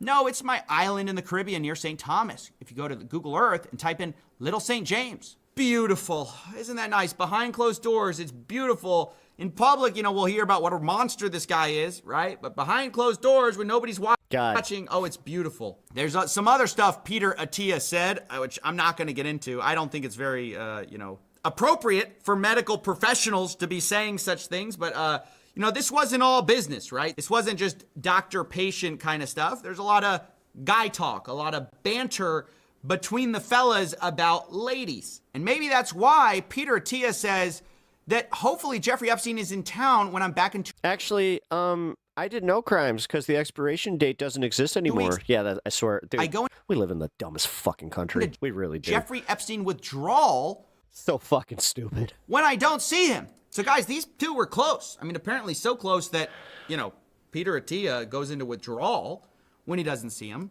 Oh yeah, dude, we're literally one step away from from Nick Fuentes even coming out and saying just like, oh, all this did was just prove how based he was. Peter Attia says, "Are you on?" I wouldn't be surprised if he's already saying on it. island. Jeffrey Epstein says, "PB." You are. I've seen it in my chat where people are just like, you know what? It seems like he was just, kind of guilty of liking some teenage girls, like they tried to do the ephebophilia thing. Probably Palm Beach. And he says, "What do you do when you get there?" Jeffrey Epstein, guess. Peter Attia. Besides that, I mean, they're not even trying to hide it, guys. This is barely code at this point. What do you do? Guess. Well, besides that, Jeffrey, we know what you do, right? So it's so funny that the FBI is like, we don't know. Yep. We can't tell fucking what's Cash out Patel, there. coked out Patel, just fucking. We have no evidence, right? No evidence that could predicate an investigation against uncharged third parties, and then proceed to dump on us a ton of evidence. At least to investigate, right? I'm not saying these people are guilty. Obviously, all of them deny. And this is why they're going to try and rig the election because, don't admit. Dude, simultaneously while they're trying to rig the election, the rest of the country is now waking up to like how much of a fucking fallacy all of this is. Same other people say other people are responsible for everything. So that is taken as a given. I am not accusing anyone here. I'm just saying, seems like we got a few leads here, fellas. Some people to look at. Now, I want to address the fact that Peter Attia has actually responded to this whole debacle. He says the following email is what I sent my team last night. I sent a similar version to my patients as well. You put your trust, your credibility, your hard work, what we built the fact together. That they're not even investigating is insane. Well, again, because they have nothing to investigate. This is all closed cases. Take that responsibility seriously. You deserve a complete and honest. Seriously, the way that Todd Blanche got up there and just said, we're not going to investigate President Trump, or we're not going to investigate this any further. We're just going to release this. And you know what? It is what it is. Count of what did and did not happen. I apologize. It did not get this out. No, all of them are. Stop fucking singling out just Pam Bondi. They're all. Oh, she's the OG Epstein coverer. Yeah, sorry. Wanted to be I misread that. Thorough. He said. I thought you were saying that she was the coverer. It's like, no, they're all implicated. As I was not involved in any criminal activity. My interactions had nothing to do with his abuse or exploitation of anyone. I was never on his plane, never on his island, never present at any parties. That said, I apologize and regret putting myself in a position where emails, some of them embarrassing, tasteless, and indefensible, are now public. So it's this apology. He addresses some of the things. And he says that some of it's just banter, right? Like I said, it's just guy talk, whatever that means. He claims that his got a fresh shipment. Well, and now they're going to say, that's just, what? And that's why we're not guilty of anything. What? Dude, Donald Trump got away with saying he grabs women by the pussy, and then people are still like, there's no way that guy could be a rapist. It's in reference to a photograph of bottles of metformin, and then Jeffrey responded with a photograph of an adult woman. I responded with crude, tasteless banter. He says one line in that exchange about his life being outrageous and me not being able to tell anyone is being interpreted as awareness of wrongdoing. That's not how I meant it at all. What I was referring to poorly and flippantly was the discretion commanded by those socials and professional circles. The idea you don't talk about who you meet. I don't know, Peter. This seems like revisionist history. A little bit. I mean, personally, to me, as I'm viewing this, third hand, right? Just from the outsider perspective. Now, Peter says he did ask Jeffrey about his 2008 conviction because all this happened afterwards, right? He characterized it as prostitution-related charges. In 2018, I learned that this was grossly minimized. I was incredibly naive to believe him, and then later explains that in 2018, November, he read the Miami Herald investigative article, told him he needed to accept responsibility for what he did, and said he even asked Epstein to provide therapy to Epstein's victims, which is an interesting approach to have here. Now, the funny thing is, there are some more emails between Peter Attia that we need to read, because remember that he said he read this 2018 article from the Miami Herald. I believe it's this one by Julia K. Brown in November 28th. It's about Jeffrey Epstein assembling a large... I'm going to just say, I think Virginia Giuffre was coerced by Trump to say what she said, and that's why they had her killed. Large cult-like network of underage girls. But in December, Peter Attia says home is very... That's my theory. Good work, stressful, making some changes. Just a theory. He asks him, what's the fallout from the recent story? Apparently talking about the Miami Herald. Wait, this is big. This proves that an amount of these emails are completely true. Yeah, I know. Now, maybe I just didn't see the emails, that where he was demanding... Yeah, accountability. exactly. But we somehow hold it to the standard of, nah, we got to prove it's all true. Somebody said it in chat where it's just like, and this isn't a leftist thing. This is an American thing, guys. I don't know what that's about, but Jeffrey Epstein says same as you. As much as I thought that our laws and our court system, no, what am I talking about? Our court system fucking sucks and it's been two-tiered forever. What am I talking about? No, the status quo has never worked out for us. Fuck them. Just tougher. Fuck this. Peter Attia says, God damn it, I almost played into it right there just by being like, oh, you know what, we've been that bad. Legally, any change. Fuck off. Jeffrey Yes, it Epstein, 0. So, I mean, I don't know. Maybe this whole you got to provide therapy to, these victims happened. I haven't seen it yet. I definitely could see it. But it's just kind of shocking. I just kind of don't buy it. Like the whole, is there any change What's up, Kenzie? legally? That more sounds like you're covering yourself. I mean, just to be honest. But This whole maybe I could look situation's too past much. all of that. If not for the thing we're about to see, which just in my mind is maybe the worst thing I've Holy seen shit. in the files. This is even worse. Not for. So right after this, we're doing the Tim Pool one. I think I might save the. All right, yeah, we're gonna do the Tim Pool one, and then I'll. Hold on, 'cause the other one's Epstein explicitness, related, the isn't it? amount of simping that people did for Jeffrey Epstein. Now they all say, "Oh, it was a personal mistake." That's the Blah one blah with Benny blah. Johnson. I regret it. I didn't look into it enough.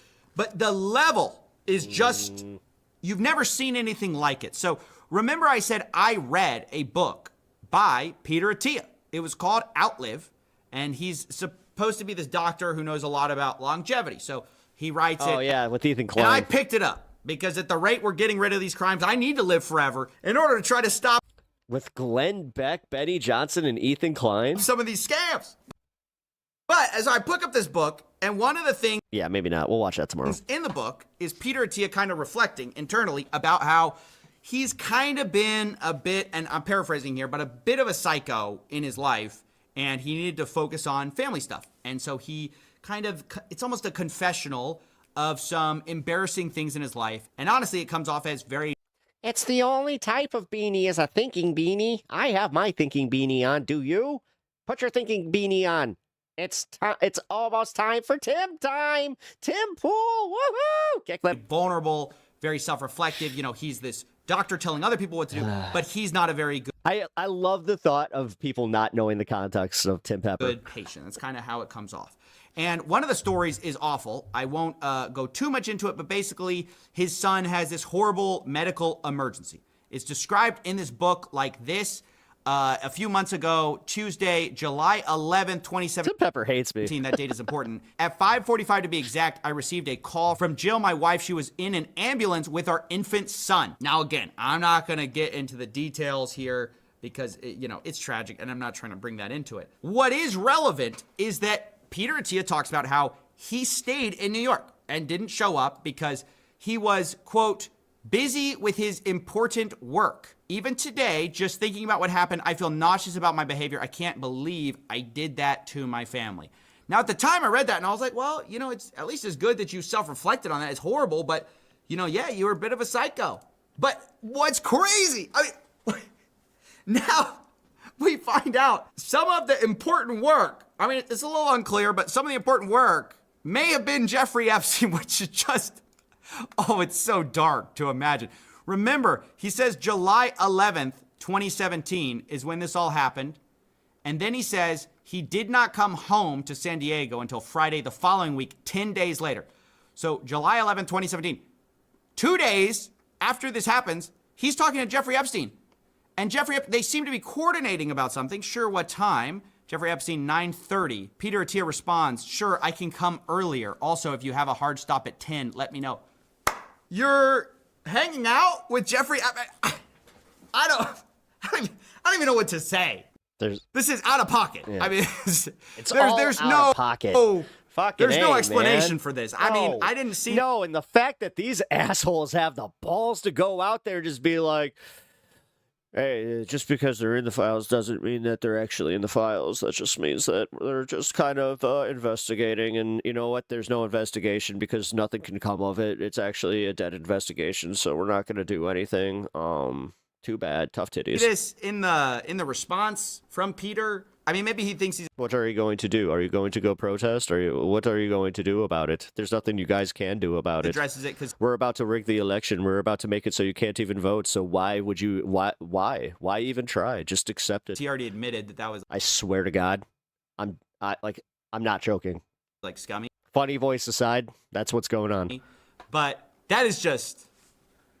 There's a reason that didn't make it in the book, is what I'm trying to say. I didn't see that in the book when I read it. You know, I didn't see, I was actually, you know, one of the things I needed to do, my important work was seeing or talking to Jeffrey Epstein. I mean, isn't that weird? Zilla crashes out on our behalf? Yeah, at least I don't have to. That's the simping that I'm talking about, is these people love this guy. Or that's how it seems to me. Like, what are all these rich and powerful people doing, protecting him, missing emergencies for Jeffrey, fawning over Jeffrey, asking for Jeffrey's harem, saying their biggest problem is the life they lead is so outrageous they can't tell us all. I mean, what is going on here? And well, we know what's going on here, Coffee. Is it true they all didn't know, right? No. Because no, they all every single person. I think that literally you make your $100 million and they're just like, hey, so we have something for you. You know, I'm reading these documents and you're going to accept it under the auspice of hospitality. It's hard to say who exactly knew what, when, but I don't believe, remember, they're all denying it. I don't believe. I mean, fuck. Do you guys remember that Hassan was implicated in going to one of these parties at fucking Coachella with the Diddy party? Nobody knew, right? Clear. Do you think that it was just because, you know, he just happened to get in, or is it because of his status? Clearly, some people knew what was going on, and there's also, this is where I started taking umbrage with a little bit of what Hassan was up to, because he only disclosed that after he fucked up and told a story on his stream. There's all this kind of coded language. Yeah, you don't remember, like, you guys didn't hear about that? I don't know how you didn't. In the files where they talk about his girlfriend broke up with him he broke up with his girlfriend at Coachella because she wanted to go to a Diddy party. This stuff almost in like, but then you find out that he was at said Diddy party. So wait, what's going on with that? And then, like I said, it's also like, oh, he makes that much money. Like, he is at that point. I'm telling you. Kind of way. I mean, here's some Woody Allen stuff. He was in the files. He says his business office, if you can make out the check to me, it looks very bad because then it looks like a gift to me. He says that. I'm not saying anything except that he might be at that point of being like Epstein class. To Epstein, he says, I don't want to be one of your women, or should I say, girls. And what's that? Oh yeah, that's why I hated the himbo bullshit. Come on. I'm just a himbo, bro. Like, come on, guys. Woody says, I would be much more expensive than your girls. You wouldn't be able to afford me. Jeffrey responds, That's the LARP is one of the fucking cool kids, too. Yes, the price to pay would be. And then also simultaneously be the mysterious autist. Too high. Woody says, this will be a beautiful friendship. And then Jeffrey says, as long as I follow orders, smiley face. Woody Allen sends a message saying Woody says the exact same thing, but in a dirtier way. Or way. Jeffrey responds, what did he say? Woody Allen, are you kidding? I can't put it in writing. I mean, no evidence, no evidence. How?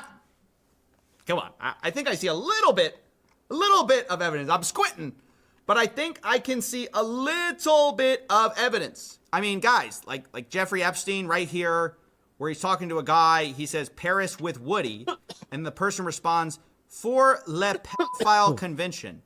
And Jeffrey says, I think file is the plural. I mean, no evidence. I mean, is that no evidence? That's nothing. We don't even want to question these people. There's no investigations going on. So, yeah, it's honestly really sad to see how, look, I'm not saying people around the world are having crazy consequences, but a few people are resigning, thank goodness. You know, a few people are at least facing a little bit of scrutiny, but here Elon Musk lays out the playbook, apparently for our guys. You know, we admit nothing, we deny everything, and we blame others. That's the Roy Cohen playbook. The fact that we know it. Jesus Christ. Just push. The art of war was apparently lost on all these motherfuckers, because once you know this shit, then you know their strategy, that's when you're supposed to pivot. It's almost like I've been saying that they didn't pivot because the Democrats and like the elite class, they're all involved. Spotlight onto other people. You guys remember when Madison Cawthorn came out talking about like the alleged snow parties involving a bunch of Congress members. And unfortunately, that's what you've seen the whole time. Yeah, who do you think was provided for said snow parties? I'm from all the people in the files. All of them say, oh, I was so happy these files came out. It's about shining accountability and justice for the victims. It's the world we live in. But I had nothing to do with it. Okay, so then where's the justice for the victims? So nobody... all of you say somebody else... There won't be. ...had something to do with it, but... There will not be justice for the victims. There is no justice, and this is also going to have a major impact on the rule of law in this country because the Supreme Court has shown that they would rather support the elites than the people. Everybody says nobody had anything to do. It's almost like we are at the end stage, and everybody that's saying this was orchestrated to make sure that we never caught on or we never held them to account was right. The FBI says they don't have any other... The only thing that was a wrench in their plan is the fact that now we fucking know this shit. But, they really are narcissistic enough to think that they're going to get away with this. Donald Trump thinks he's going to get away with this. Investigations, any other kind of leads, despite the fact we have one of the procurers of the women just walking free, apparently. Yeah. Like, no charges against him. Have we investigated him? No. I mean... No. And the other madam, we've actually given fucking preferential treatment to. And it's just... And now you have half the fucking country that's just like, me. Shocking how much the Epstein... All because they're fucking Lord and Savior, not Jesus. Epstein files... Yeah, you know what?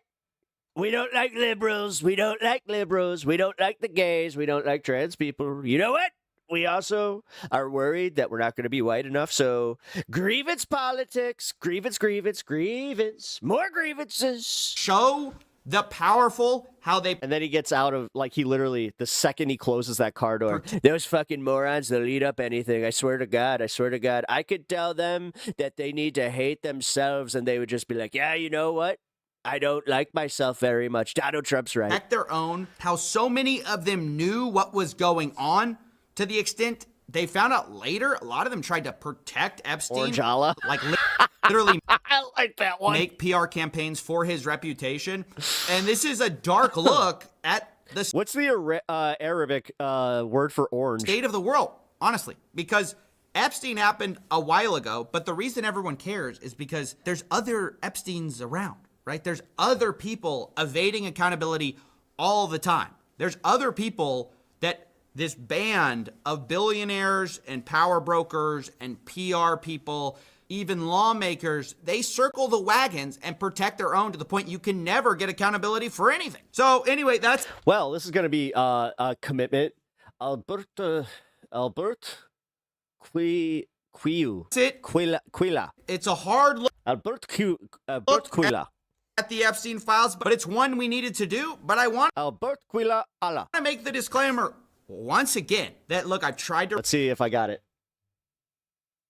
البرتقالي. Oh, read. I wasn't too far off.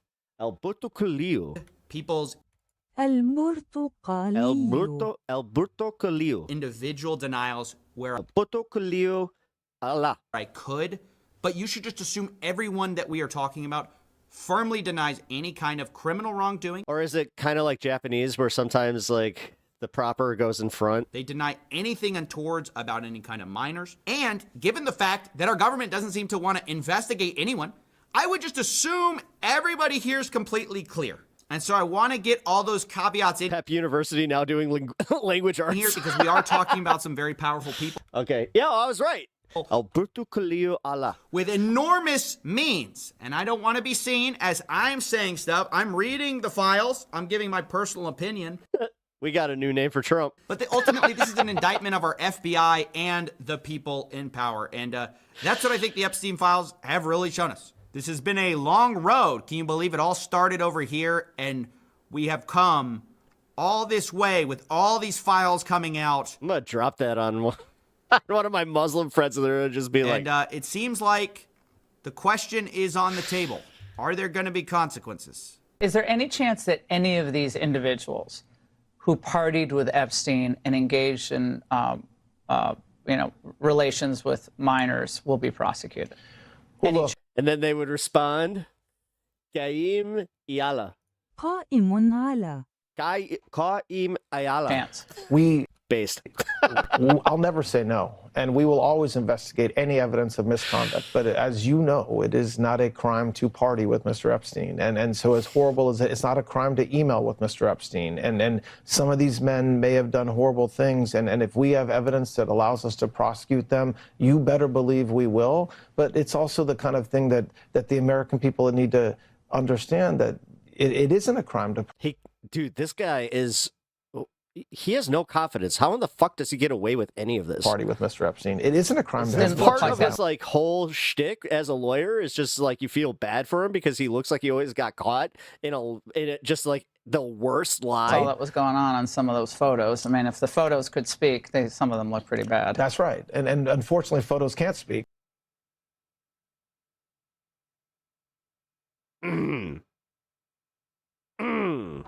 Yeah. Jesus Christ. Okay, that's enough of the Epstein stuff. It is. I've had it. I've covered enough of it. I'll cover this one tomorrow. Okay. Yeah, Sasha Riley, we will cover that later. There's a lot of accusations that are starting to kind of line up with his testimonies or his accounts, not testimony, but yeah, shit's fucked out there, guys. Just so you know. All right. So since we are in the fun half, it's time. Let's get. Yeah! Let's go! Look at him! Look at him! That is such a smart background. Oh, wow. He's got a little palm tree. Oh, wait a minute. Palm tree? Tim, did you move to Florida? Oh, no. Oh, I bet you moved to Florida because of the no income tax. Oh, Tim, I knew it. Oh, come back to Chicago and save me. Bring me to Florida, Tim. It's Tim time. Oh, I love the Terminator, the Trumpinator. Oh, I love the Trumpinator. All right. Yay, let's go, Tim Pool. Woo, fuck this guy. Fuck Pack Talks. He sucks. He sucks. Save me. When these people come out and go, Tim's a bootlicker for defending us, I'm like, no, you misunderstand. It's my boots. This is the gayest. Yeah, it's his boot. You hear that, liberal? Cringiest shit I've ever seen. You are an 8-year-old boy playing with action figures right now. If Tim wants to identify as a boot, I will respect his pronouns. Tim, are you still proudly claiming yourself to be the boot? The events of the past few weeks have been emotive. I'm not ready for this. And divisive on many levels, including among those who vociferously backed Donald Trump to be president. The attempts to justify Alex Pretty's death, for example, sparked debate about the scale and effectiveness of the ICE crackdown, as well as claims of hypocrisy about the right to protest and to carry guns. And Marjorie Taylor Greene summed up the broader MAGA divide in her recent appearance on Bill Maher. MAGA to me meant security. I'm wearing a red beanie. Technically, it's a red hat. Uh-oh. The border, no more foreign wars, no more regime change. We should care about grocery prices. We should care about housing prices. We should care about the next generation. We should care about the national debt, which I think you totally agree on. And we should release the Epstein files. We should have government transparency. That's what we campaigned on. And I don't know how in 1 year's time MAGA all of a sudden becomes okay with bombing foreign countries, okay with regime change, against releasing the Epstein files. Let's see what we get. So that's the split, is there's a lot of people that voted for what we thought MAGA was, and then it evolved into something else. Bloodstone, I remember that you picked up a pack. Did you get anything good? Well, those who've remained in the president's camp have been accused, among other things, of bootlicking. As you've probably seen by now, Tim Pool gave an eye-catching response to this particular claim, and Dave Smith gave an equally eye-catching response to him. Both clips are out-of-context snippets of much broader arguments, but we make no apologies for showing them both again. Hello, Ted. So the argument right now is this. I'll put it simply. First of all, when these people come out and go, Tim's a bootlicker for defending us, I'm like, no, you misunderstand. It's my boots. It's mine. I voted for them. I'm wearing the boot.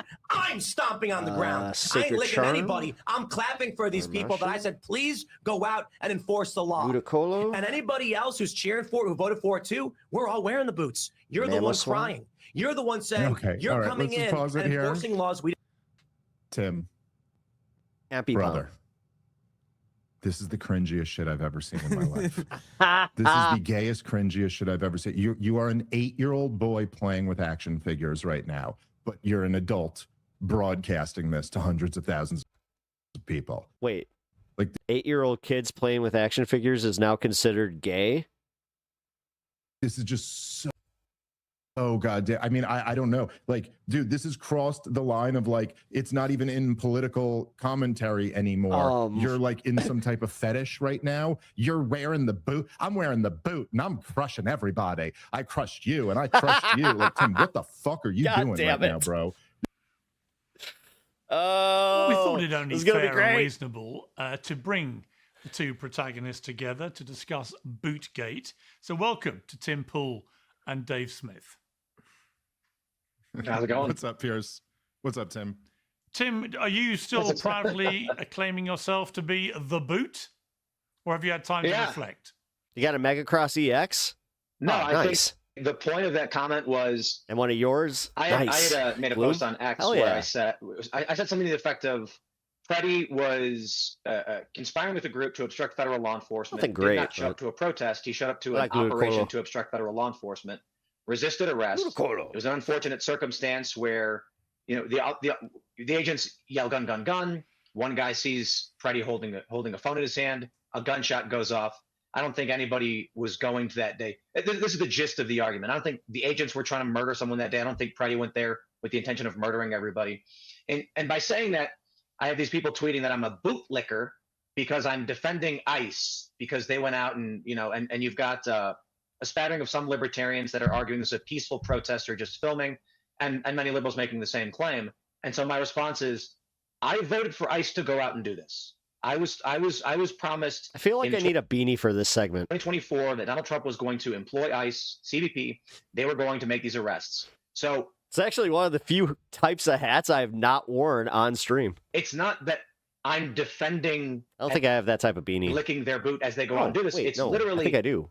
It's me saying, gentlemen, please, would you go out and engage in these operations? Now, I'm not happy that Freddie died or these conflicts are happening, but these are agents enacting the political will of. All right, here's what I'm going to do. When Piers goes to his commercial, I'm going to run upstairs and I'm going to grab a beanie. Me and many others who voted for it. I'll commit to this bit. Dave Smith, your response. Well, I would just first off say that Tim knows that I love him, and we did make up on Twitter there.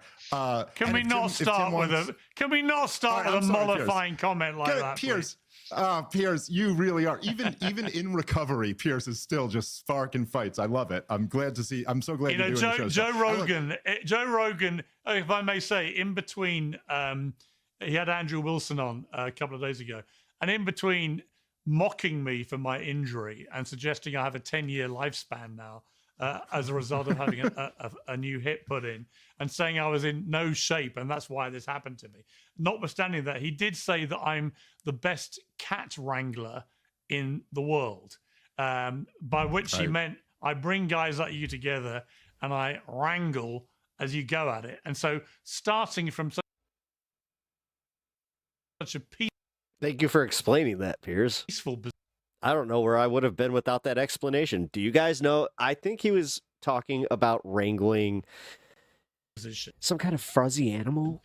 Bunnies. Doesn't appeal, Dave, to my cat wrangling skills. Well, I second. I don't know. After that bunny video I watched on this space, which you should check it out. Yeah, you know what? Quite docile animals. Second Joe and Andrew's opinion there. Not the 10 years part, the cat wrangling part. But if Tim wants to identify as a boot, I will respect his pronouns, and I will try to be respectful here. I think that look, what the Preddy shooting. Again, as we know, we've all been burned on things like this before. Sometimes there's information that isn't available, context that isn't available in the video. What we have in the video of him being shot looks about as bad as any shooting could look. He wasn't resisting arrest. He wasn't being violent in that moment. And it doesn't really matter what happened 11 days earlier. Like 8 officers have him on the ground, disarm him. Yes, one of them starts frantically yelling gun, and then they like pump 9 bullets into a guy who's not a threat to anybody. So the shooting itself looks very bad. If you want to get into the details of that, the real question, which no one seems to be addressing, is what happened right before that warranted shoving a woman in that manner? For any man to ever... Jesus. When did Dave put his hands... Every once in a while, he has a take that's I'm just like, that's just an on a woman in objectively based take that manner. You better have a damn good reason for doing it, and no one's offered one. No notes. But what the administration has done Good job, is Dave. had all of its top spokespeople lie through their teeth, including the head of the FBI claiming that it's illegal to bring a gun to a protest, and the head of the Department of Homeland Security claiming that he was there to assassinate a bunch of officers and do as much damage as possible. I think it was Stephen Miller who called him a domestic terrorist. This stuff is absurd. And the broader picture that I think everyone's missing here is that ICE and Border Patrol are not doing what Tim voted for them to do. Mass deportations are not happening. Donald Trump walked away from mass deportations over a year ago when he said they won't be deporting people from hospitality and farming. Translation, in other words, big business likes the cheap labor, and they don't want those people deported, and Donald Trump backed off, as he has done basically throughout his entire 5 years of being president, sold out the American people on behalf of big business. And, you know, this stuff in Minnesota, this is all theater. There's like maybe 200,000 illegals in all of Minnesota. They sent 3,000 agents into Minneapolis. We're not getting huge numbers of people here. And instead what you're getting is left-wing activists who are looking for a fight. And then Pierce, as I'm sure you've seen, Tim, I'm sure you've seen, which in a lot of videos, ICE and Border Patrol agents who are also looking for a fight. Tim is so intellectually outmatched here. It's kind of like hilarious. I cannot wait for him to open his mouth. Who are going around it's gonna be funny, intimidating regular people. That's why I just lying to them about what their constitutional rights are. I've seen dozens of videos where these ICE agents are telling people that it's illegal to film, threatening to put regular people on a list of domestic terrorists. Their faces are covered. They're not identifying themselves. They're grabbing people at random Walmarts and dropping them off 8 miles away. This is all we're getting out of this is a bunch of violence and a massive provocation of the worst elements of the... Oh, actually, maybe... I don't think you're welcoming back. I think I'm welcoming back everybody. Sorry, my chat was down. Left-wing activists. It's a huge loss for all of us. Yeah. And Tim, you know, what I think is so sort of weird about this is that there's not a lot of difference between Donald Trump's view of the immigration issue and Barack Obama's. And there are plenty of clips doing the rounds at the moment of Barack Obama talking like Donald Trump about immigration, right? Obama, as we now know, deported over 3 million people. But he didn't get anything like the attention that Trump's deportation record is getting. And as Dave just said, he's not deporting anything like the same numbers. I don't understand, having had a thumping win on the southern border, Donald Trump, pretty much shutting it down after the ridiculous farce of 4 years of Biden just opening it up. Having got that big win, why he didn't just do what Obama did? Let me, Tim. I got him on this one. Okay, so what you need to say is that Obama was always kind of a bad guy, and honestly, anybody who supported him was being disingenuous. And then you hammer it home where you just say, all right, and the left is now they're playing all these rage games, and now, oh, I lost my thought. Kickflip. A lot of the time, which is he went to... That was for you, Meta. The governors of individual your, states, and he claim. said, right, how many illegal immigrants do you have in prisons who've committed other crimes? We're going to deport them all. And that's apparently a large number of the people that he deported were those types of people. Most Americans would agree with that. If Trump just did a deal with every individual state governor to deport undocumented people in prison for other crimes, I think most Americans... Pierce saying that Biden had an open border policy was a barefaced lie. Yes. Americans would agree. And it has been, and it's part of the Epstein fucking division play. That's what I'm going to call it now. Honestly, if I ever end up on Piers Morgan, I'm going to call him on that shit. So why is he It's like, nah, dude. Why is he allowed? You're literally playing the game. This is why your trans shit and like you playing into the class wars. It's like, Piers, I'm genuinely shocked that I didn't see your name in these files specifically because you've been so useful to that regime and to like everybody hiding behind it. Allowed himself, I think, by people in his administration like Stephen Miller and others to be sucked into a much wider, much more problematic program of masked ICE agents running around like a bunch of fascists, as many people have called them, you know, just bashing doors down, running into Home Depot, seizing anyone who might be there undocumented. That's a far more complex thing and far less popular.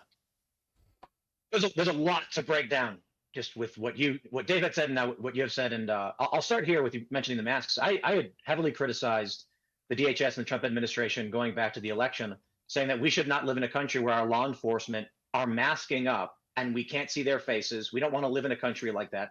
The argument I got largely from Trump supporters is that, well, they're threatened by domestic terrorists. They'll come to their homes. They'll kill their family. And my response is, guys, if we are actually at the point where you genuinely believe leftists are going to show up to the homes of ICE agents and murder their families, then the problem of immigration is much smaller, right? We're in civil war at this point. And there are some arguments that we have seen in Minnesota. They went to the homes of suspected federal agents. They smashed vehicles. They stole weapons. So all of those things are pushing us to this point where the hardcore Trump side is never going to give up on, you know what, we're fighting a demonic force or whatever. We're going to mask up and do these things. I think that's a dangerous prospect. I will say then, to your point about Trump cutting deals with the governors, I believe that was actually the point of contention with Minnesota. In many of these other states, Trump just cut a deal with these governors.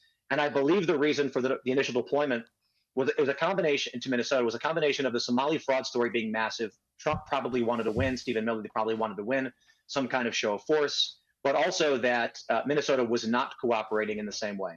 So the supposed drawdown, which I don't know where in the fuck is Tim actually getting where, and how in the fuck is my bedroom set up nicer than his? He brings what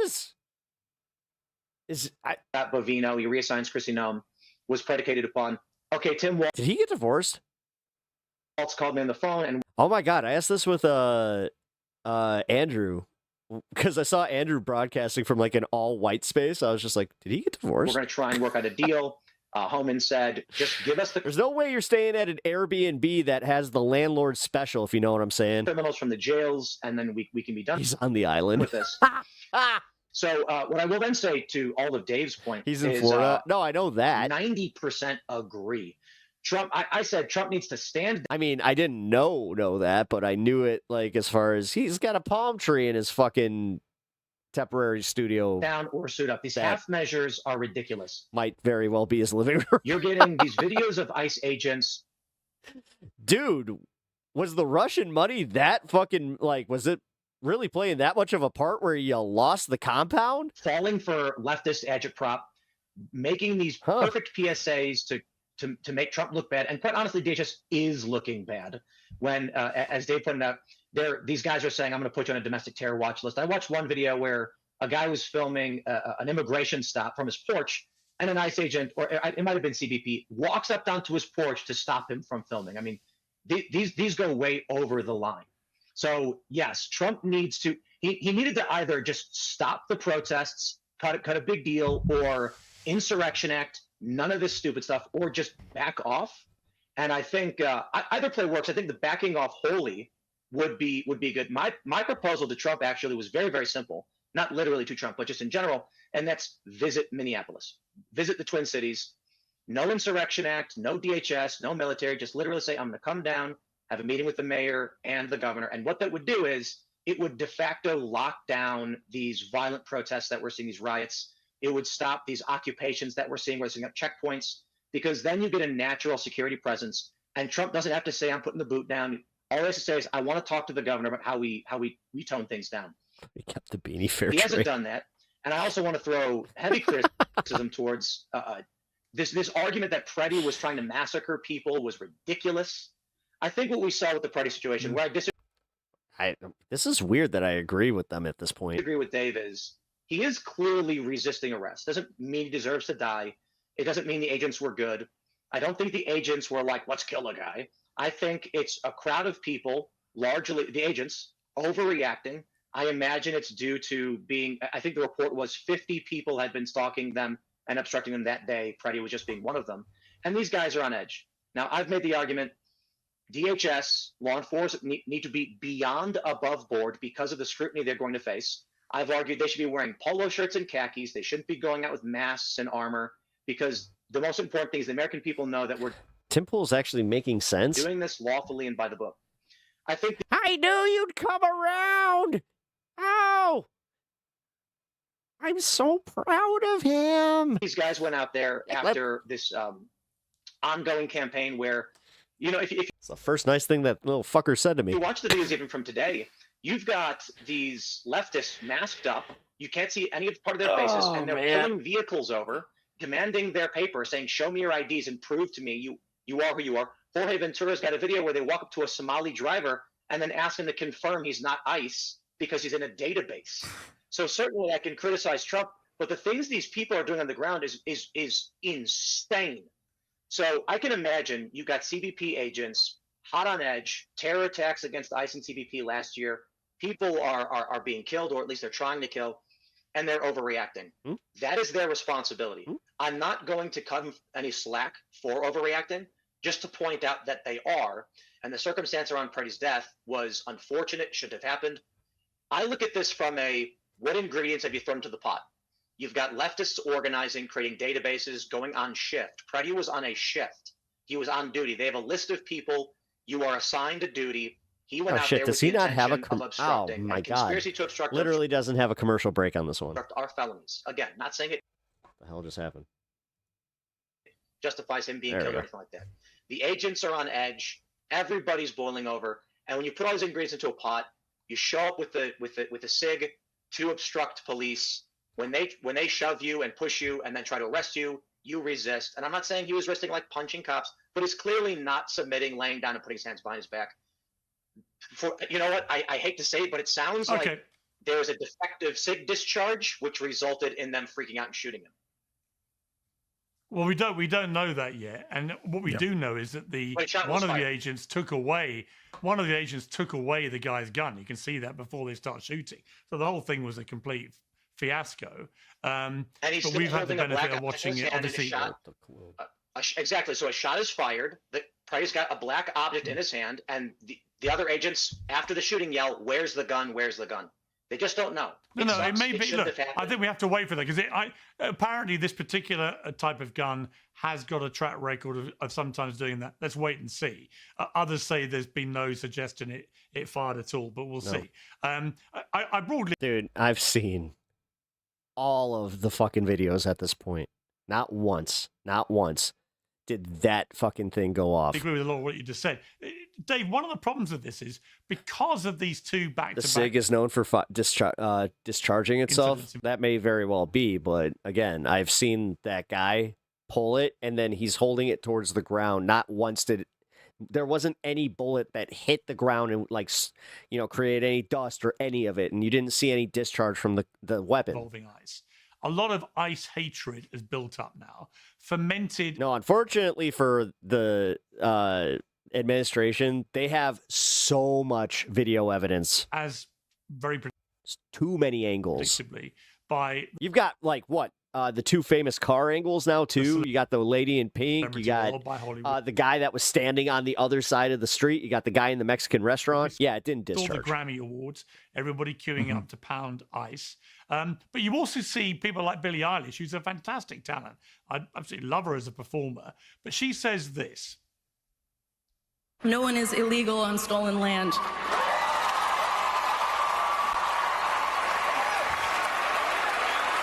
Give those people back their land. Dude, fucking Sabrina. Did you see the intent? Yes. I will smoke peace. Wait, okay, I'll be respectful. I will smoke the peace pipe for that one. Yeah, it's just really hard to know what to say and what to do right now. And I feel really hopeful in this room, and I feel like we just need to keep fighting and speaking up and protesting and son of a bitch. Our voice. All right. Oh, we're moving on.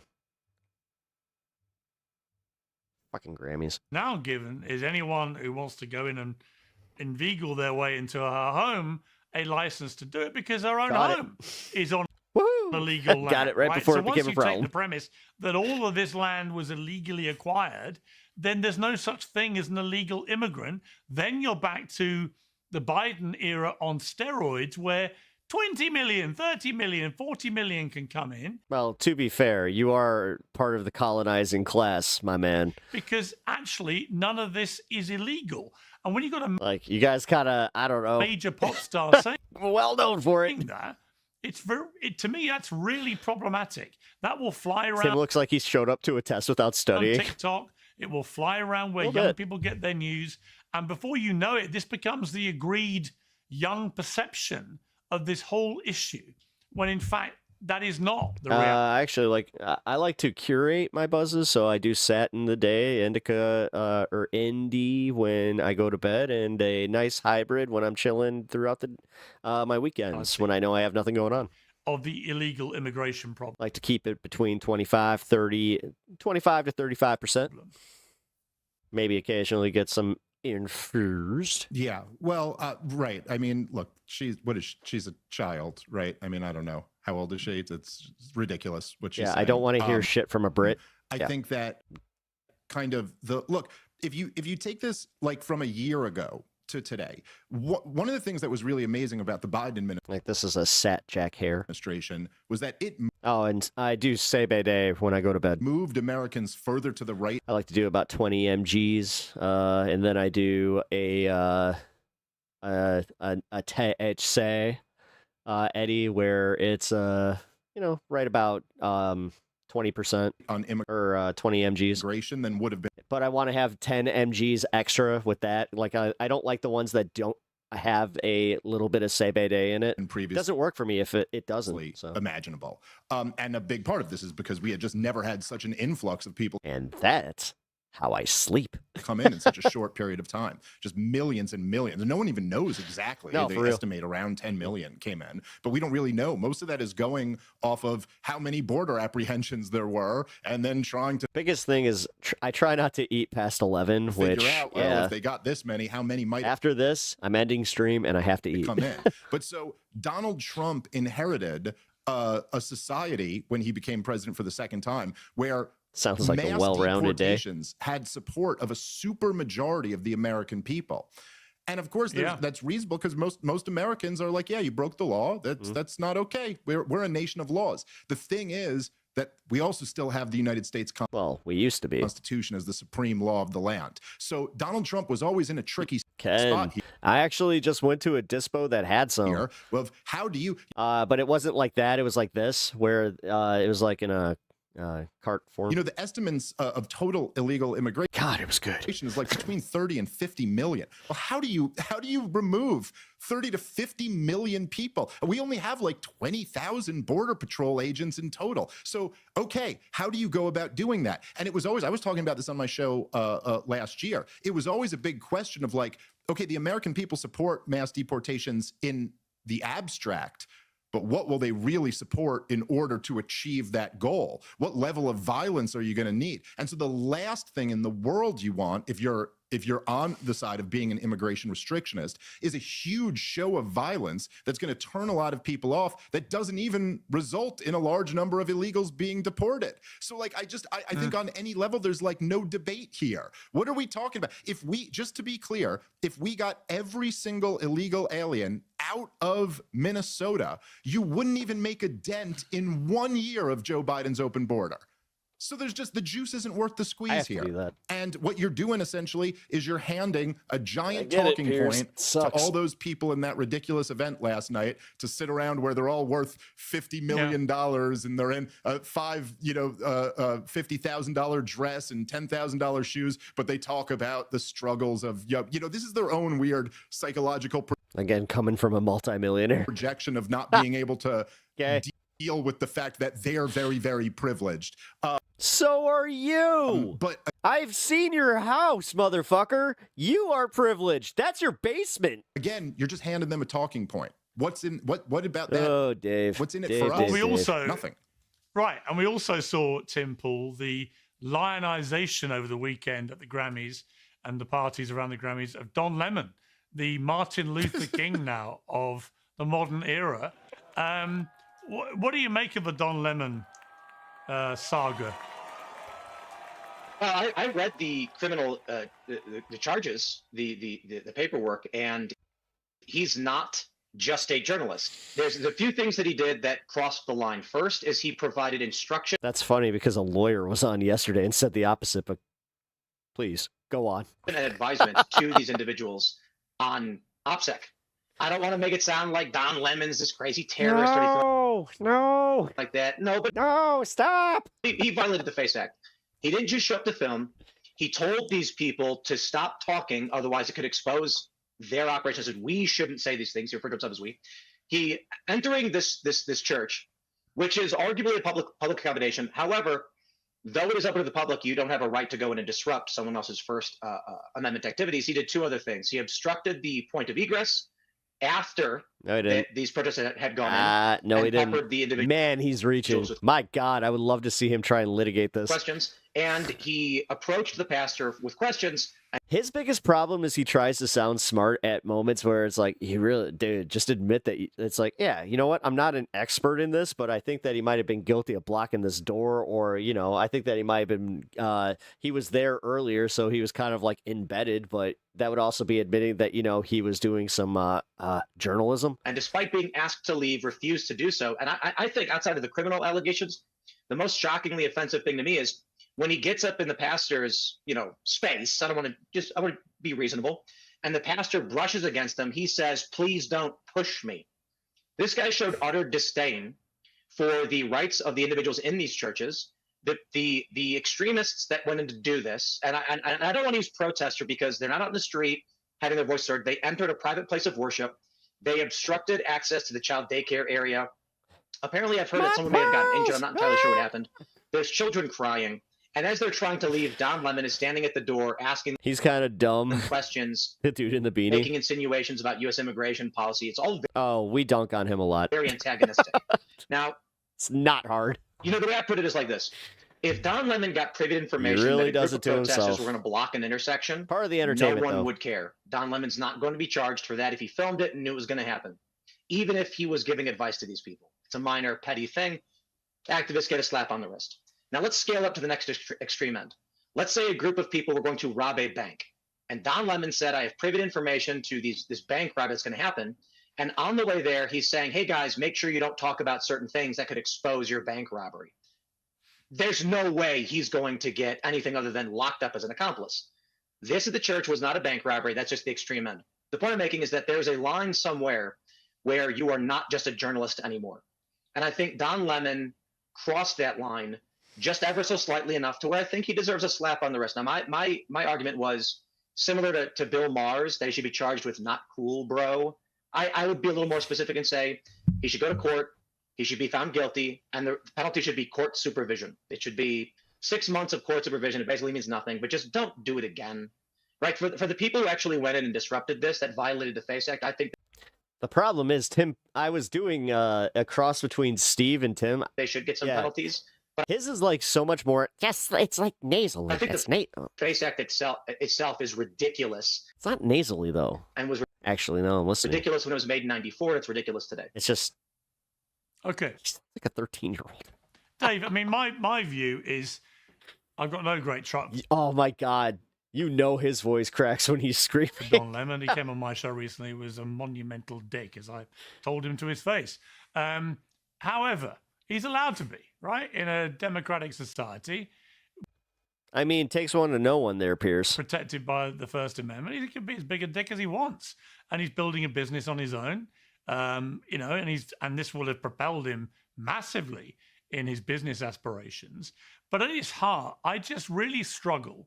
Notwithstanding, I'm sure Tim makes a lot of good points, but somebody his voice is more like a whistling pussy. pointed out to me the other day. If this was Alex Jones doing this in a mosque, right, would people defending it rush to defend it? It's an interesting question. In other words, does your perspective on this get determined by who it is and where they're going, right? And I just come down on the fact that I don't like seeing journalists criminalized. You can think of Don whatever you want, but to me, the protesters were the ones who were committing a crime, and Don Lemon was reporting what was happening. And the moment we start blurring that line, the whole concept of embedded journalists or journalists going to events or going inside and following these things, that starts to disintegrate. What's your view? Well, I just fundamentally reject the premise that we're going to sit here and pretend that Don Lemon has ever been a journalist. I mean, listen, I'm not even saying that should have any implications on the legality of any of this. But Don Lemon, and I mean, Piers, I never talk like this. But I mean, genuinely, there's just nothing else. Don Lemon is the dumbest human being who's ever had a microphone put in front of him. Like I'm genuinely blown away by it. I'm like Don Lemon is like on the level where like if he just recites a talking point, I feel like the way I do when my 4-year-old has like a long, complex sentence. And you're like, very good, Don Lemon. Like those were the words that you were supposed. But look, in this instance, he's not really doing journalism. He's doing activism. Looks like the House passed a bill to open the government again. It's not as if he was interviewing the pastor and then also going up and interviewing the protesters and asking them tough questions. He was like a part of this protest. And I agree with a lot of what Tim said. Okay, so this one was separate from the Homeland Security thing. So ICE is not being funded in this package. Just add in there, I think the point you made 2 again, weeks for that one, which I saw Tim nodding at too, is really almost the most important point here. And this is why it's like, strategically speaking, this is really stupid for the Trump administration to go after Don Lemon like this. Because Don Lemon was an idiot at CNN, and now on the internet, he looks like an idiot who doesn't have his writers anymore. He's just out there just humiliating himself. Every appearance that you see from Don Lemon, it just goes viral because everyone's laughing at him, like his interview with Elon Musk or his interview with you or whatever, where he just embarrasses himself. And he has no audience. He does tend to do that. It's not like he's a guy like Tucker Carlson who left cable news and kept a huge audience with him. He's got nobody. So it's the Jimmy Kimmel situation all over again. Now he does. The guy is dying. He's becoming irrelevant. He's just humiliating himself in front of his tiny audience. But then the FCC chairman comes in and kind of threatens him. And now you kind of make him this free speech martyr. Now you give him giant ratings. Now you give him something to be applauded. So I just wish the right wing in America would, for once ever, get smart about these fights. Like just this is not like Art of War stuff. This is like I did not plan that. Opposite. You're I just kind of wanted to fuck with my giving your opponents wins for no reason. I know it's not 5D chess, but let's just entertain this because I agree with you, Dave. Now imagine Trump knows Don Lemon is dumb as a box of rocks, and I feel bad saying that because it insults rocks. And he's thinking, let's make this guy the biggest personality on the left and they'll prop him up. It's almost an accidental sabotage of the left. Right, you know what? I didn't think of that could be the thinking. I want to end, Dave, just by asking you about something you and I've interacted with on X about. But this astonishing revelation that the IDF is now accepting the Hamas-run Gaza Health Ministry's numbers on casualties in the war.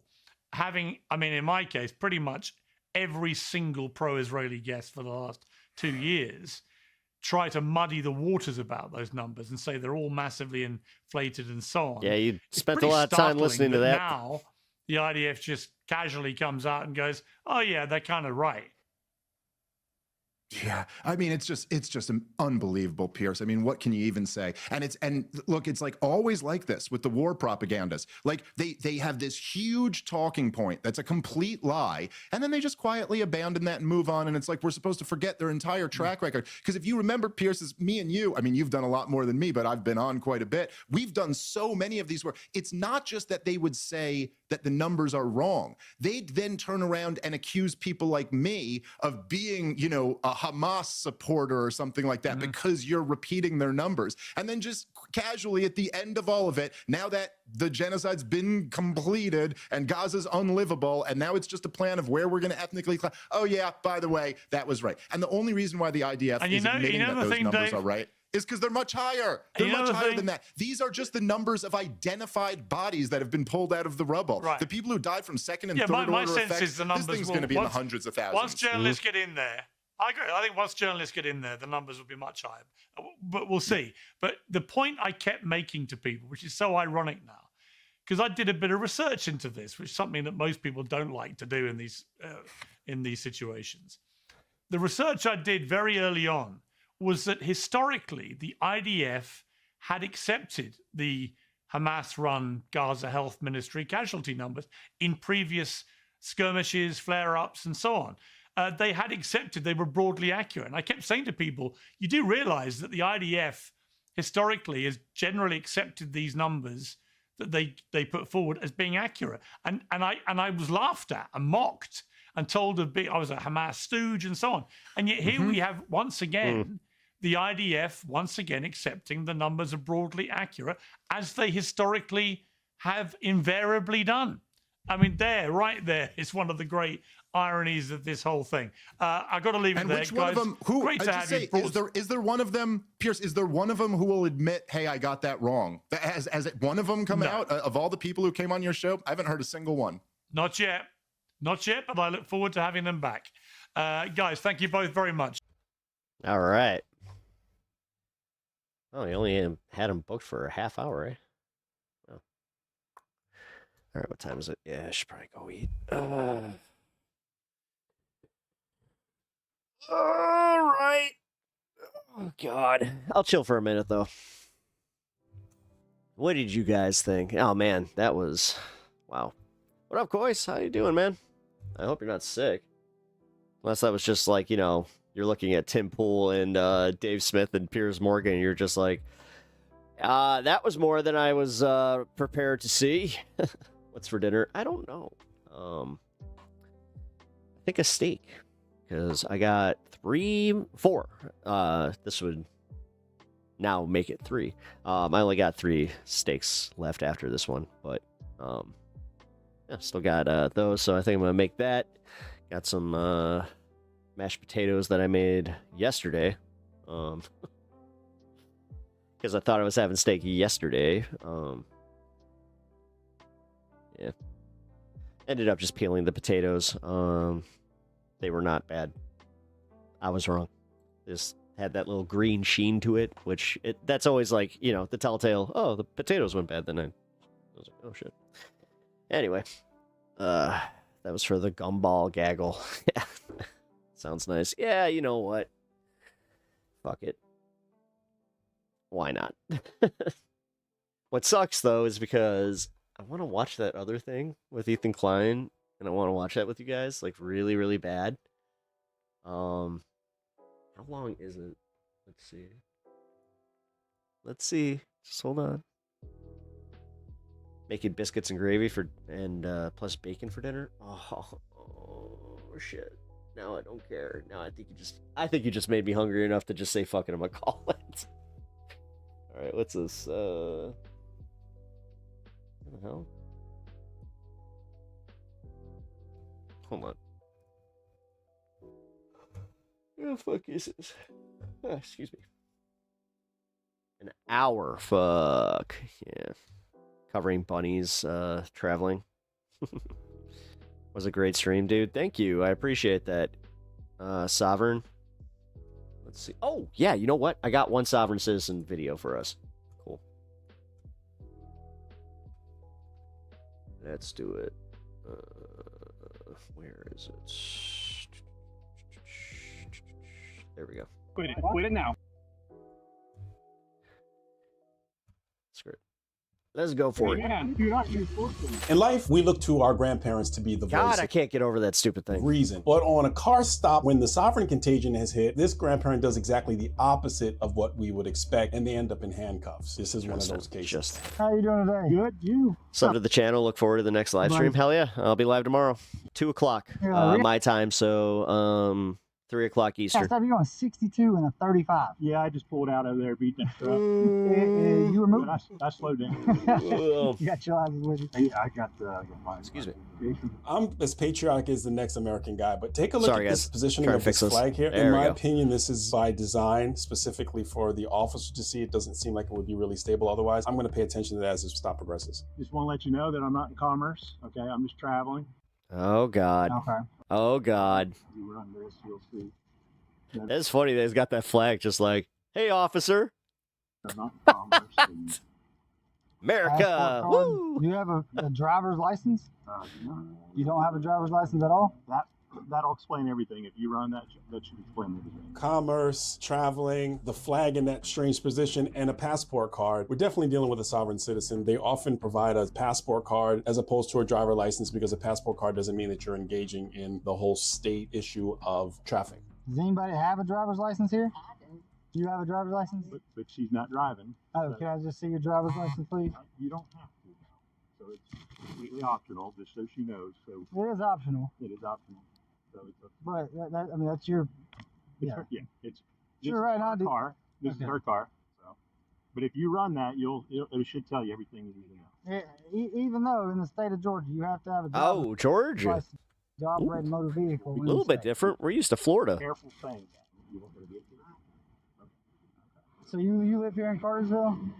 Okay. And you live in Pennsylvania, or you live here in Cartersville too? This is classic sovereign. Yeah. wherever I please.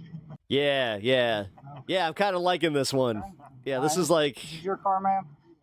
Alright, just hang tight, okay? Oh, they got a kid in the back, too. Uh-oh. Hi, will you mind coming over here as well? This one's gonna go to jail. Okay. I got a That was the most polite. Well, can you make your way down here? They're about to go to jail. over here, Old Mill and Irwin. Okay. Oh my God. What is? No, I'm hoping I can get him. That's why I got my supervisor over here because he's already going to ask for it. He's got a suspicion. I don't mean to be a pain or nothing, but can you bring a little bit of that peach tea? I mean, from the station. I'm getting a little peckish. In the license, but then he tells me he's not. Okay. You know, he's not driving. He's traveling. Thank you, darling. I really appreciate you. Going 63 and a 35, so he was traveling pretty fast. Well. And he gives me a passport card. Man, she's into this. And he's, Oh God. you know, and then his Oh, God. passenger's got a license. That's the thing. Like, let her drive then. A lot of people don't realize in some jurisdictions, it's almost a mandatory arrest that they go to jail if they have a suspended license. Some places you just get a citation, may get your car towed. Some places might get a warning. There are some places where you get booked if you drive on a suspended license. We'll go ahead and try to get him out and cuff him and see how that goes. 'Cause I just had him around because I know he's probably going to ask for it. Ponytail, get them in a bun. It's not tactical. That ponytail can become a tool for a suspect that they decide to attack you. He keeps saying that. Yes. Come on, step out for me. For what reason? Because You ever see me do this? For me, all right? You can talk to me. Like All right, well, you're going to step out. You're like, driving oh, on yeah? suspended license. Oh yeah?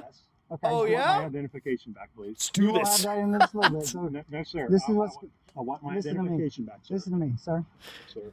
There's a kid involved in here. There's another woman, and do this the easiest way possible. You're driving on a suspended license. So what you're saying is you're getting ready to extract me from the car. I am asking you to step out of the vehicle. It's on your email says if we ask you to step out, you have to step out. It's case law. Do you know about that identification from the It doesn't. U.S. State Department? Are you listen, aware of what it's? But you have to have a driver's license. Your license are suspended. For the record, I have already proven with the Attorney General of the state of Georgia that you do not have to have a driver's license. Now, if you're willing to challenge that, yeah, that's perfectly fine in court. So if you step out, it's perfectly fine now. Mm-mm. It's perfectly fine now. He's If getting a you're little. willing to put your All right. risk your Will he be reputation, forcefully extracted or does your job on the line. I'm perfectly fine with that. Okay. So if you could step out of the vehicle. I am not going to step out of the vehicle. I have a right to drive without a driver's license. What I'm trying to communicate to you is that I do not understand you. And that's why I'm asking you to step out of the vehicle. I will not step And out this, of the vehicle. this is. Hey, Mitchell, thank you for the thumbs up. I'm 10 in joules. my personal property. But you're not. It's her personal property. I'd like to address the officer's positioning and his hands the way they are and how he's standing. This is not the normal positioning for a misdemeanor car stop. Travel to the ground now. Which we're still in. However, it's known throughout police God damn it. that sovereign citizen stop I don't like fucking cheering on cops, but god damn it, that one. almost always will require a backup. All right, you're going to be traveling to the ground. Then you're saying that the risk is elevated. Then this non-tactical positioning creates a challenge when you may have to explain later in court why you were just in this position. You can still be polite and kind and stand behind the door jamb and still operate in the misdemeanor car stop format as opposed to placing yourself directly in front Doing of the the thinking man's pose. driver in case this goes south. You're going to get out of the vehicle, and you're going to go to jail. If you make this any worse, you will be charged with obstruction. Okay, it's pretty simple. Dingus. I want to make sure you guys are protected. This is what I'm doing. There's some things you do not know, and I'm on the record trying to keep you guys safe and protected. And I'm trying to keep you safe. What's the threat? Sir? There's some things you do not know, and I'm trying to keep you protected. You're going to ruin her personal property? That's if you drive away. That's your choice. Because, no, it's not. If you try to drive away, you're ruining her car, and you ain't going to go far. Okay, fine. So you're telling me... Did he really just cave that easy? ...that you're going to trap me. Okay, fine. Well... This has been trapping. You put me in a difficult position. I guess I'm getting out of the car. On a traffic stop. You're being stopped lawfully. I'm on my personal property. I don't Oh no! What's gonna? I don't know what's gonna happen. Piece of property that makes you think that you have a right to do what you're getting ready to do. An MCO, a manufacturer certificate. Is this? Origin comes from the factory. It's like a birth certificate for a car precedes the title. It doesn't stop a person from having to register their car, and ultimately it gets titled by not at all. the dealership in most cases. It's sovereign nonsensical. Yeah, it's literally You're telling me I don't need a VIN number. I got my car. I got my paperwork with my car's birth certificate. Which I think I just interpreted that you're trying to keep me safe. I'm wondering, safe from what? Can each of you explain to me, the three of you, can you tell me what you're protecting me against? 63 and 35. 60 and 35. What's your refusal to do? Get out of the car, driver's license. Who have I injured? Okay. You've been asked to exit the vehicle, sir. You are in obligation to actually exit the vehicle. There's case. My hands are very dangerous. You do not know that I survived a kumite. On that, sir. So as far as it goes, I was also the All Valley champion in 1985. are you refusing to If you know anything about the All Valley, that is the year that Daniel LaRusso lost. out of the vehicle? Are you refusing? I will have you know, sir, that I conquered both Johnny and Daniel LaRusso. You will be dragged out of the vehicle in front of your wife and your kid. I'm a quadruple black belt. You will be dragged out of the vehicle in karate and Brazilian jiu-jitsu. in front of you. I am being threatened by police officers. There it is. That's the dial of defense. You'll see it on so many stops. The speakerphone, dial of defense. This guy's name is Eric, and they're going to try to get advice. This guy's name is Eric. I don't know what that has to do with it, but you know what, Eric? I think you just got into the Karen zone. This guy's an Eric. You're definitely, I mean, you look like an Eric, and you're acting like an Eric. How to handle a situation. No fortune telling necessary. This guy's going to end up in jail. Well, he's going to end up in jail, but I want to know if he's going to get forcefully extracted from that vehicle. I need you to communicate with me.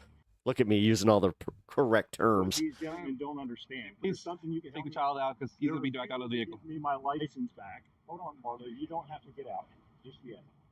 We will be using. You need to give me time to get him out of the vehicle. Listen, if need be, he'll be pepper sprayed, and there will be pepper spray in the vehicle. They want to pepper spray me, and they're threatening. So as far as it goes, ma'am, guys, it'd be best if you get your child out of the vehicle, ma'am. Listen, if not, you are endangering the child yourself also as well. I will get out as long as there's no threat.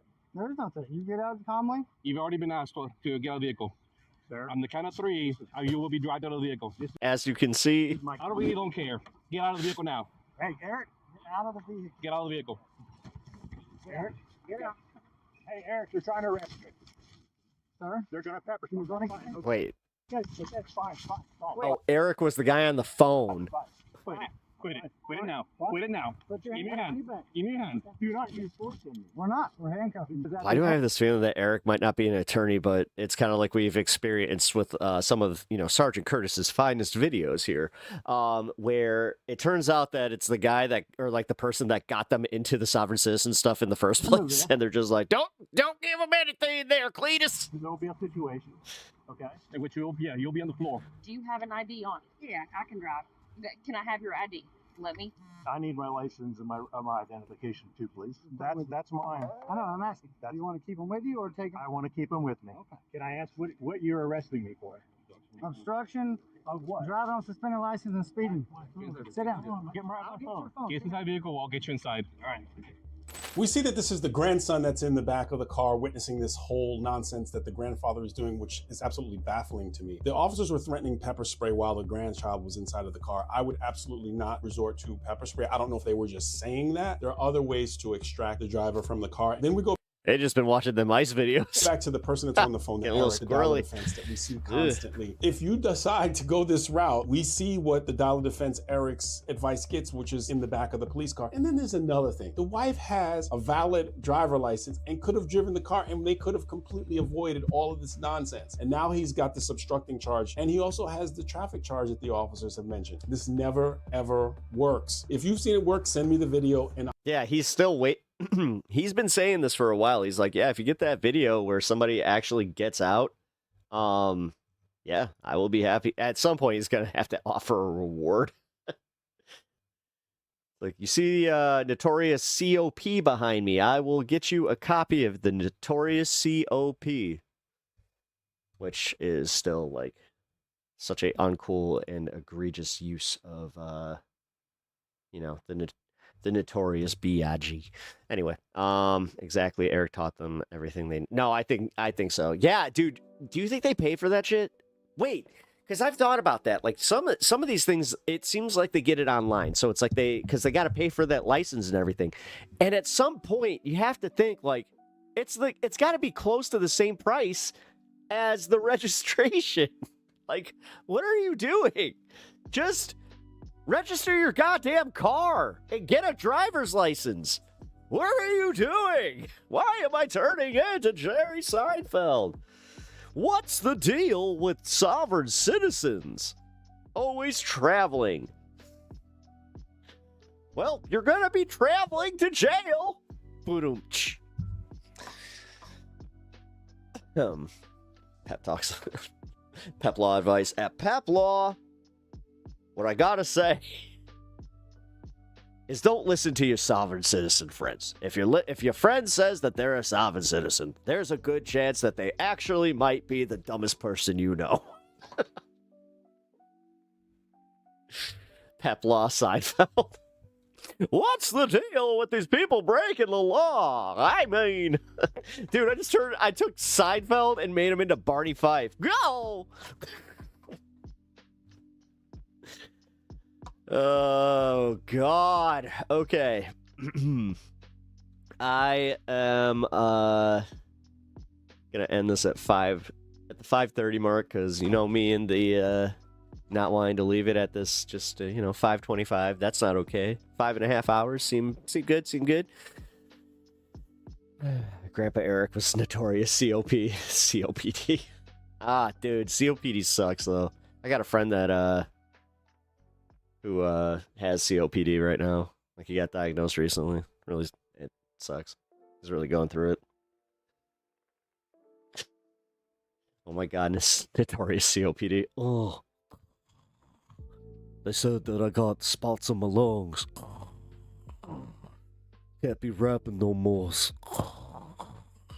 But you know what? I'm still the best one that ever did it. Jesus. It was all a dream. I used to read Word Up magazine. All right. Too far. Oh my God. I feel fucking mean now.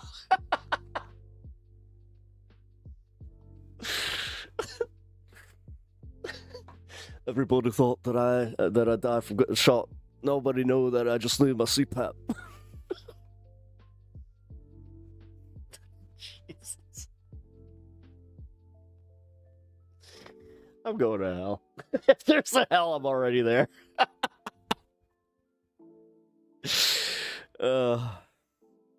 She got misdiagnosed by a doctor about 12 years ago. The doctor said it was severe asthma. That's what happened to my buddy. He had the same thing where they thought he had a severe reaction to quitting smoking cigarettes. So they just said, "Oh, you know what? We think that you always had asthma, but you didn't know." And then yeah, it got like way worse very quick. And he was just like, "What is going on?" And they're like, "Oh, you got spots in your lungs, black spots." Which, by the way, if they say black spots in your lungs, that's good. They said if they're white, that's bad. For anybody that is ever wondering, like if you have to go through that, I don't know, a little bit of random information that you might, but going to hell. Mitchell, yeah. yeah, I am. You ever heard of Conway 5-0? Conway 50?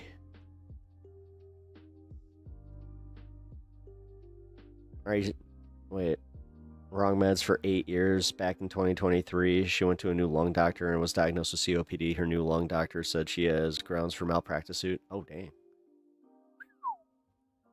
That's something you never want to hear. Dude.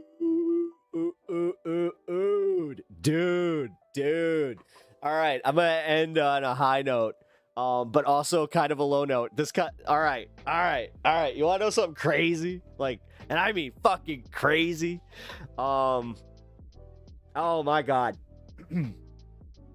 My wife's primary care doctor, when she got diagnosed, got arrested in a sting where they found that he was trying to solicit a 16-year-old girl.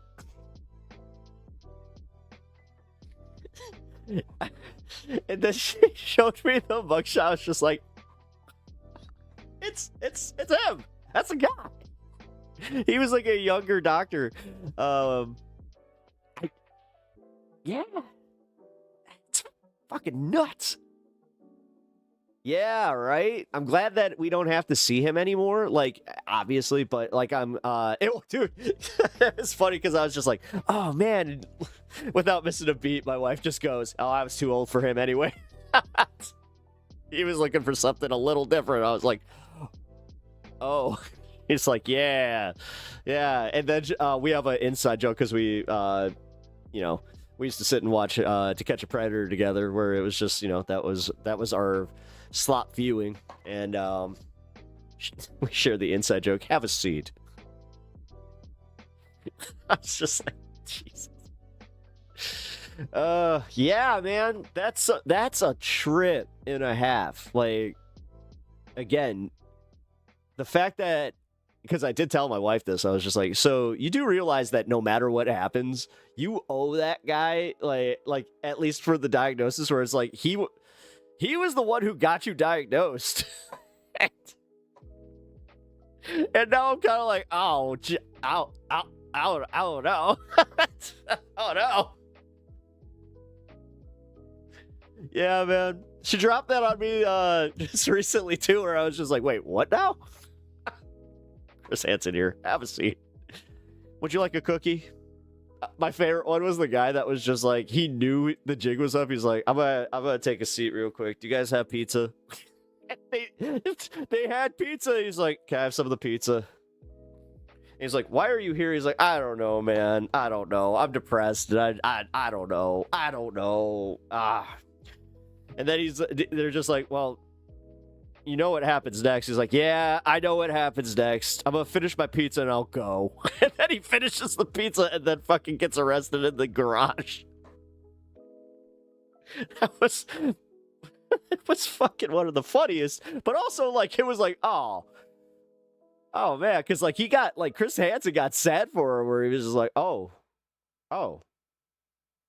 so you're kind of going through a crisis. Oh, He kind of did like the thing where he's just like, are you okay? Oh, man. My prayers go out to you and your my fam. Thank you. I appreciate that. Yeah, fam's going through it. Just found out that they are not doing a funeral for my step grandma, which, honestly, yeah, that kind of sucks. Because I was like, oh, I thought I was gonna get to see like my whole like, and this is bad to admit. I thought I was gonna get to see my family, but whatever. Why get arrested on an empty tummy? Dude. Like, yeah. Get arrested on an empty tummy. What's the... Oh, God, that's a hell of a way to put it. All right. No, I know you're Christian, Colt. I know. You're Christian Colt. Colt the Christian. And I'm perfectly fine with that. All right, guys. I'm going to wrap it up here. Didn't sound quite right. I'm going to wrap up the show. There we go. Be more specific. All right. Got the outro loaded. Cool. All right, guys. I will see you guys tomorrow. It's 2:00. Central Time. Oh, shit. Is that... Oh, man. Oh, my God, Jeff. Dude, you really? Am I on time? You're on time for me to end the show because I have to get up a little earlier tomorrow. So, yeah, I got to wrap up the show. But it's good to see you, Jeff. I actually, funny enough, played Hang Your Hate for one of my bathroom breaks because I had nothing else. And I was just like, wait a minute, I have a music break. And people were jamming. So always getting a few more people. I saw that your kid's about to hit 2K. Congrats on that. But like I was saying, I am going to be on tomorrow. Oh, son of a bitch. Where is this?